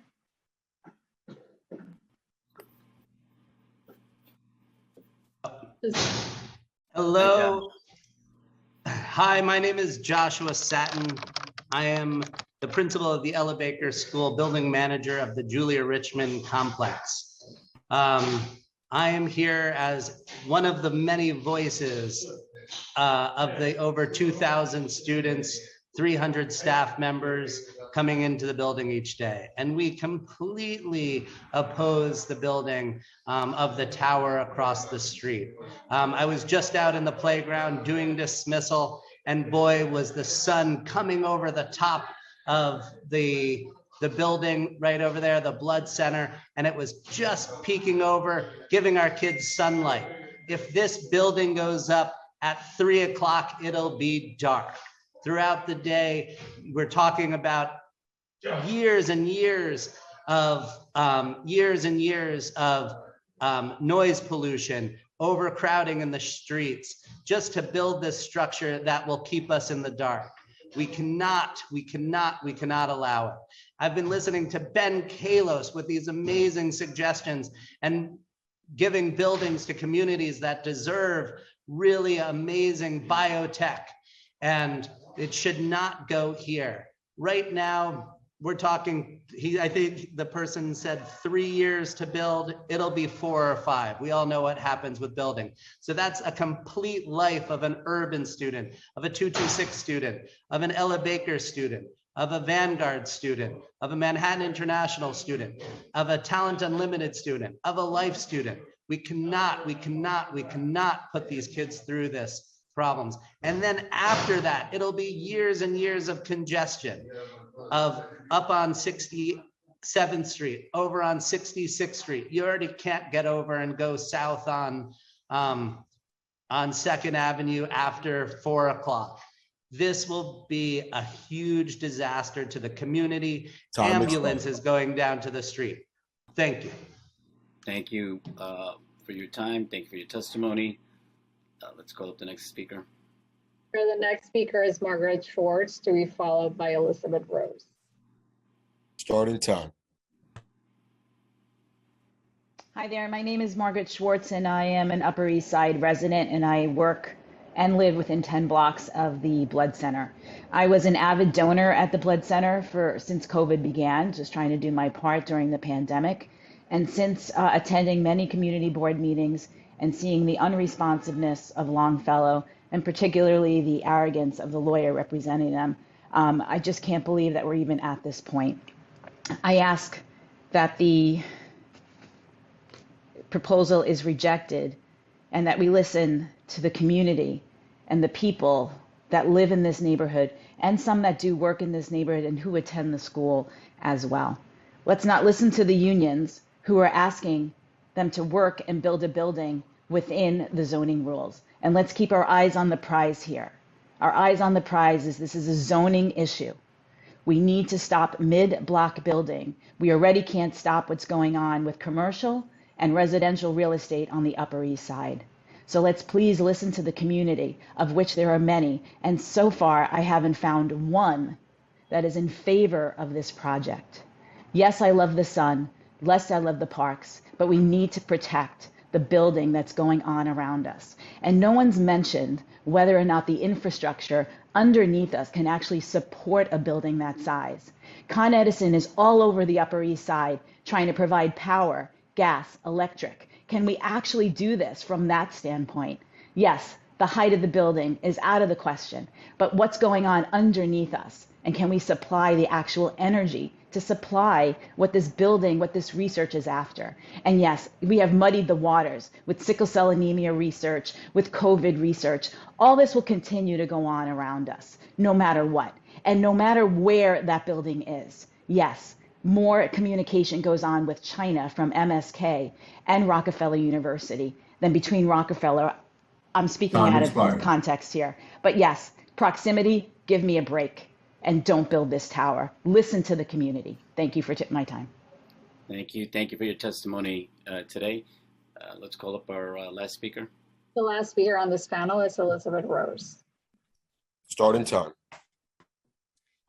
Thank you, Chair Moya. I'd like to address two statements made by the applicant earlier today. The first was that the building type and form are appropriate to the neighborhood.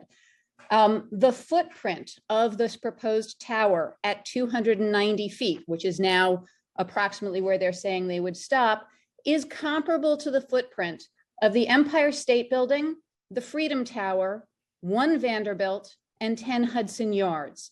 None of those buildings exist in a mid-block setting surrounded by low-scale residential buildings. So no, it is not of type and form appropriate to the neighborhood. The applicant also said that it was impossible to prove the impact on R8B zoning and effectively suggested that the council should discount that issue in their consideration. First of all, the statement goes both ways. They also can't prove that it won't impact R8B zoning elsewhere. And in fact, it's really easy for members of the community to imagine that it will, for a couple of reasons. The first is that the Blood Center's original proposal in the ZAP portal included the entire mid-block between 1st and 2nd Avenues and 66th and 67th Streets, not just their own lot. We also know that other medical institutions already own many mid-block lots in this neighborhood of the Upper East Side. Thus far, they have been respectful of R8B zoning in developing those properties. But it's really reasonable and easy to imagine that they would also seek to break R8B if this proposal is approved.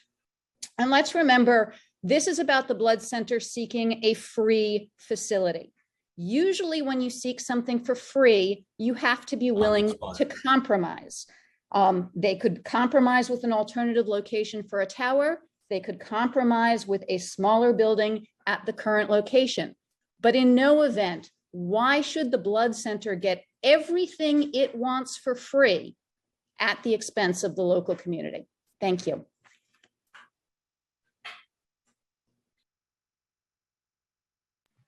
Chair, that was the last speaker on this panel, and Councilmember Kalos has his hand up for a question. Councilmember Kalos. Thank you, Chair.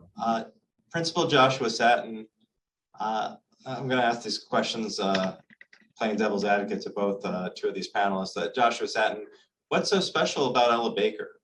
Where are your kids from?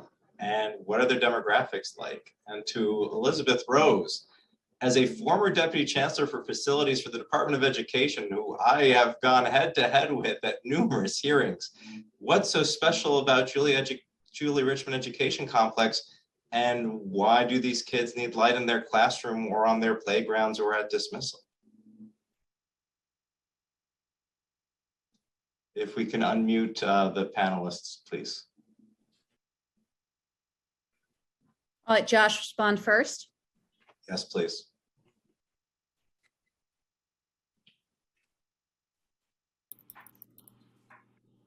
If we can restore the time on the clock. We have Josh.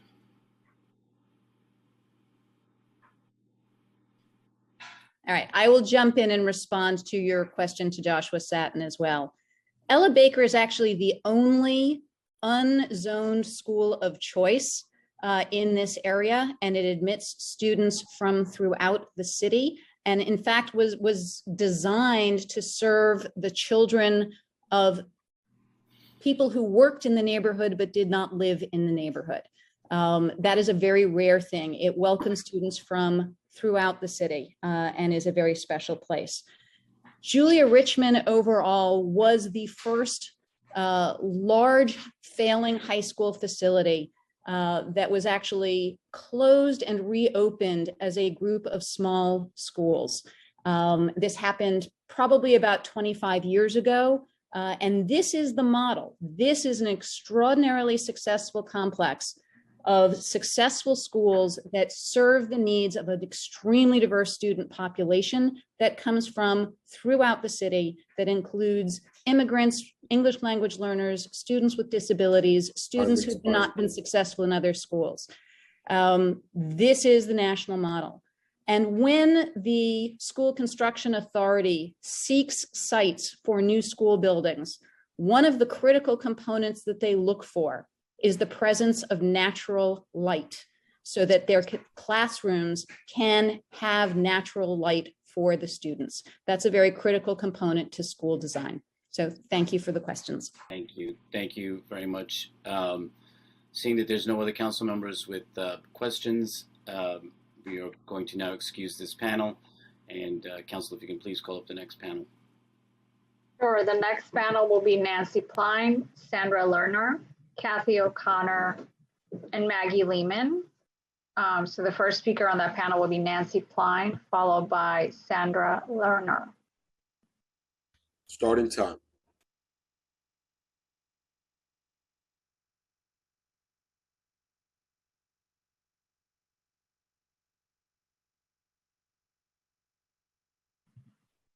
Do we have Nancy Pline? Hello. Hi, Nancy. Yes, hello. Hi.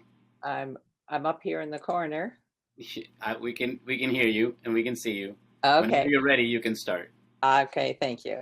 Nancy Ply, I'm a resident and community liaison for 333 East 69th Street, a 114 unit residential co-op, and I am treasurer of the East 69th Street Block Association. Today, I represent both groups in supporting the work of the New York Blood Center, but am opposing their proposed rezoning and expansion proposal. This proposal seeks to allow a 600,000 square foot commercial building in a residential mid-block street.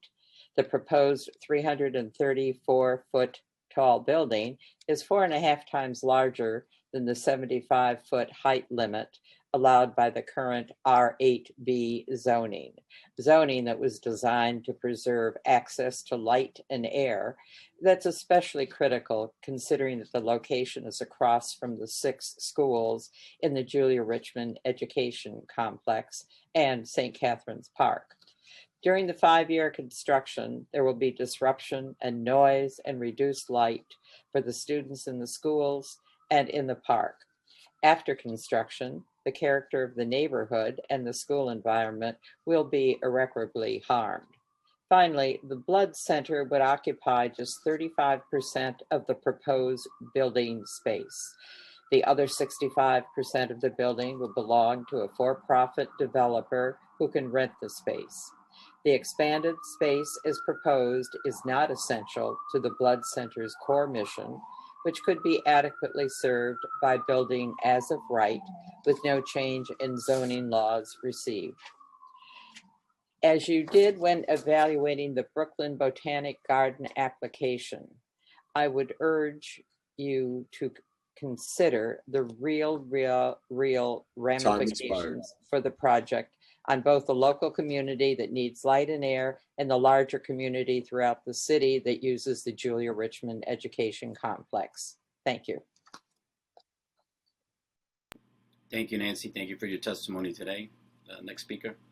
I don't see Sandra Lerner, who I had announced in the meeting, so I'm just going to move on to Kathy O'Connor and Maggie Lehman will be next after Kathy while we look for Sandra. Starting time. Thank you, council members.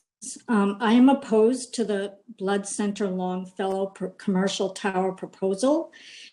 It is an egregious project that has no place in any residential neighborhood.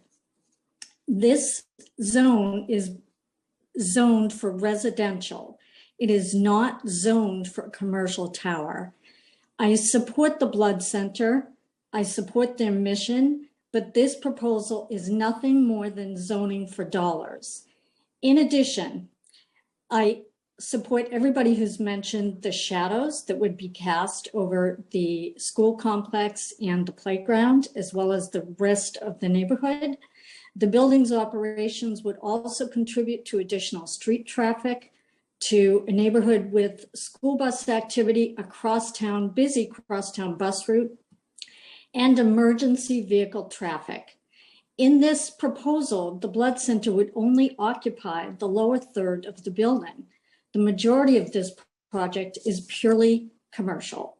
The project is a bad plan for the neighborhood and a bad plan for the city. I support the Blood Center's mission, but I'm against this proposal. The applicant has demonstrated a disregard for the community and for decades of successful zoning. It requires the community to impact the egregious building in order to benefit a private developer. I urge you to reject this proposal. Thank you for hearing me. Thank you, Kathy. Thank you for your testimony today. Who's our next speaker? The next speaker is Maggie Lehman, to be followed by Sandra Lerner. Starting time. You gotta unmute yourself first, Maggie. You gotta unmute yourself.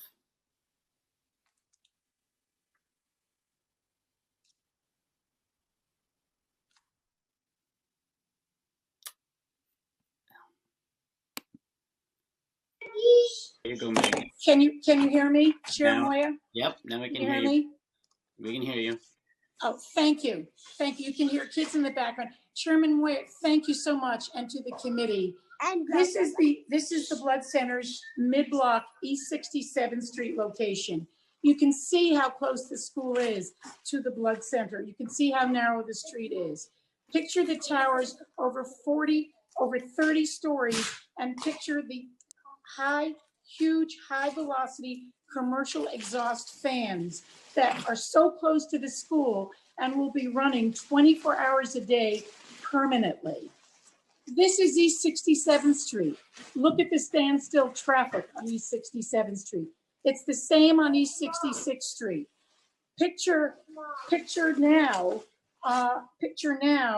the 7 commercial trucks an hour and the 4 loading bays that will be on East 66th Street, fighting traffic here that you see and the school buses. This is the daily 2nd Avenue standstill traffic every single day. And this is St. Catherine's Park, the school playground. You can see how close the Blood Center is, and you can see how heavily the park is used. This is the New York City Public Library that is contiguous to the Blood Center building. All this is why New York City's 2016 Zoning Life Sciences Memorandum permits life science buildings only in manufacturing and commercial zones. They should not be on any residential street anywhere in New York City. This attempt to rezone parts of these 2 side streets from residential to commercial is an end run around the intent of that memorandum. To call them commercial through this rezoning, whose sole purpose is to permit this tower, most of which the Blood Center won't own or occupy, does not make this commercial. Councilman Moyer, thank you for your time. Thank you, Maggie. Thank you so much for your testimony today. Here, the last speaker on this panel is Sandra Lerner. Starting time. Hello, my name is Sandra Lerner. Can you hear me? We can hear you whenever you're ready. I am in opposition to the Blood Center Tower for the following reasons. The rezoning of a mid-block structure from the current 75-foot building height to the 334-foot height, or even less, so that they had said today.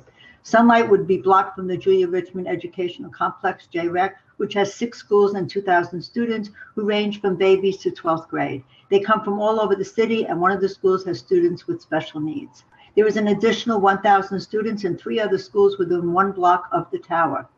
On the same block as the Blood Center is a very busy public library.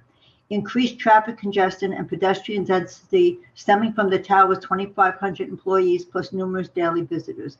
The deafening noise from a 5-year construction plan will make it impossible for teachers to teach and students to learn. If windows need to be closed, the classrooms will be stifling with no fresh air circulation. The tower would permanently block sunlight and create 3 to 4 hours of afternoon shadows over St. Catherine's Park. The park is used year-round and crowded with families, groups of children, school students, babies, toddlers, seniors, and hundreds of others, including workers employed nearby that eat lunch there to take work breaks. The park is across First Avenue from Sloan Kettering Memorial Hospital. Many visitors go to the park to try and clear their minds and get some peaceful time. The construction will affect the very busy traffic on the street, including school buses and the westbound crosstown M68. The noise from the towers, air polluting ventilation systems, and the enormous vents and fans running 24/7. The tower will house experimental research labs requiring huge exhaust fans and fans to expel chemically laden air. One of the labs will be experimentally with dangerous pathogens. These environmental hazards cannot be in a residential neighborhood and next to a school, park, and library. If Longfellow Real Estate Company and the Blood Center get away with erasing the New York City 35-year-old mid-block zoning law, then every residential neighborhood and overburdened narrow street in the city is threatened. I strongly implore that you oppose this project. It is so wrong in so many levels. Thank you for the time. Thank you so much for your testimony today. Chair, I don't see any council members with questions at this time, so I'll call on the next panel, which will be Billy Freeland, Joseph Puglisi, Nancy Foreman, and Monica McCain. So the first speaker is Billy Freeland, to be followed by Joseph Puglisi. Thank you, Chair. Thank you, Chair Moya and members of the committee, and thank you, Councilmember Kalis, for your leadership on this. My name is Billy Freeland, and while I'm a member of Community Board 8 on the Upper East Side, today I'm speaking in my individual capacity. I will, however, begin by noting that Community Board 8 sought public testimony on this issue, and the overwhelming sentiment was against this proposal. Approximately 411 people testified in writing opposed to the proposal, and only 26 testified in favor.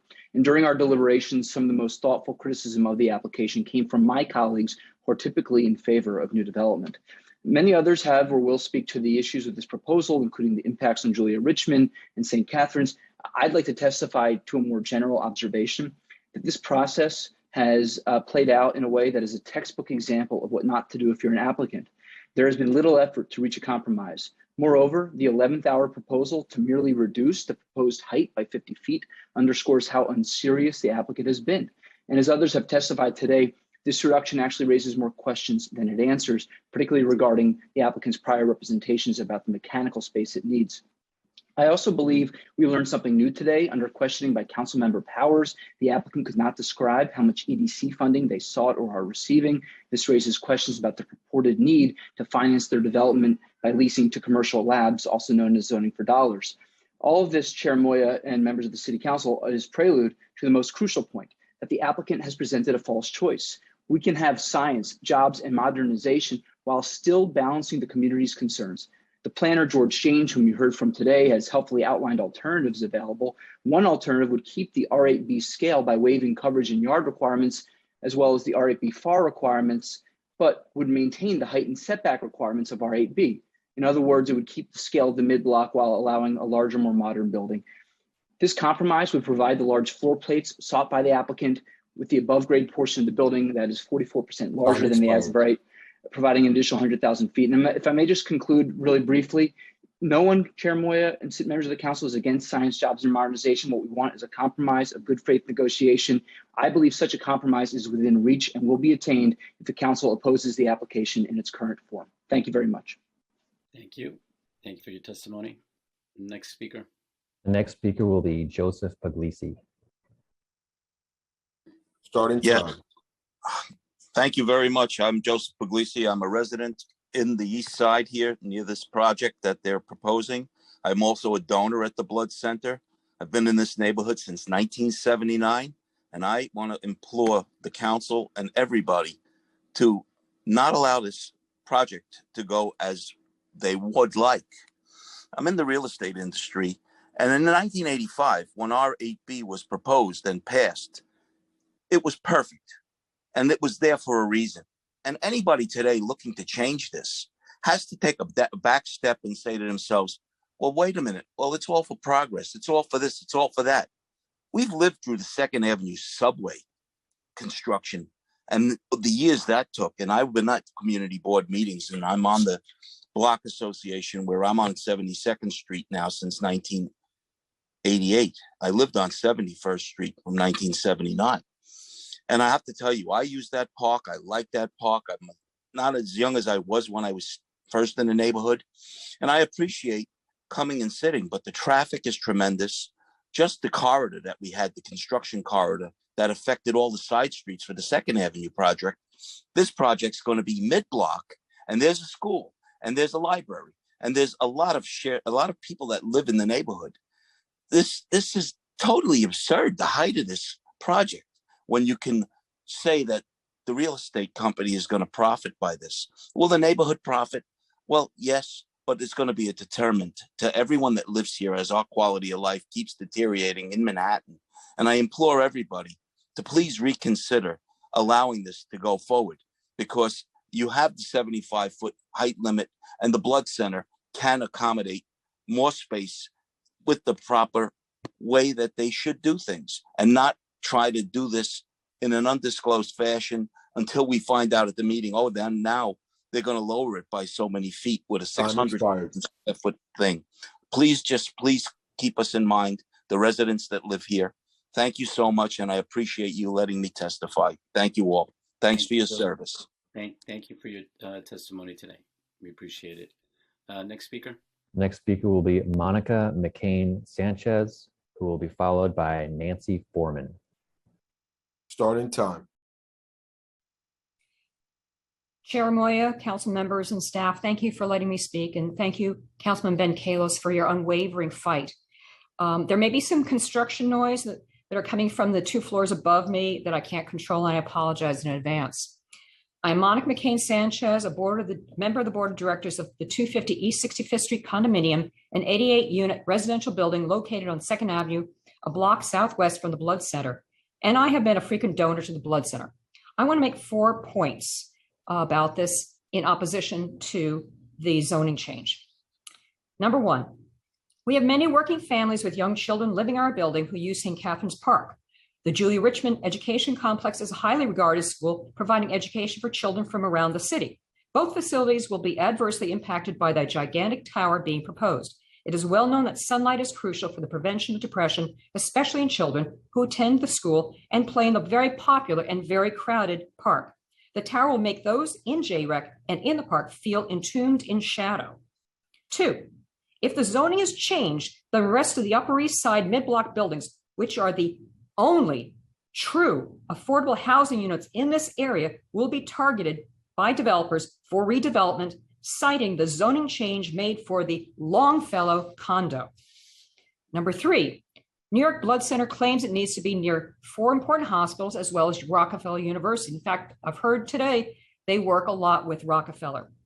Well, there is an open parking lot and a tennis court on the grounds of Rockefeller University right next to New York Presbyterian, which could be configured to key uses. So why not build a tower there, which is still in our area? There are towers there now. And the Blood Center couldn't get much closer to the hospitals than that. Can't they make a deal with them?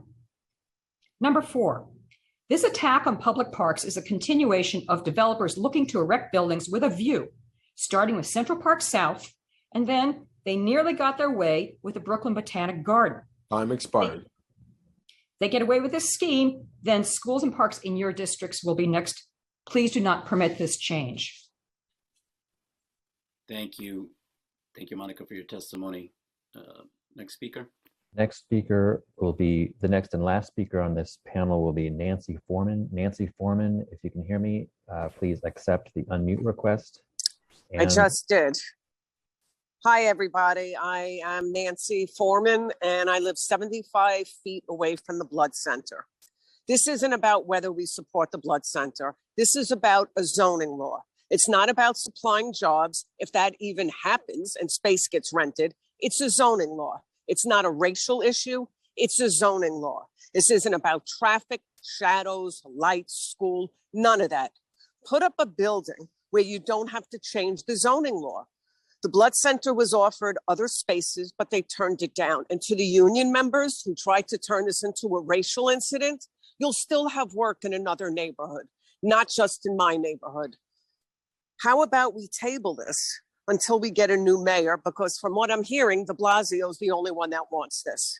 Lastly, let's say you own a house and you want to build a 100-foot fence in your backyard, but your town only allows a 50-foot fence. Guess what? You're only building a 50-foot fence. That is the law. This is no different. So we urge you to not even look at this project and let them move it wherever else. Thank you for my time. Thank you for your testimony. Council, was that the last speaker on the panel? Yes. Okay. We're going to turn it over for questions to Councilmember Kalos, who has his hand up.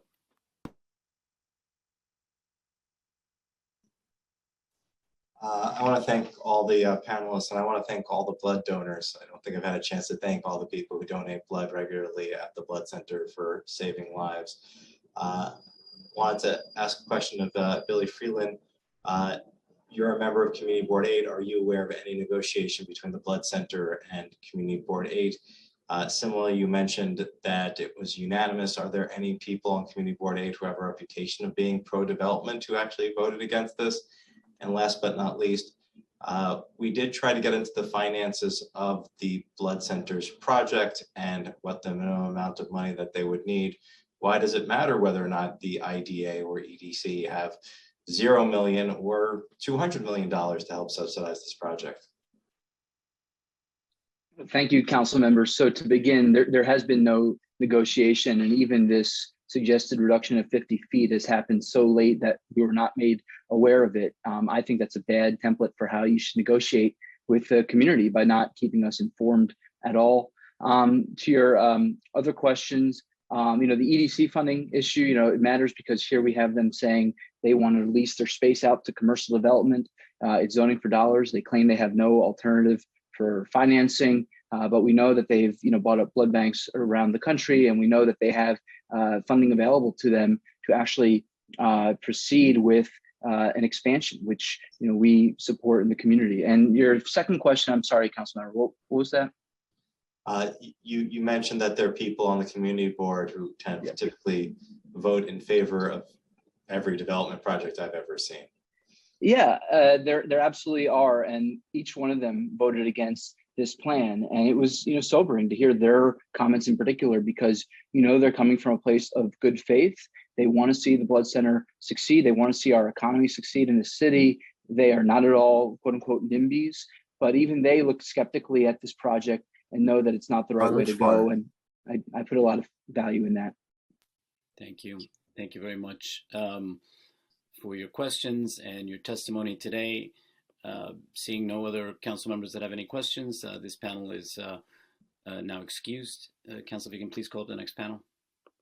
Yes, Chair, I'd like to make a very quick procedural announcement for members of the public who have signed up to, who have successfully logged into this webinar but do not intend to testify.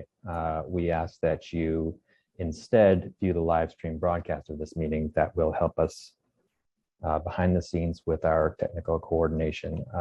With that, the next panel will include Robert Feiner, Jacqueline Ottman, Daniel Goldhagen, Faith Frazier, and Rick Cohen. The first speaker will be Robert Feiner, followed by Jacqueline Ottman. Starting time.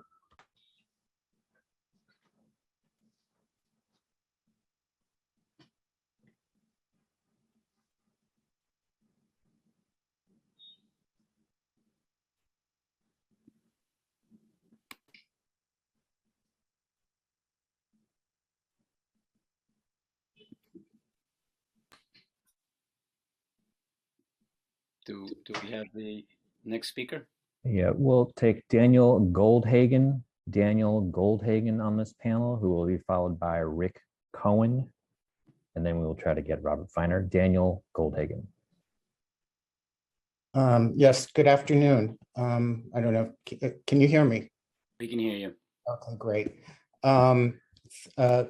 Wanted to thank Chairman Moya and council members. Thank you for allowing me to provide testimony regarding this proposal. My name is Daniel Goldhagen. I reside a block away from the Blood Center on East 68th Street. My apartment looks out at St. Catherine's Park in JREC, which is in the window behind me. I have followed all of the Community Board 8's meetings on this proposal since November 2020. I'm firmly opposed to this request by New York Blood Center and its Boston-based for-profit real estate developer Longfellow. You have been hearing the catastrophic impact that this proposed 334-foot commercial office tower will have on the community and the public institutions surrounding us, which includes a public school, public park, and a public library where I volunteer as a tax preparer for seniors and low and to middle income local taxpayers. My main concerns are the traffic, the impact on JREC, the BSL-3 labs, and the noise and light pollution that will significantly impact St. Catherine's Park and residents in the nearby area caused by the light created by a laboratory facility that will operate 24/7. After 2 years of COVID, how will JREC provide quality education across the street from a 4 to 5 year construction site? How will EMT providers have access to emergencies in the area, including possibly an emergency at one of BSL-3 Blood Center's BSL-3 labs? This proposal is a blatant for-profit transaction being marketed under a nonprofit umbrella. The for-profit developer Longfellow will occupy 65% of the proposed building. Although I am supportive of the Blood Center's mission and am fully supportive of its work, this proposal is at odds with its value statement as provided in its website, which states it embraces the values and fosters Time expired. corporate and civic culture. Please don't turn your back on this community and R8B's purpose to preserve quality of life, as the next real estate land grab may be one in other communities, including your own. I urge the committee and council to reject this uncivic-minded proposal. Thank you, Daniel. Thank you for your testimony today. Next speaker. Next speaker will be Rick Cohen, who will be followed by Jacqueline Ottman. Starting time.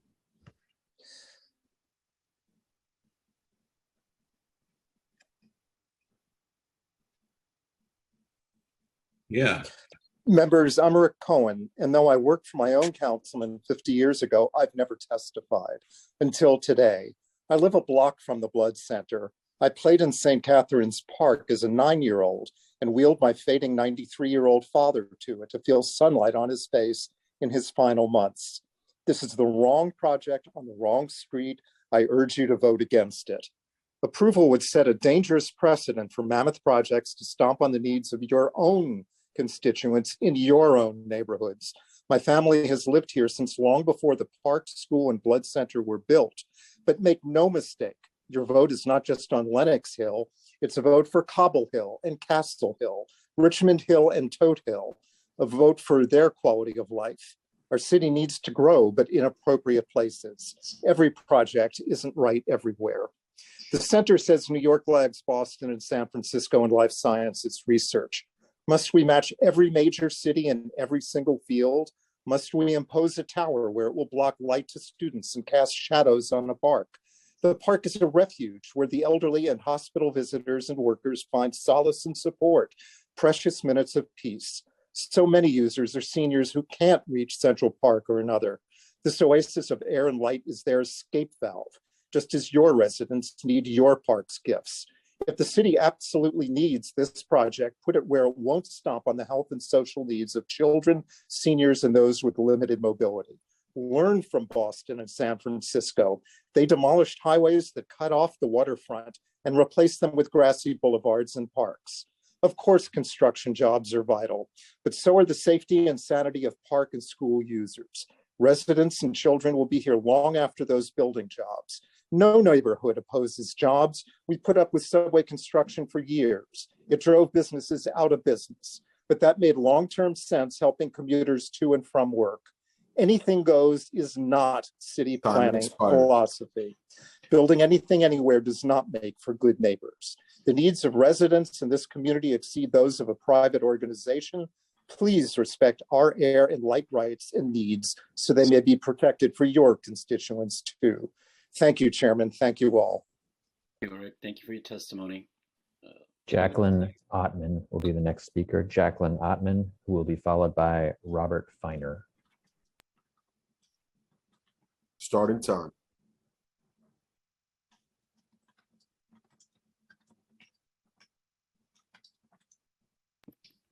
Jacqueline, you got to unmute yourself.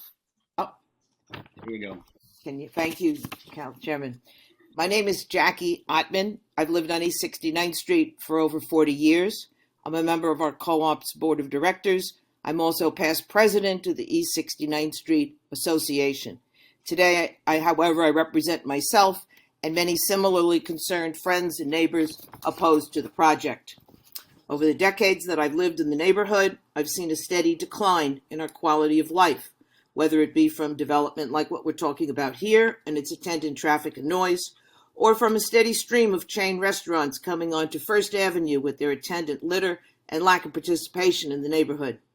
St. Catherine's Park is now overrun with litter from takeout food during the day. I have stopped even trying to find a place to sit. And with the zoning the way it is, it's chancy to walk even on a sunny day and not find myself in deep shade on a side street or avenue, depending upon the time.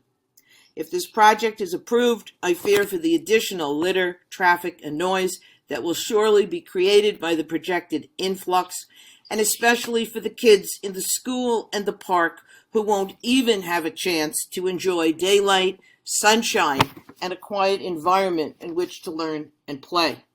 I urge you all to reject this proposal and give careful consideration to the sensible compromises and alternatives being offered by Councilman Kalos, Borough President Gail Brewer, and others. Thank you very much for your time. Next speaker will be Robert Feiner. Robert Feiner, who will be followed by Faith Frazier. Starting time.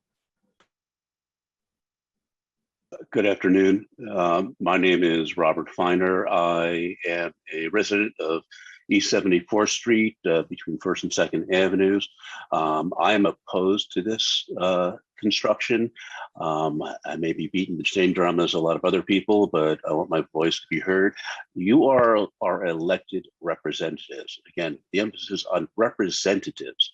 Every elected representative for this district is opposed to this project. Nobody is against the Blood Center. They do great work. We applaud them, but there needs to be sensible use of the space. As other people said, the zoning is such that we're trying not to have high rises mid-block. That was put in place over 30 years ago, and it was a wise decision. And just think about the slippery slope that will come to fruition in your neighborhoods around the city if you let this go. And what's the point of having zoning laws if anything goes, if everybody can get a variance for whatever they want? Thank you. Thank you for your testimony today. The next and last speaker on this panel will be Faith Frazier. Starting time. Hello, my name is Faith Frazier. Thank you for the opportunity to testify. I'm a resident of East 72nd Street. Firstly, I want to reiterate that I'm very grateful and supportive of the important and life-saving work of the New York Blood Center. However, I am strongly opposed to this zoning text amendment, and I hope the City Council will oppose it as well. The New York Blood Center's proposal is a real estate endeavor, not a science-based proposal. It asks that the city upend its vital mid-block zoning for the construction of a commercial tower, a monstrously tall and hefty building which would negatively affect its open spaces, neighbors, and school children. Aside from the dangerous precedent of changing the zoning in this area, which could down the line basically throw that away for the entire city, the safeguarding of our children's health and educational development should be paramount as we recover from the devastating COVID-19 pandemic time. Not stunting it by blocking life-giving natural light from the JREC Education Complex and St. Catherine Park, plus adding years of construction noise and traffic.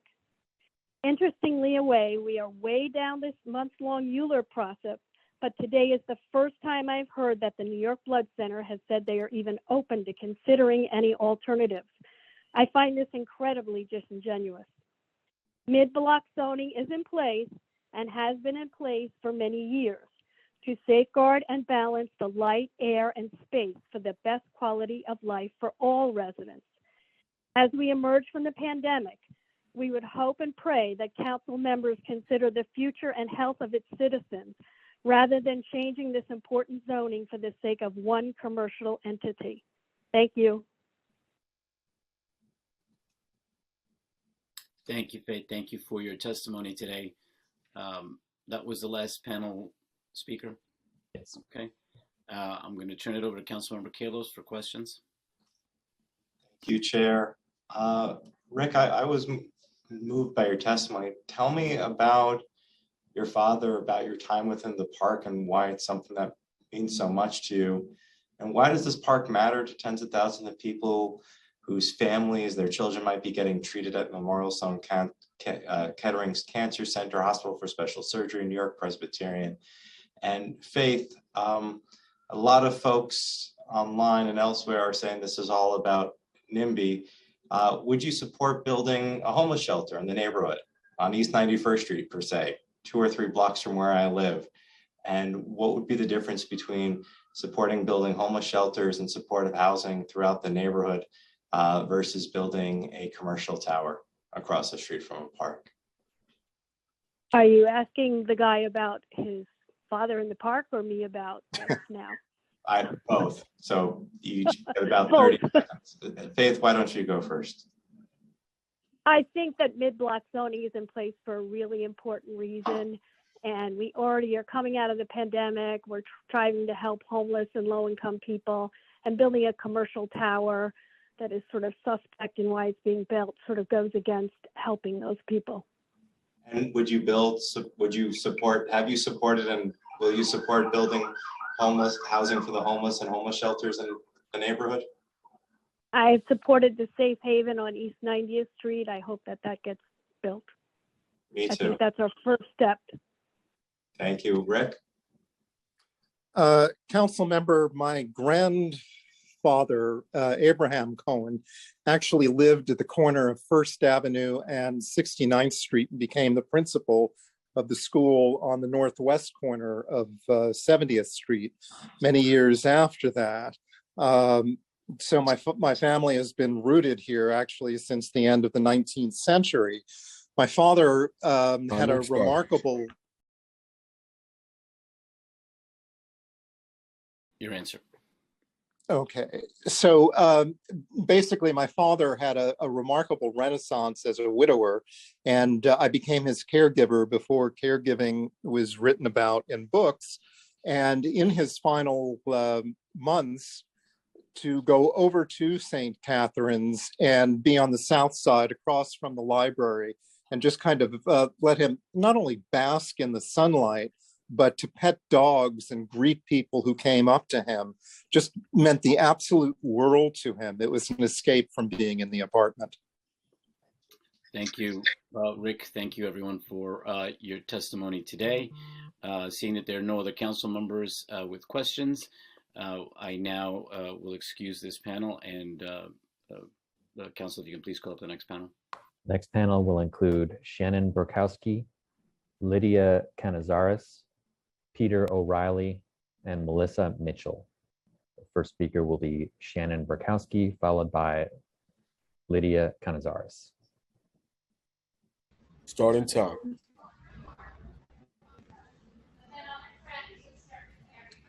Hi, I'm Shannon. Thank you for giving me this opportunity. I'm coming to you from my classroom. I'm a teacher by day.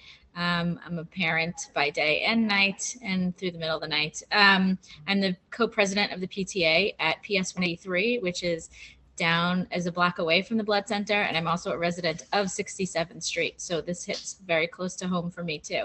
Our objection is not, again, to the blood center. Our objection is to the tower, a tower of who knows who knows what, who knows when. We have no information about who's going to be or what's happening inside the tower, violating these zoning regulations that are put in to ensure and keep the character of our residential neighborhood. This is not the place. In my classroom all day, thank goodness I have some bright light in here, but I'm inside all day. And when I finally leave the class, when kids finally leave their classroom and then they've been in school all day, they need to be outside in the sun and in the park. You really don't know what you have until it's gone. And the pandemic really showed us how desperately we need air and sunlight, especially as winter's coming and it gets cold. You need a little bit of sunlight to be able to be outside and feel the warmth. We know the effect that sunlight has on our emotions, and to deprive kids in JREC to be cast in shadow all day inside and then to go out to their playground, to the park, to be in shadow again is just unacceptable. The entire community, the community board, our elected officials are all coming out against this. And I just don't know what message you want to send to your voters if you aren't listening to the people that are voting you into office. I also explained to my third graders today, because I had this Zoom up all day as I was waiting for my name to be called, what I was doing. And my third graders, their first, after I explained what was going on, these are 8-year-old kids. They said, well, why can't they just build it somewhere else? So if 8-year-olds can figure it out, then I just don't understand why adults can't. I really implore council to vote against this proposal. Thank you. Thank you. Next speaker. Lydia Canizares, who will be followed by Melissa Mitchell. Starting time. Hello, I'm Lydia Canizares, and I am an active local resident and a member of the Coalition to Stop the Blood Center Tower. As you know, the current R8B zoning successfully preserves the scale of side streets by restricting buildings to 75 feet. It is this protective zoning that the proposal is aiming to override. The partnership of Longfellow with the New York Blood Center is seeking a change in the zoning to build a mid-block 334-foot tower, a commercial tower that is over 4 times the height limit. It's true that the Blood Center needs new space, but they've admitted here today that they could build a 75-foot tall facility that would more than satisfy their needs. It's clear our protective zoning does not need to change for them to modernize and expand. So the issue is not the Blood Center, as they only would occupy a fraction of the proposed structure. So why are we here? The egregious portion of this proposal is the reason. It is the 260-foot commercial for-lease tower on top of the conforming Blood Center facility, which is totally unnecessary, except to give the Blood Center a facility for free. It's clear that the basis for this application is greed, pure and simple. It's truly spot zoning and is nothing more than zoning for dollars. If approved, it would demonstrate the City Council's complete disregard for the community and every local elected official who have come together to vehemently oppose this proposal. It would require that the public bear the detrimental impact of this massive building in order to solely benefit a private developer. If this residential mid-block can be rezoned so dramatically, so can other residential blocks in every council districts you represent. Please do not open this Pandora's box. I urge you to protect our neighborhoods and reject this application. Thank you. Thank you. Thank you for your testimony. Next speaker. Next speaker will be Melissa Mitchell. If he's available, Peter O'Reilly will be next. And now we'll hear from Melissa Mitchell. Hi. Can everyone see me? Yeah, great. So I am Melissa. I live on East 65th Street, and I vehemently oppose this project. I think it is despicable that Longfellow is using social justice, race as a ploy to get his mission across. I'm fully aware of the MWBE contracts and how they're often not honored in terms of these construction projects. And I don't see how this time it would be any different. I don't think it's a very honest assessment that Longfellow, here he is trying to get all kinds of people to speak out for the project, different marginalized groups. But let me tell you, when you think about diversity and inclusion, you think about people living in the neighborhood, not commuting 1 hour to work here. Look around. If you're familiar with the Upper East Side, most people that work here are minorities. And if you look at Midtown, Financial District, Midtown, it's a lot more Caucasian people. So you want to diversify. If you want to get a more diverse work environment, how about we build the project in Midtown where there are other skyscrapers, where there are other tall buildings. We do not need a 30-story tower to get this mission across. I am all for life sciences. I am all for the Blood Center, but I am not down for hurting children, for hurting hospital patients, for hurting cancer patients.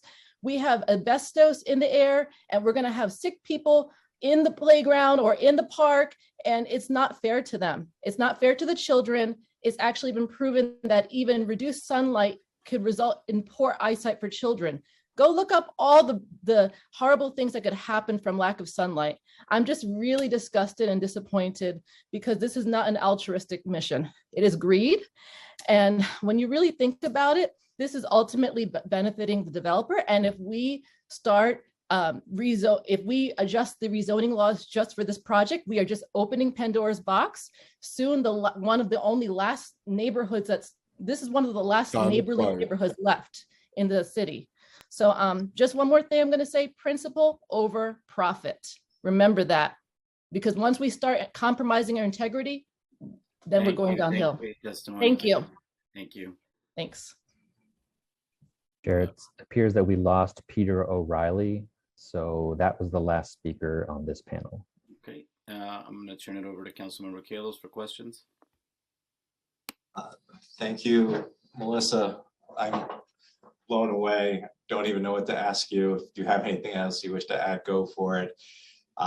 For Lydia, I've seen you at St. Catherine's Park talking to people. How many people have you spoken to that are against the project, and how many people have you spoken to that are in favor?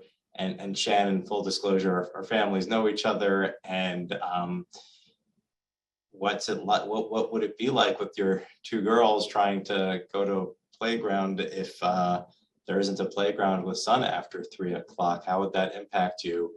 And have you ever been at the playground when there were 1,000 families there on a Saturday because there was nothing else to do in the city, and that was the place to be?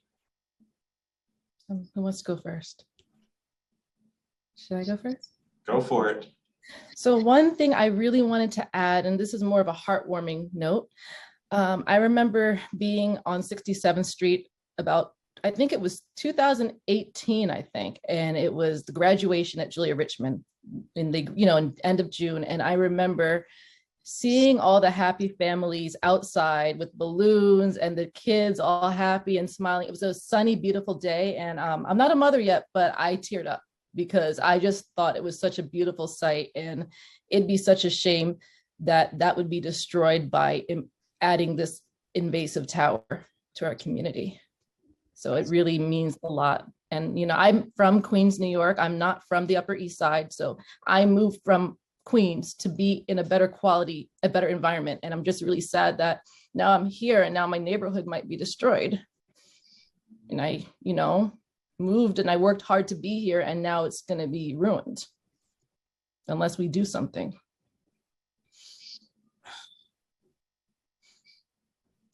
So yeah, I'm sorry. It's just what I think about it is hard. Thank you. Thank you so much for the questions. Seeing that we have no other council members with questions here, the panel is now excused. And council, if you can please call up the next panel. Thank you.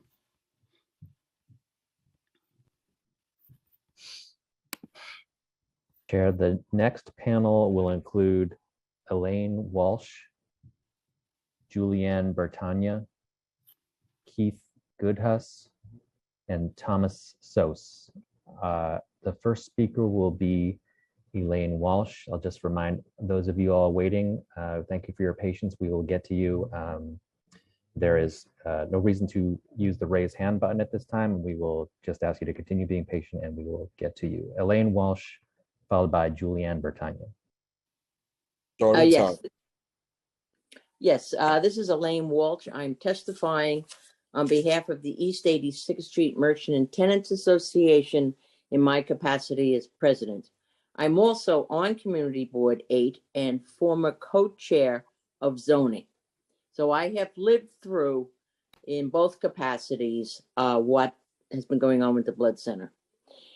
Most of my points have been taken. So what I'm going to say is that the applicant showed no willingness to discuss any alternatives or concessions and refused to come to meetings. They were very uncooperative.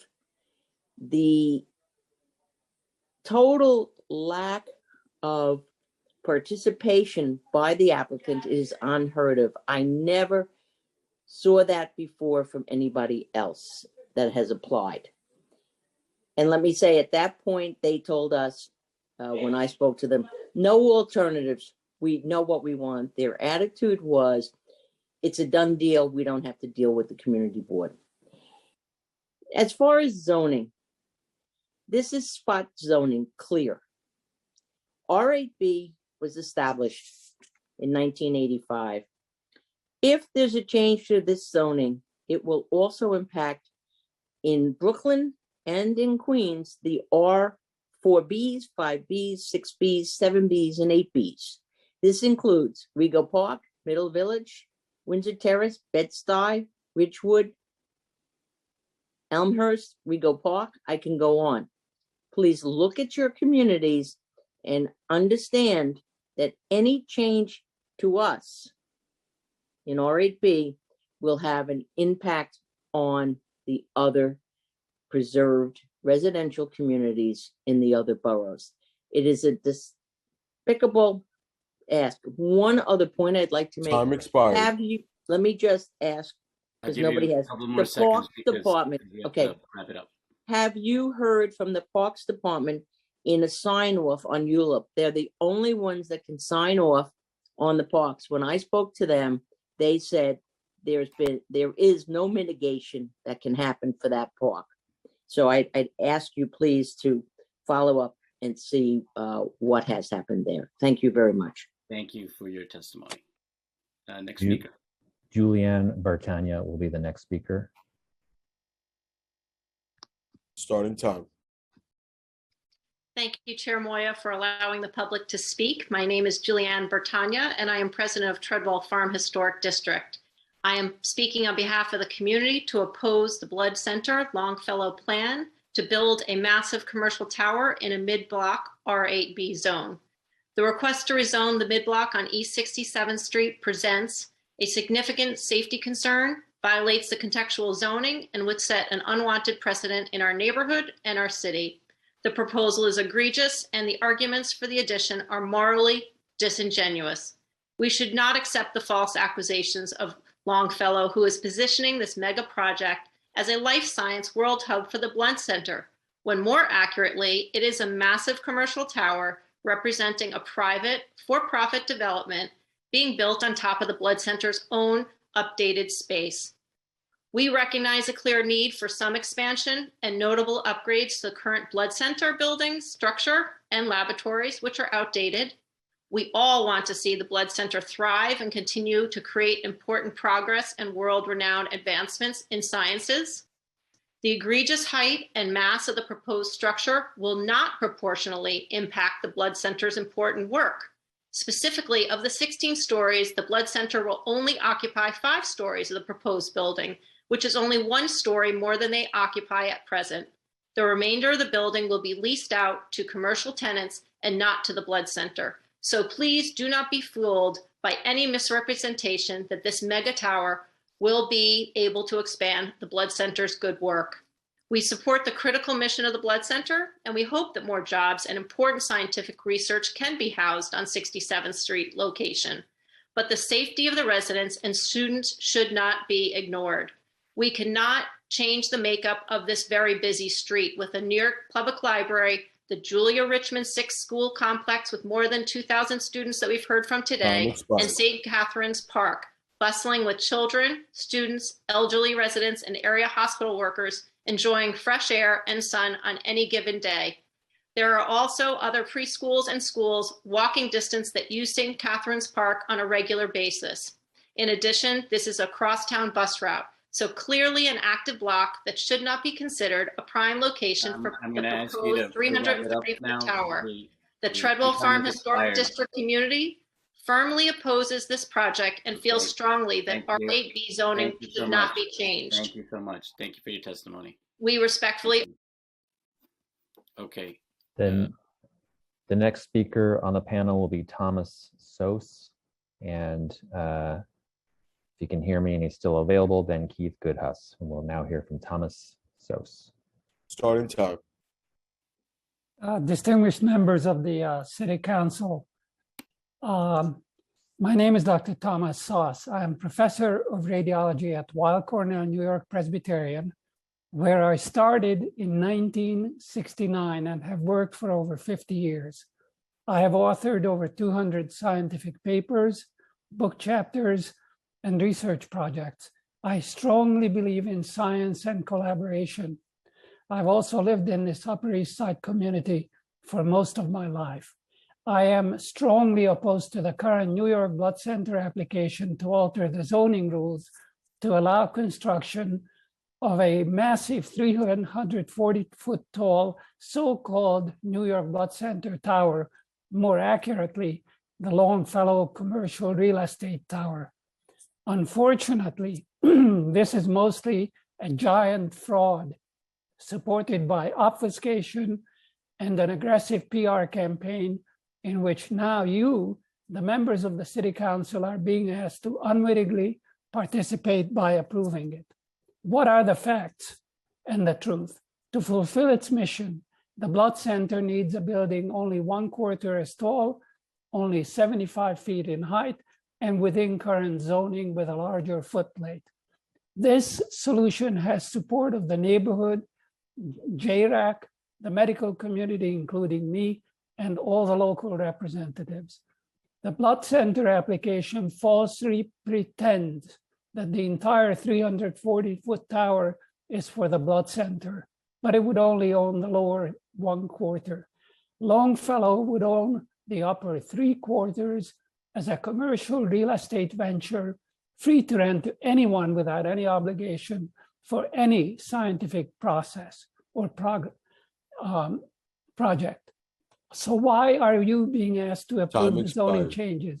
The Blood Center has ample funds to pay for this, but decided to front for Longfellow in exchange for Longfellow paying for the Blood Center for a new free facility on the bottom.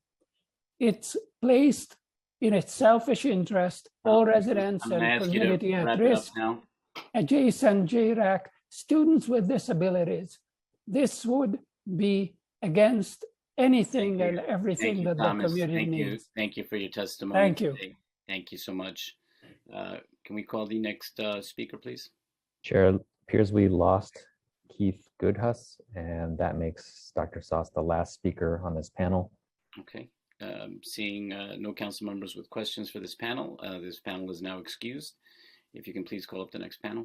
Next panel will include John McClement, Bonnie Weber, Mark Foley, and Rick Belushi.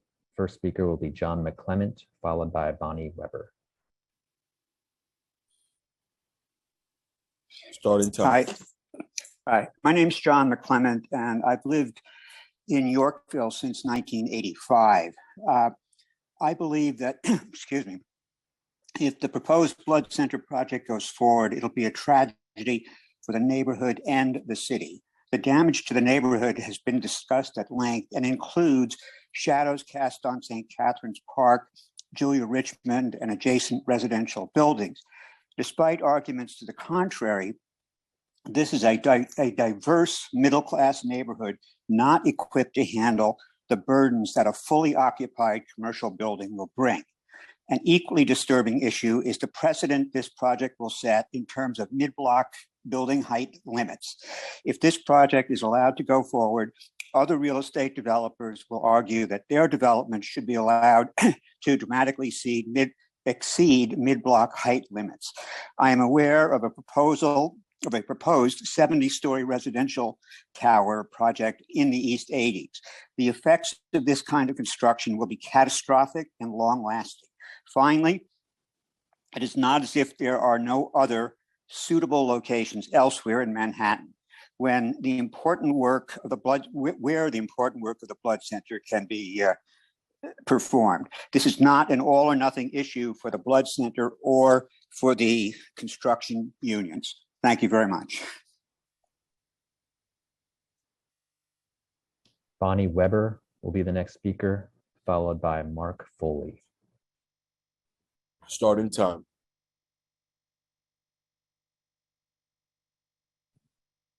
Hi, my name is Bonnie Lane Weber.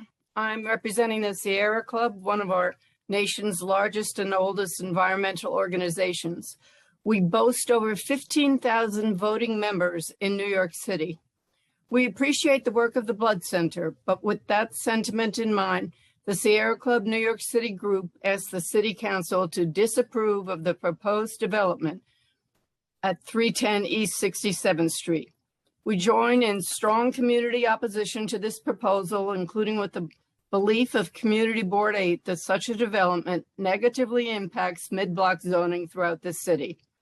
In addition to joining the community, we echo specific concerns relating to the environment, environmental justice, and equal access to open space and sunlight. Development is important, and the construction of new laboratories for biomedical research are necessary.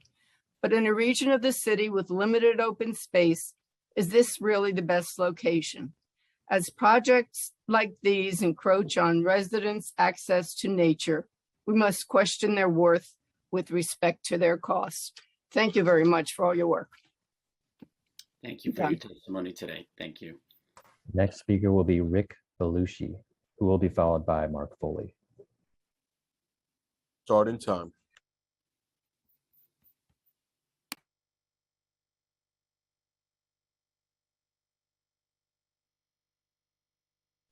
Rick Belushi, if you see an unmute request, we ask that you please accept that so that you may begin your testimony.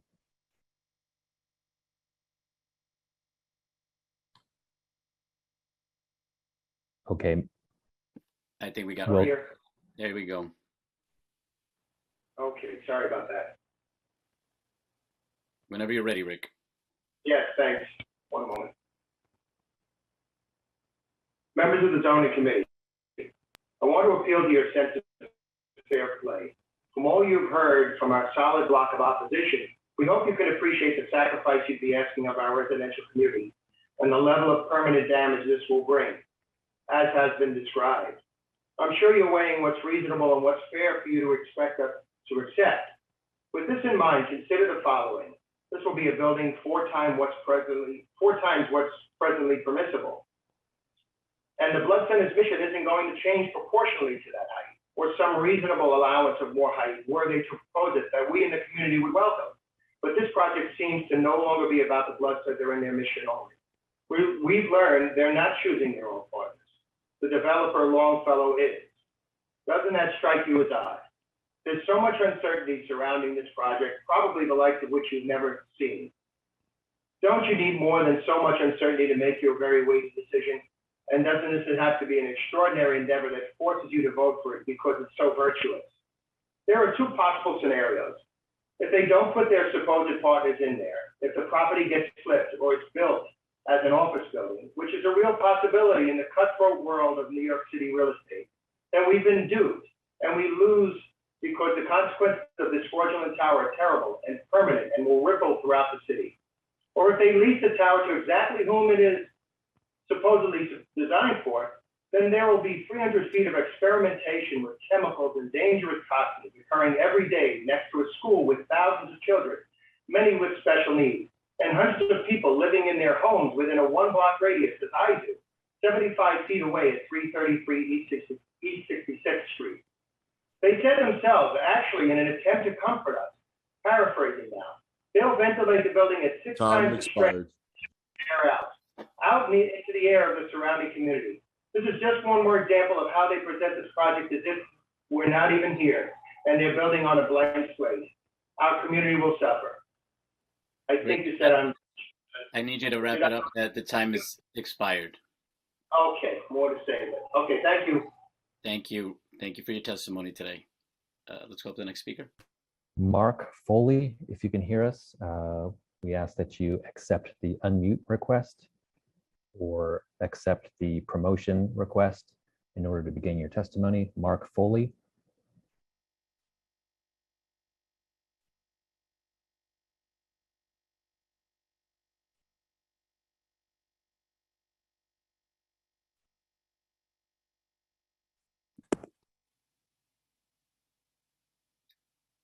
Let's move on to the next speaker. If we don't have Mark, we'll come back to him.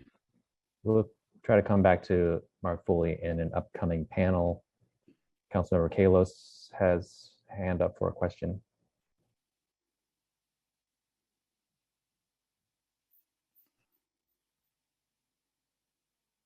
If we can unmute Councilmember Kalos to ask his question.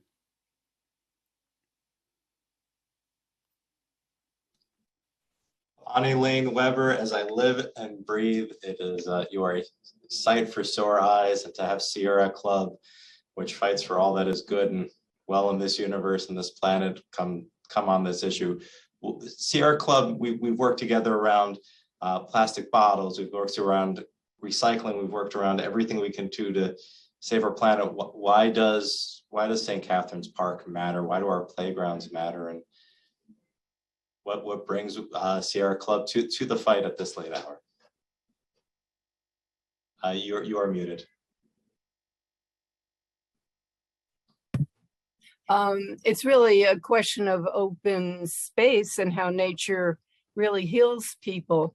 But we have an urban sustainability committee, and we're really concerned about all these high rises going up all over the city and how they're stealing the land and the light and the air, the Brooklyn Botanical Garden, and it's quite horrible. It's really just terrible. So that's how we're involved with this. I mean, we're certainly concerned about St. Catherine's Park, but you don't need us on that. Thank you. You're welcome. Thank you. Nice to see you too. No further questions. I yield back.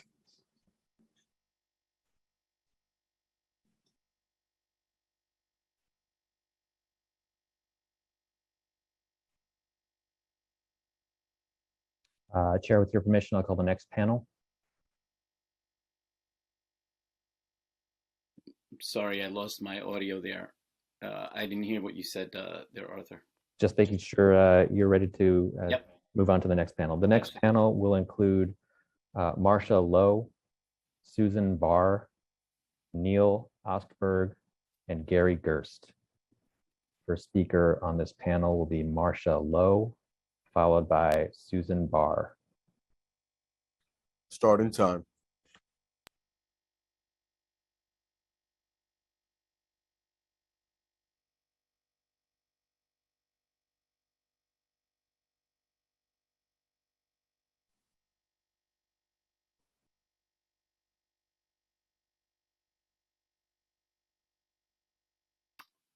Let's go to the next speaker. Or do we have more?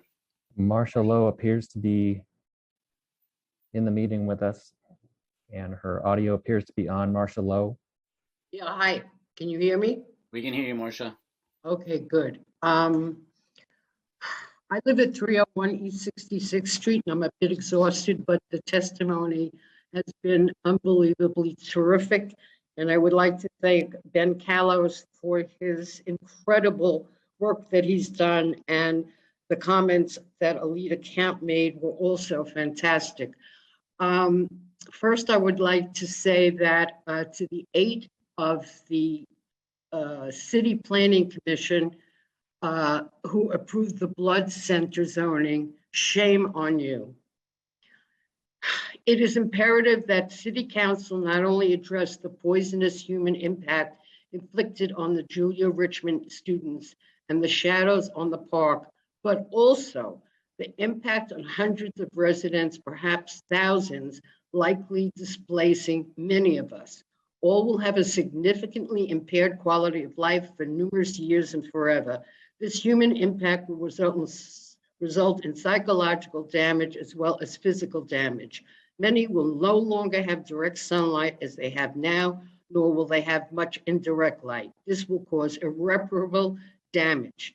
Many work from home. How will they be able to do so with years of noise, just as it will be impossible for the teachers to teach? Rent-controlled and rent-stabilized tenants will likely have no place to move, since many live on fixed incomes and will be subjected to the few years they have left to live in dire conditions. Perhaps Longfellow would like to pay for the cost to relocate them to a similar location and apartment for their current rent. Having said that, uprooting seniors and completely changing their lives may not be for the better. Condo and co-op owners will be stuck where they are because they can't sell, or will incur, if they do, will incur significant loss. I sure hope from here on in, there will be no additional support for this project, and the city council will vote to disapprove the scheme. Thank you so much. Thank you. Thank you for your testimony today. Let's call up the next speaker. Next speaker on this panel will be Susan Barr and then Neil Ostberg. Susan Barr, if you can hear us, please accept the unmute request in order to begin your testimony.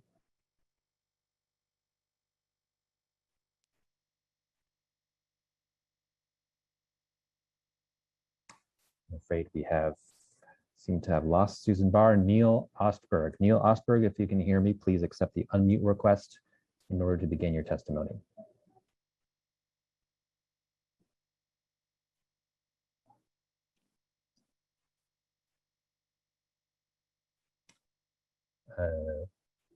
Do we have James Hall?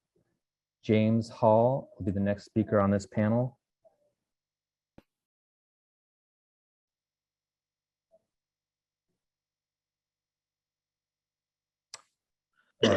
Pardon me, Chair. It seems to be having some technical issues. Let's try James Hall one more time, then we'll try Neil Ostberg. James Hall, if you can hear me, please accept the unmute request in order to begin speaking so that we can take your testimony. James Hall.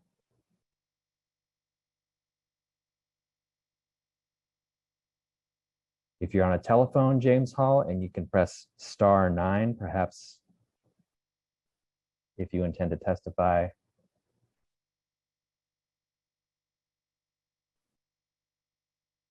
Okay, Chair, seems like all three of those speakers have declined to come in to testify, so that's the last speaker on this panel, and with your permission, well. Yep. Let's move on, seeing that there is no council members with questions. Let's move on to the next panel. Okay. The next panel will include Gary Gerst, Arlene Sulkus, Catherine O'Sullivan, Jada Lutit, and Peter O'Reilly. The first speaker on this panel will be Gary Gerst, followed by Arlene Sulkus. Starting time. Can you hear me? We can hear you, Gary. Okay. My name is Gary Gerst. Gary, we have an echo. Yep. An echo there. So do you have? Okay. Do you have your computer on? No, I had a. Let me just shut off my phone quickly. Okay. Okay. I'm sorry. So my name's Gary Gerst, and I'm at 315 East 68th. I am strongly opposed to this project, but rather than repeat all of the negatives associated with the project, let me just implore you to reject this proposal so the Blood Center can get about developing a reasonable proposal that does not ignore the 100% opposition feeling of the neighborhood. For anyone who spends any time in this neighborhood during a typical business day, it will be obvious what a devastating thing this would be for this neighborhood. Thank you very much. Thank you. Thank you for your testimony. Next speaker. Arlene Sulkus, who will be followed by Catherine O'Sullivan. My name is Arlene Sulkus. I live at 333 East 66th Street. We continue to hear the important testimony in opposition to this tower, from the elimination of vital sunlight to the existence of unbearable congestion, both vehicular as well as foot traffic. If serious traffic studies had been done, you would see how ludicrous putting up such an egregious building would be. How many of you would like to live, work, and go to school next door to a Bio3 research lab? Accidents have and do happen. What further evidence does one need as one sees the devastation that has been caused by the coronavirus. Zoning laws were put in place to protect the integrity and safety of residential neighborhoods. This presentation has been disingenuous from the very start. They never have come to the table with the community in good faith to address our concerns. Our questions have fallen on deaf ears and still remain unanswered. This is nothing more than a land grab and zoning for dollars. It pains me to think of the highly respected union workers and those who would unjustly put a racial spin on this. To all those who fear the loss of union jobs and science-based careers, if the intention of the Blood Center and Longfellow is to hire union labor, which they absolutely should, the location shouldn't matter one iota. And that holds true for the apprenticeships as well. It is preposterous that researching diseases like sickle cell affecting people of color would cease to exist if it were not at this location. The proposed jobs and the hoped for economic growth will still be, no matter where they build their science hub. The students of JREC are of diverse culture, ethnicity, and color.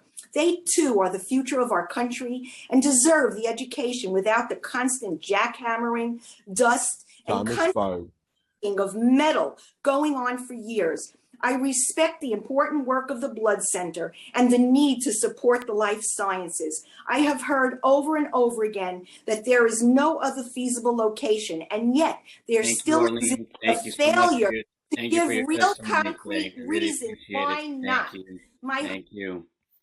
Thank you, folks. We have to keep it to 2 minutes, and we do give extra time for people to wrap up, but I want you to be mindful that we have been going on for several hours, and there's a lot of people also waiting. Your testimony will be submitted. We thank you so much for your patience, and we appreciate that very much. Can we go now to the next speaker? That next speaker will be Peter O'Reilly. Starting time.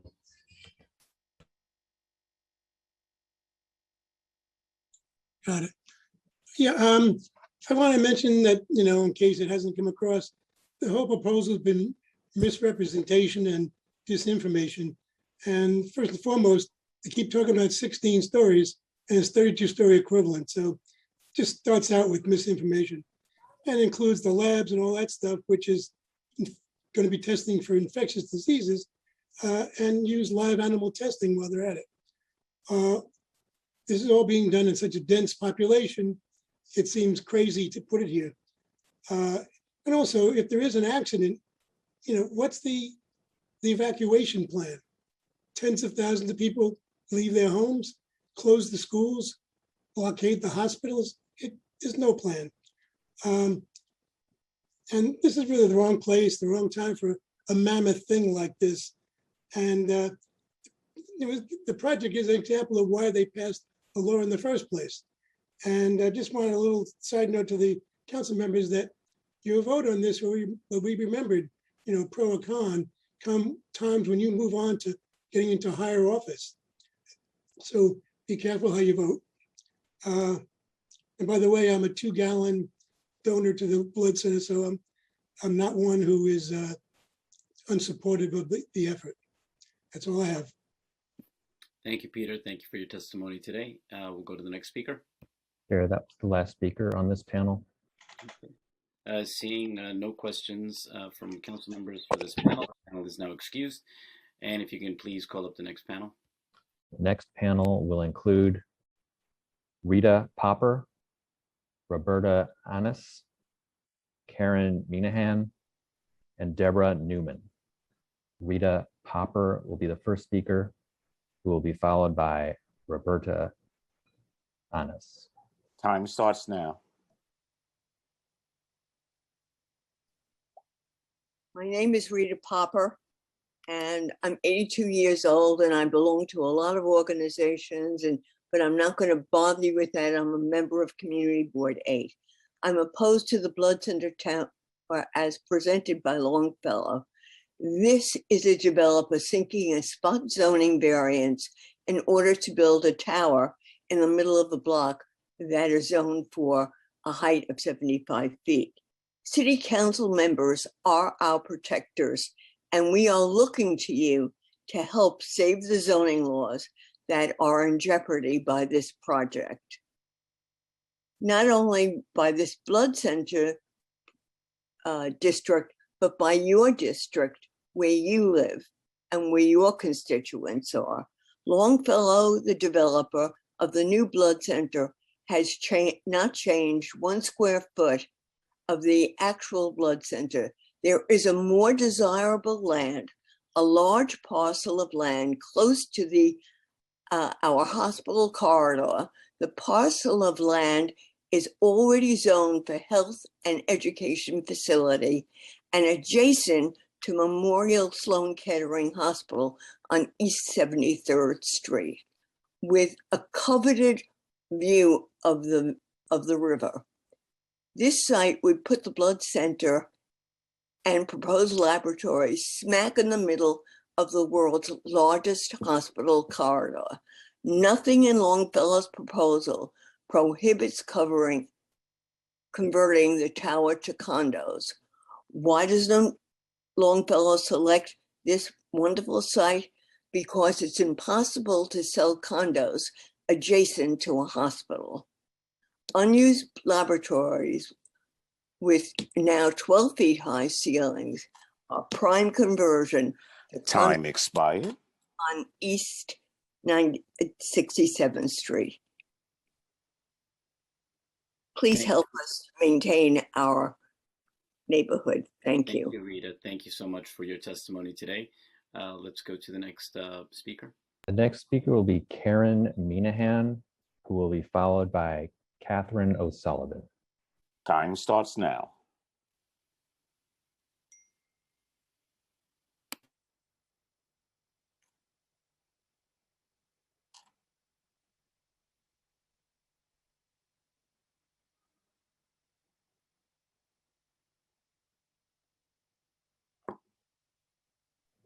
Karen Minahan, if you can hear us, we need you to accept the unmute request in order to begin your testimony.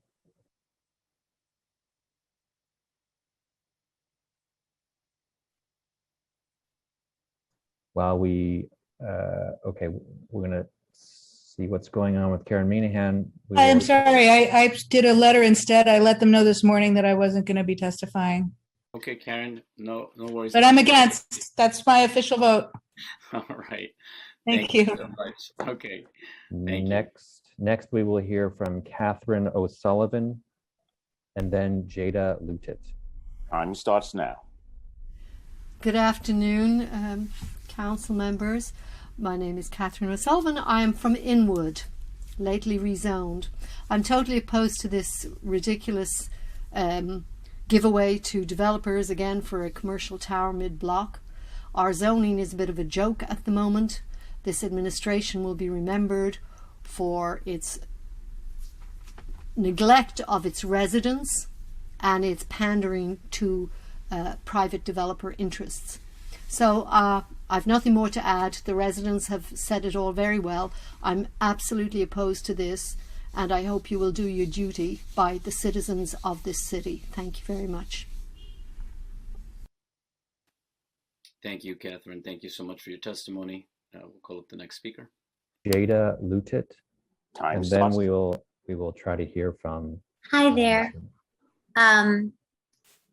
What I just don't understand is if every single local official and every single local community group has said that they oppose this, why is it even a question? My understanding is that the city council listens to the people that are local. Well, there's no question. That's all I have to say. Thank you. Thank you for your testimony. Okay, next on the list is Deborah Newman. We will try to hear from Deborah Newman. Deborah Newman, if you can hear me, please accept the unmute request.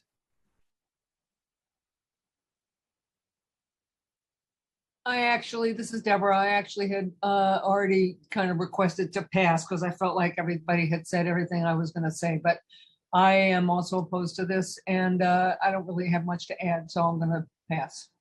Okay, Deborah, thank you so much for your testimony. Next speaker. Chair Moya, I believe that was the last speaker on this panel. Seeing that Councilmember Kalis has a hand raised. My question is for Rita Popper.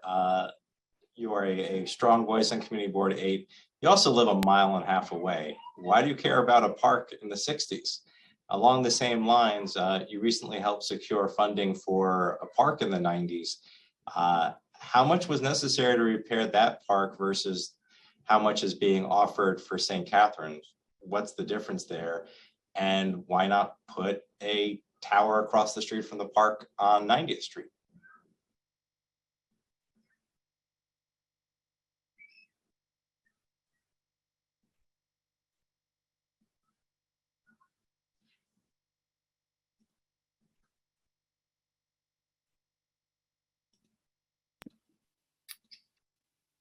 Do we still have Rita? Apologies, it appears that we have lost Rita. Okay. Sorry about that. We lost Rita. Now if we can, there's no more questions for this panel. This panel is now excused and we can call up the next panel. The next panel will include Barbara Mutterpearl, Eugene Kim, Francine Banyan, and Barbara Mason. First will be Barbara Mutterpearl, followed by Eugene Kim. Time starts now. Hi, I'm sorry. I wasn't testifying. I was trying not to testify. So Okay. I'm just listening. As long Thank as you you. submitted your testimony, Barbara, thank you so much. Eugene Kim will be the next speaker. Eugene Kim. Time starts now. Thank you for the time. My name is Eugene Kim, along with my wife and daughter. We're residents of 315 East 68th Street. I've attended all of the meetings to this topic, on this topic to date, and this is my first time speaking. I'm strongly opposed to the proposed tower. The Blood Center representatives talk about New York City being behind Boston, Cambridge, and the biotech and VC community. That's fine. And I think, as a prior speaker, Rick Cohen, said, no city can be number one in everything. Should we trade a quarter of Central Park to create a tech hub to contest with Silicon Valley? It doesn't make sense. And related to that, we haven't talked about the competitiveness of the life sciences industry. Not too far away, the Philadelphia life sciences effort has grown rapidly over the past several years near my alma mater, the University of Pennsylvania. There's over 1 million square feet of lab space under construction in Philadelphia, on top of 3 million square feet of lab and office facilities at University City Science Center and University City Square, just north of the UPenn campus. It's a highly competitive space. There are a number of suitable sites that allow for the creation of and an expansion of some of the things that the backers of this tower have talked about.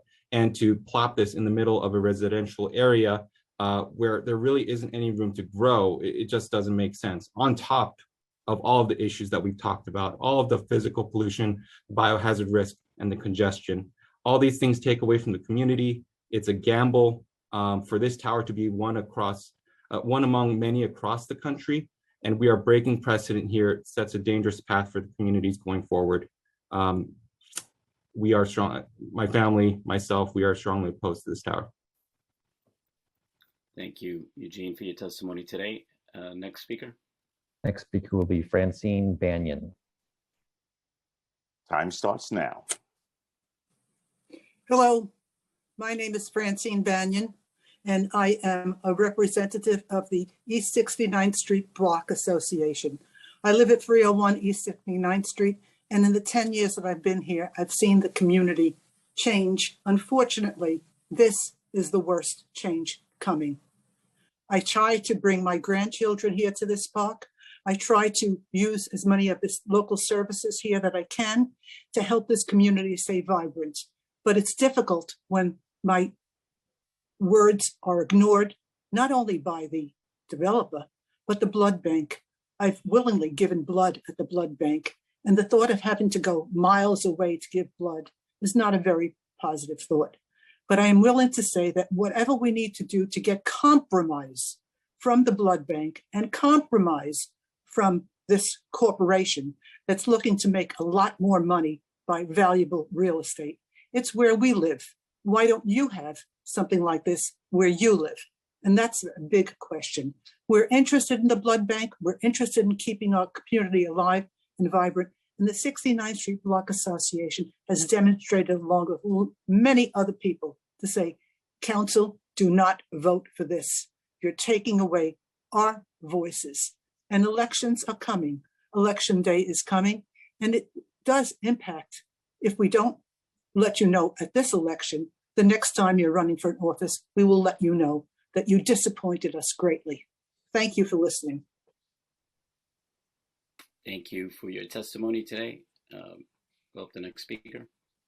Barbara Mason will be the next witness. Barbara Mason. And after Barbara Mason, if available, will be Catherine Houghton. Time starts now. Hi. Hi, can you hear me? We can hear you, Barbara. I had not planned to speak, but I feel so passionately about this. I've lived at 245 East 72nd Street for 47 years. I love my neighborhood. I love St. Catherine's Park. I am a registered nurse, a social worker, retired from the Department of Ed, and a big fan of J-Rec, and J-Rec has had so many battles. I just hope I have just brought up the names of all the people in the city council. I will hold them responsible. I think this is unconscionable. I know Second Avenue traffic. I live with it from my third floor window. It is all just very appalling. I plead with you to preserve our neighborhood, and thank you for listening. Thank you, Barbara. Thank you for your testimony today. If available, the next and last speaker on this panel will be Catherine Houghton. Catherine Houghton, if you can hear us, please press the raise hand button. Chair, it appears that we've lost that last speaker, so that was the last speaker on this panel. I know we have Councilmember Kalos who has a question. Time starts now.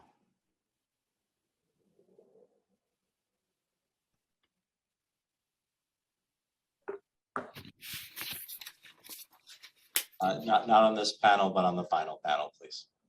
Okay. Seeing that there's no questions for this panel is now excused. And if we can, call up the next panel, please.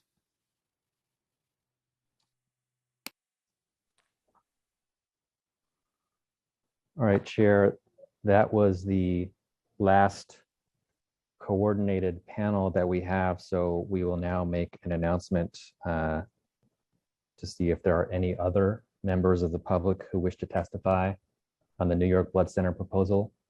If so, please press the raise hand button now.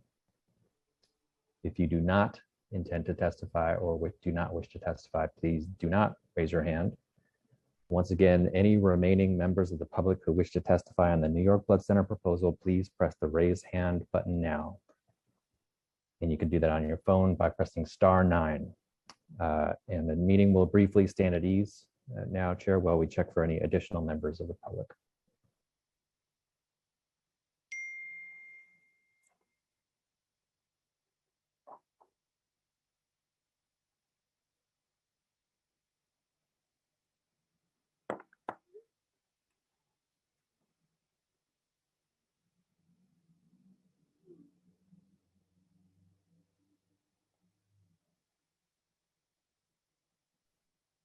All right, Chair, we do have some additional members of the public who wish to testify. We will first hear from Neil Ostberg, and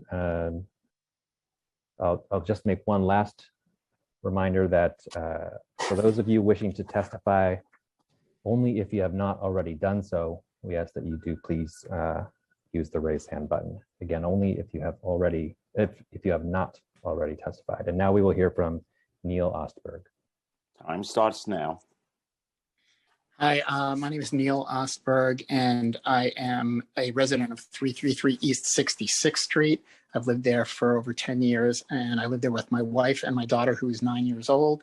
And so obviously we've talked about the light, the park. My daughter grew up here, and we go to the park at 5 p.m. and it's still sunny there, so let's not take that away. But I wanted to get to some of the comments of Mr. Hillier, who's the CEO of the New York Blood Center. He did not acknowledge the community concerns regarding safety during his testimony today. There are compressed gas deliveries made on the 66th Street side. And in the past, there was some kind of wastewater being ejected onto the sidewalk on that side of the building, which I made a complaint to 311 and it was plugged. So we don't know where the waste really goes. And so the proposed development would bring an exponential amount of risks to the neighborhood. My daughter walks past the center every single day.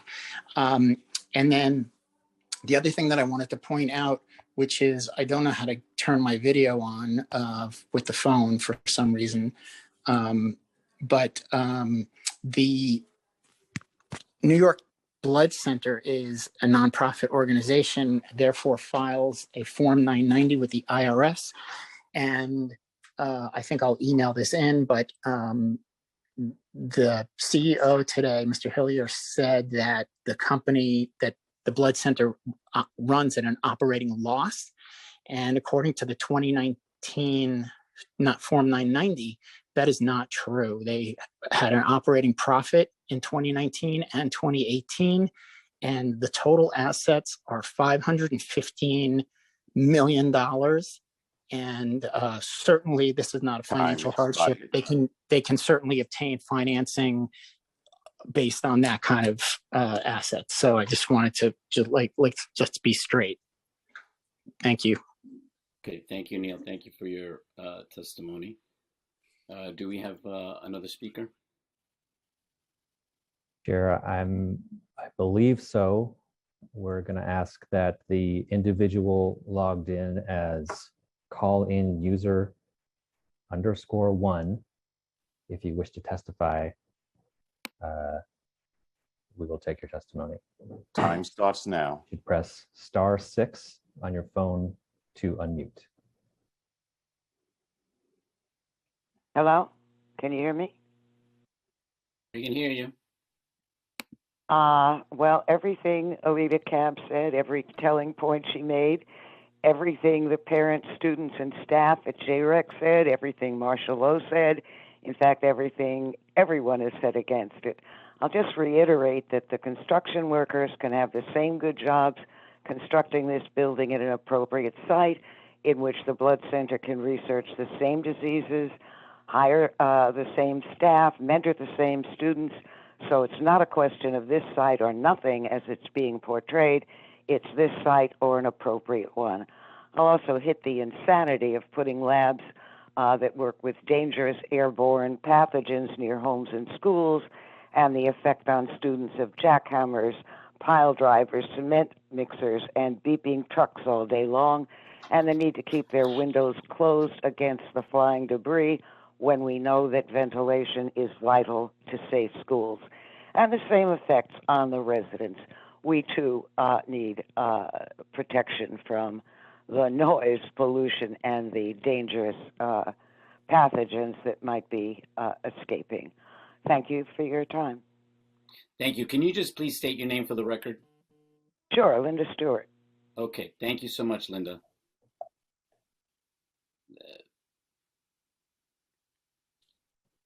Sorry, Chair. We're going to just do one last announcement. Once again, for anyone wishing to testify on the New York Blood Center proposal, please press the raise hand button now.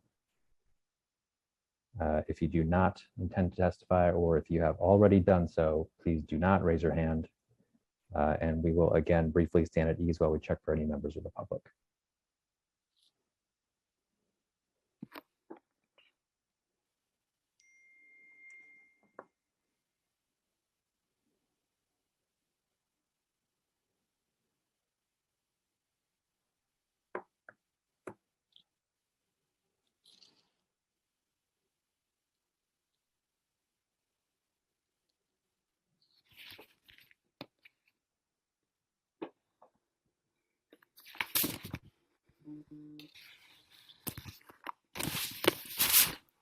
Councilmember, do you have questions?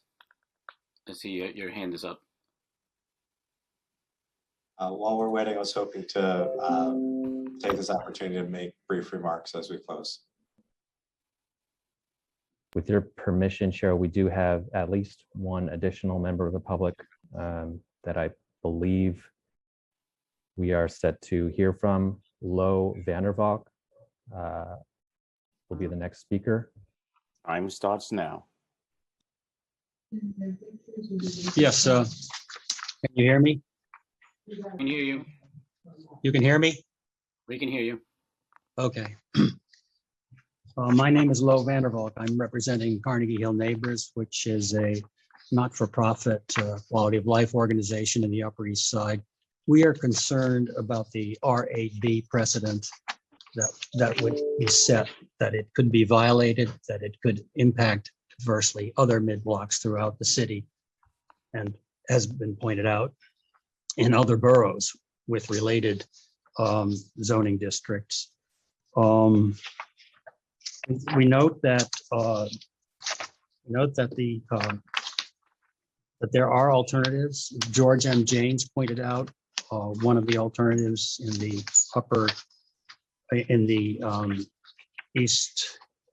East Harlem at 127th Street near 2nd Avenue that could fit the site and that would meet many of the city's objectives in terms of dispersing large projects. We also note that Gail Brewer mentioned very aptly that this is a very large subsidy to the Blood Center and a private developer. And we think that is highly inappropriate given its adverse effects. We also note that George M. Janes for the coalition has developed certain full coverage alternatives that would satisfy R8B in its general parameters, and he has identified zoning changes that could be fit into the current Euler process without delaying the entire process, and yet building on something that would be acceptable to us and to the larger Time expired. That's my statement. Thank you so much. Thank you. Thank you for your testimony. Do we have any other speakers? Garrett, I do see an additional name in the list. And so I think we will try to hear from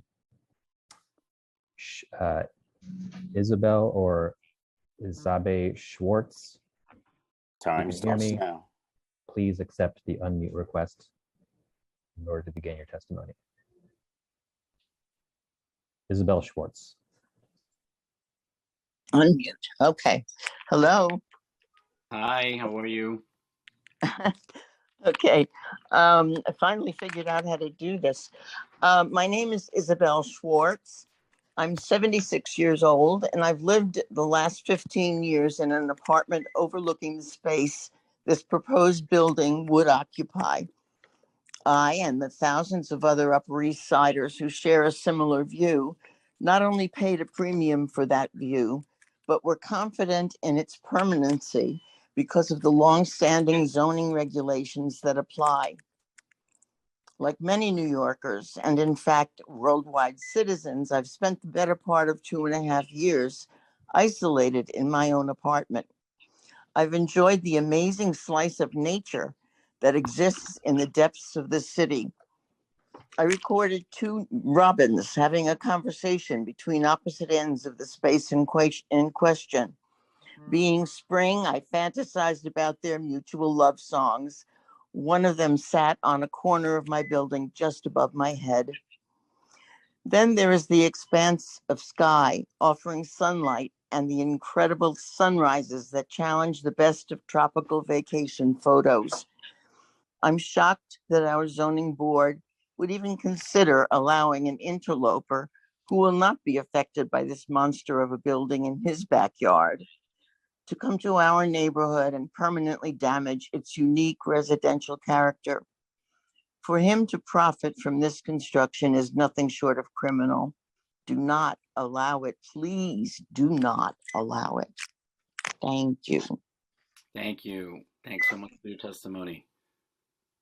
Do we have another speaker?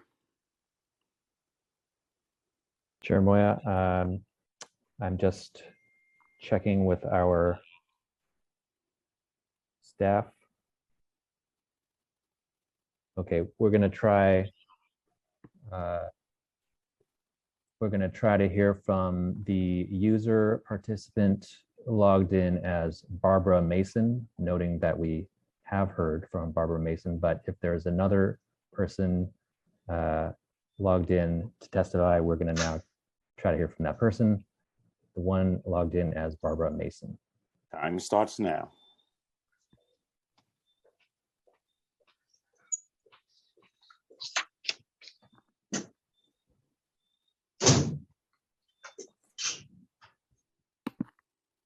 Barbara Mason or participants logged in as Barbara Mason. If you can hear me, we need you to turn on your microphone if you intend to testify. You may do that on a phone by pressing *6 or accept the unmute request.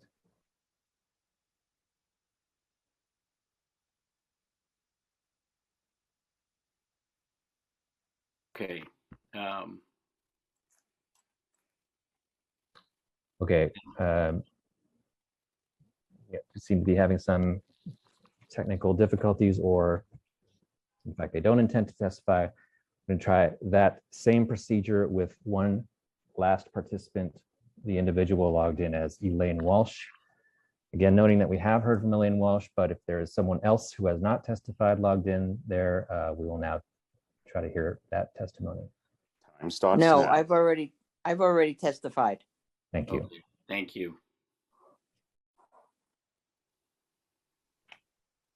All right, Chair, and with that, I see no additional members of the public.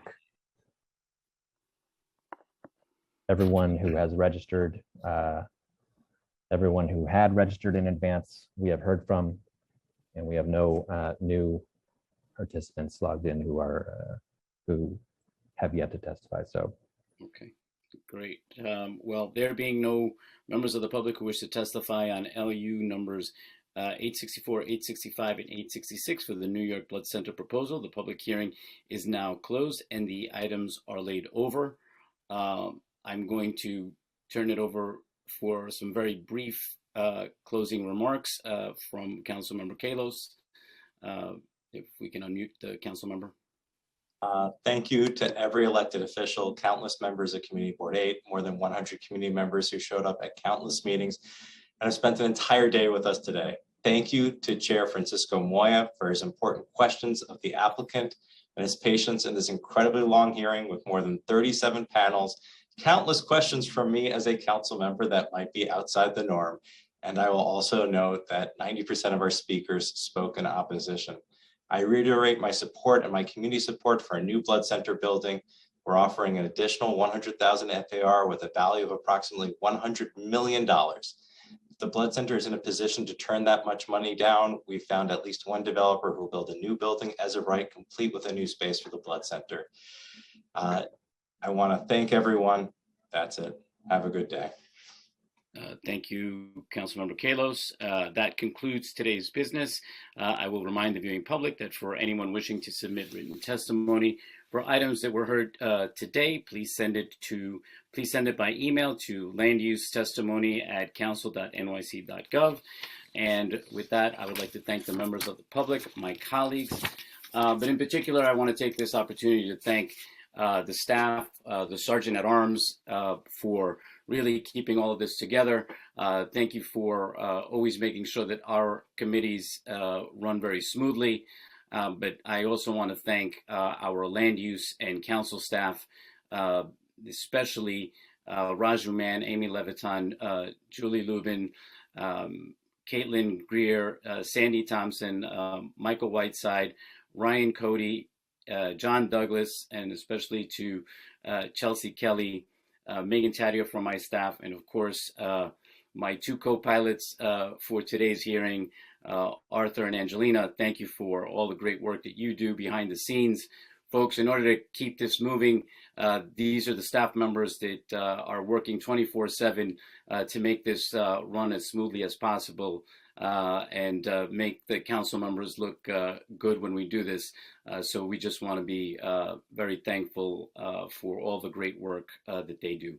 Thank you very much. And that will conclude today's meeting. This meeting is hereby adjourned.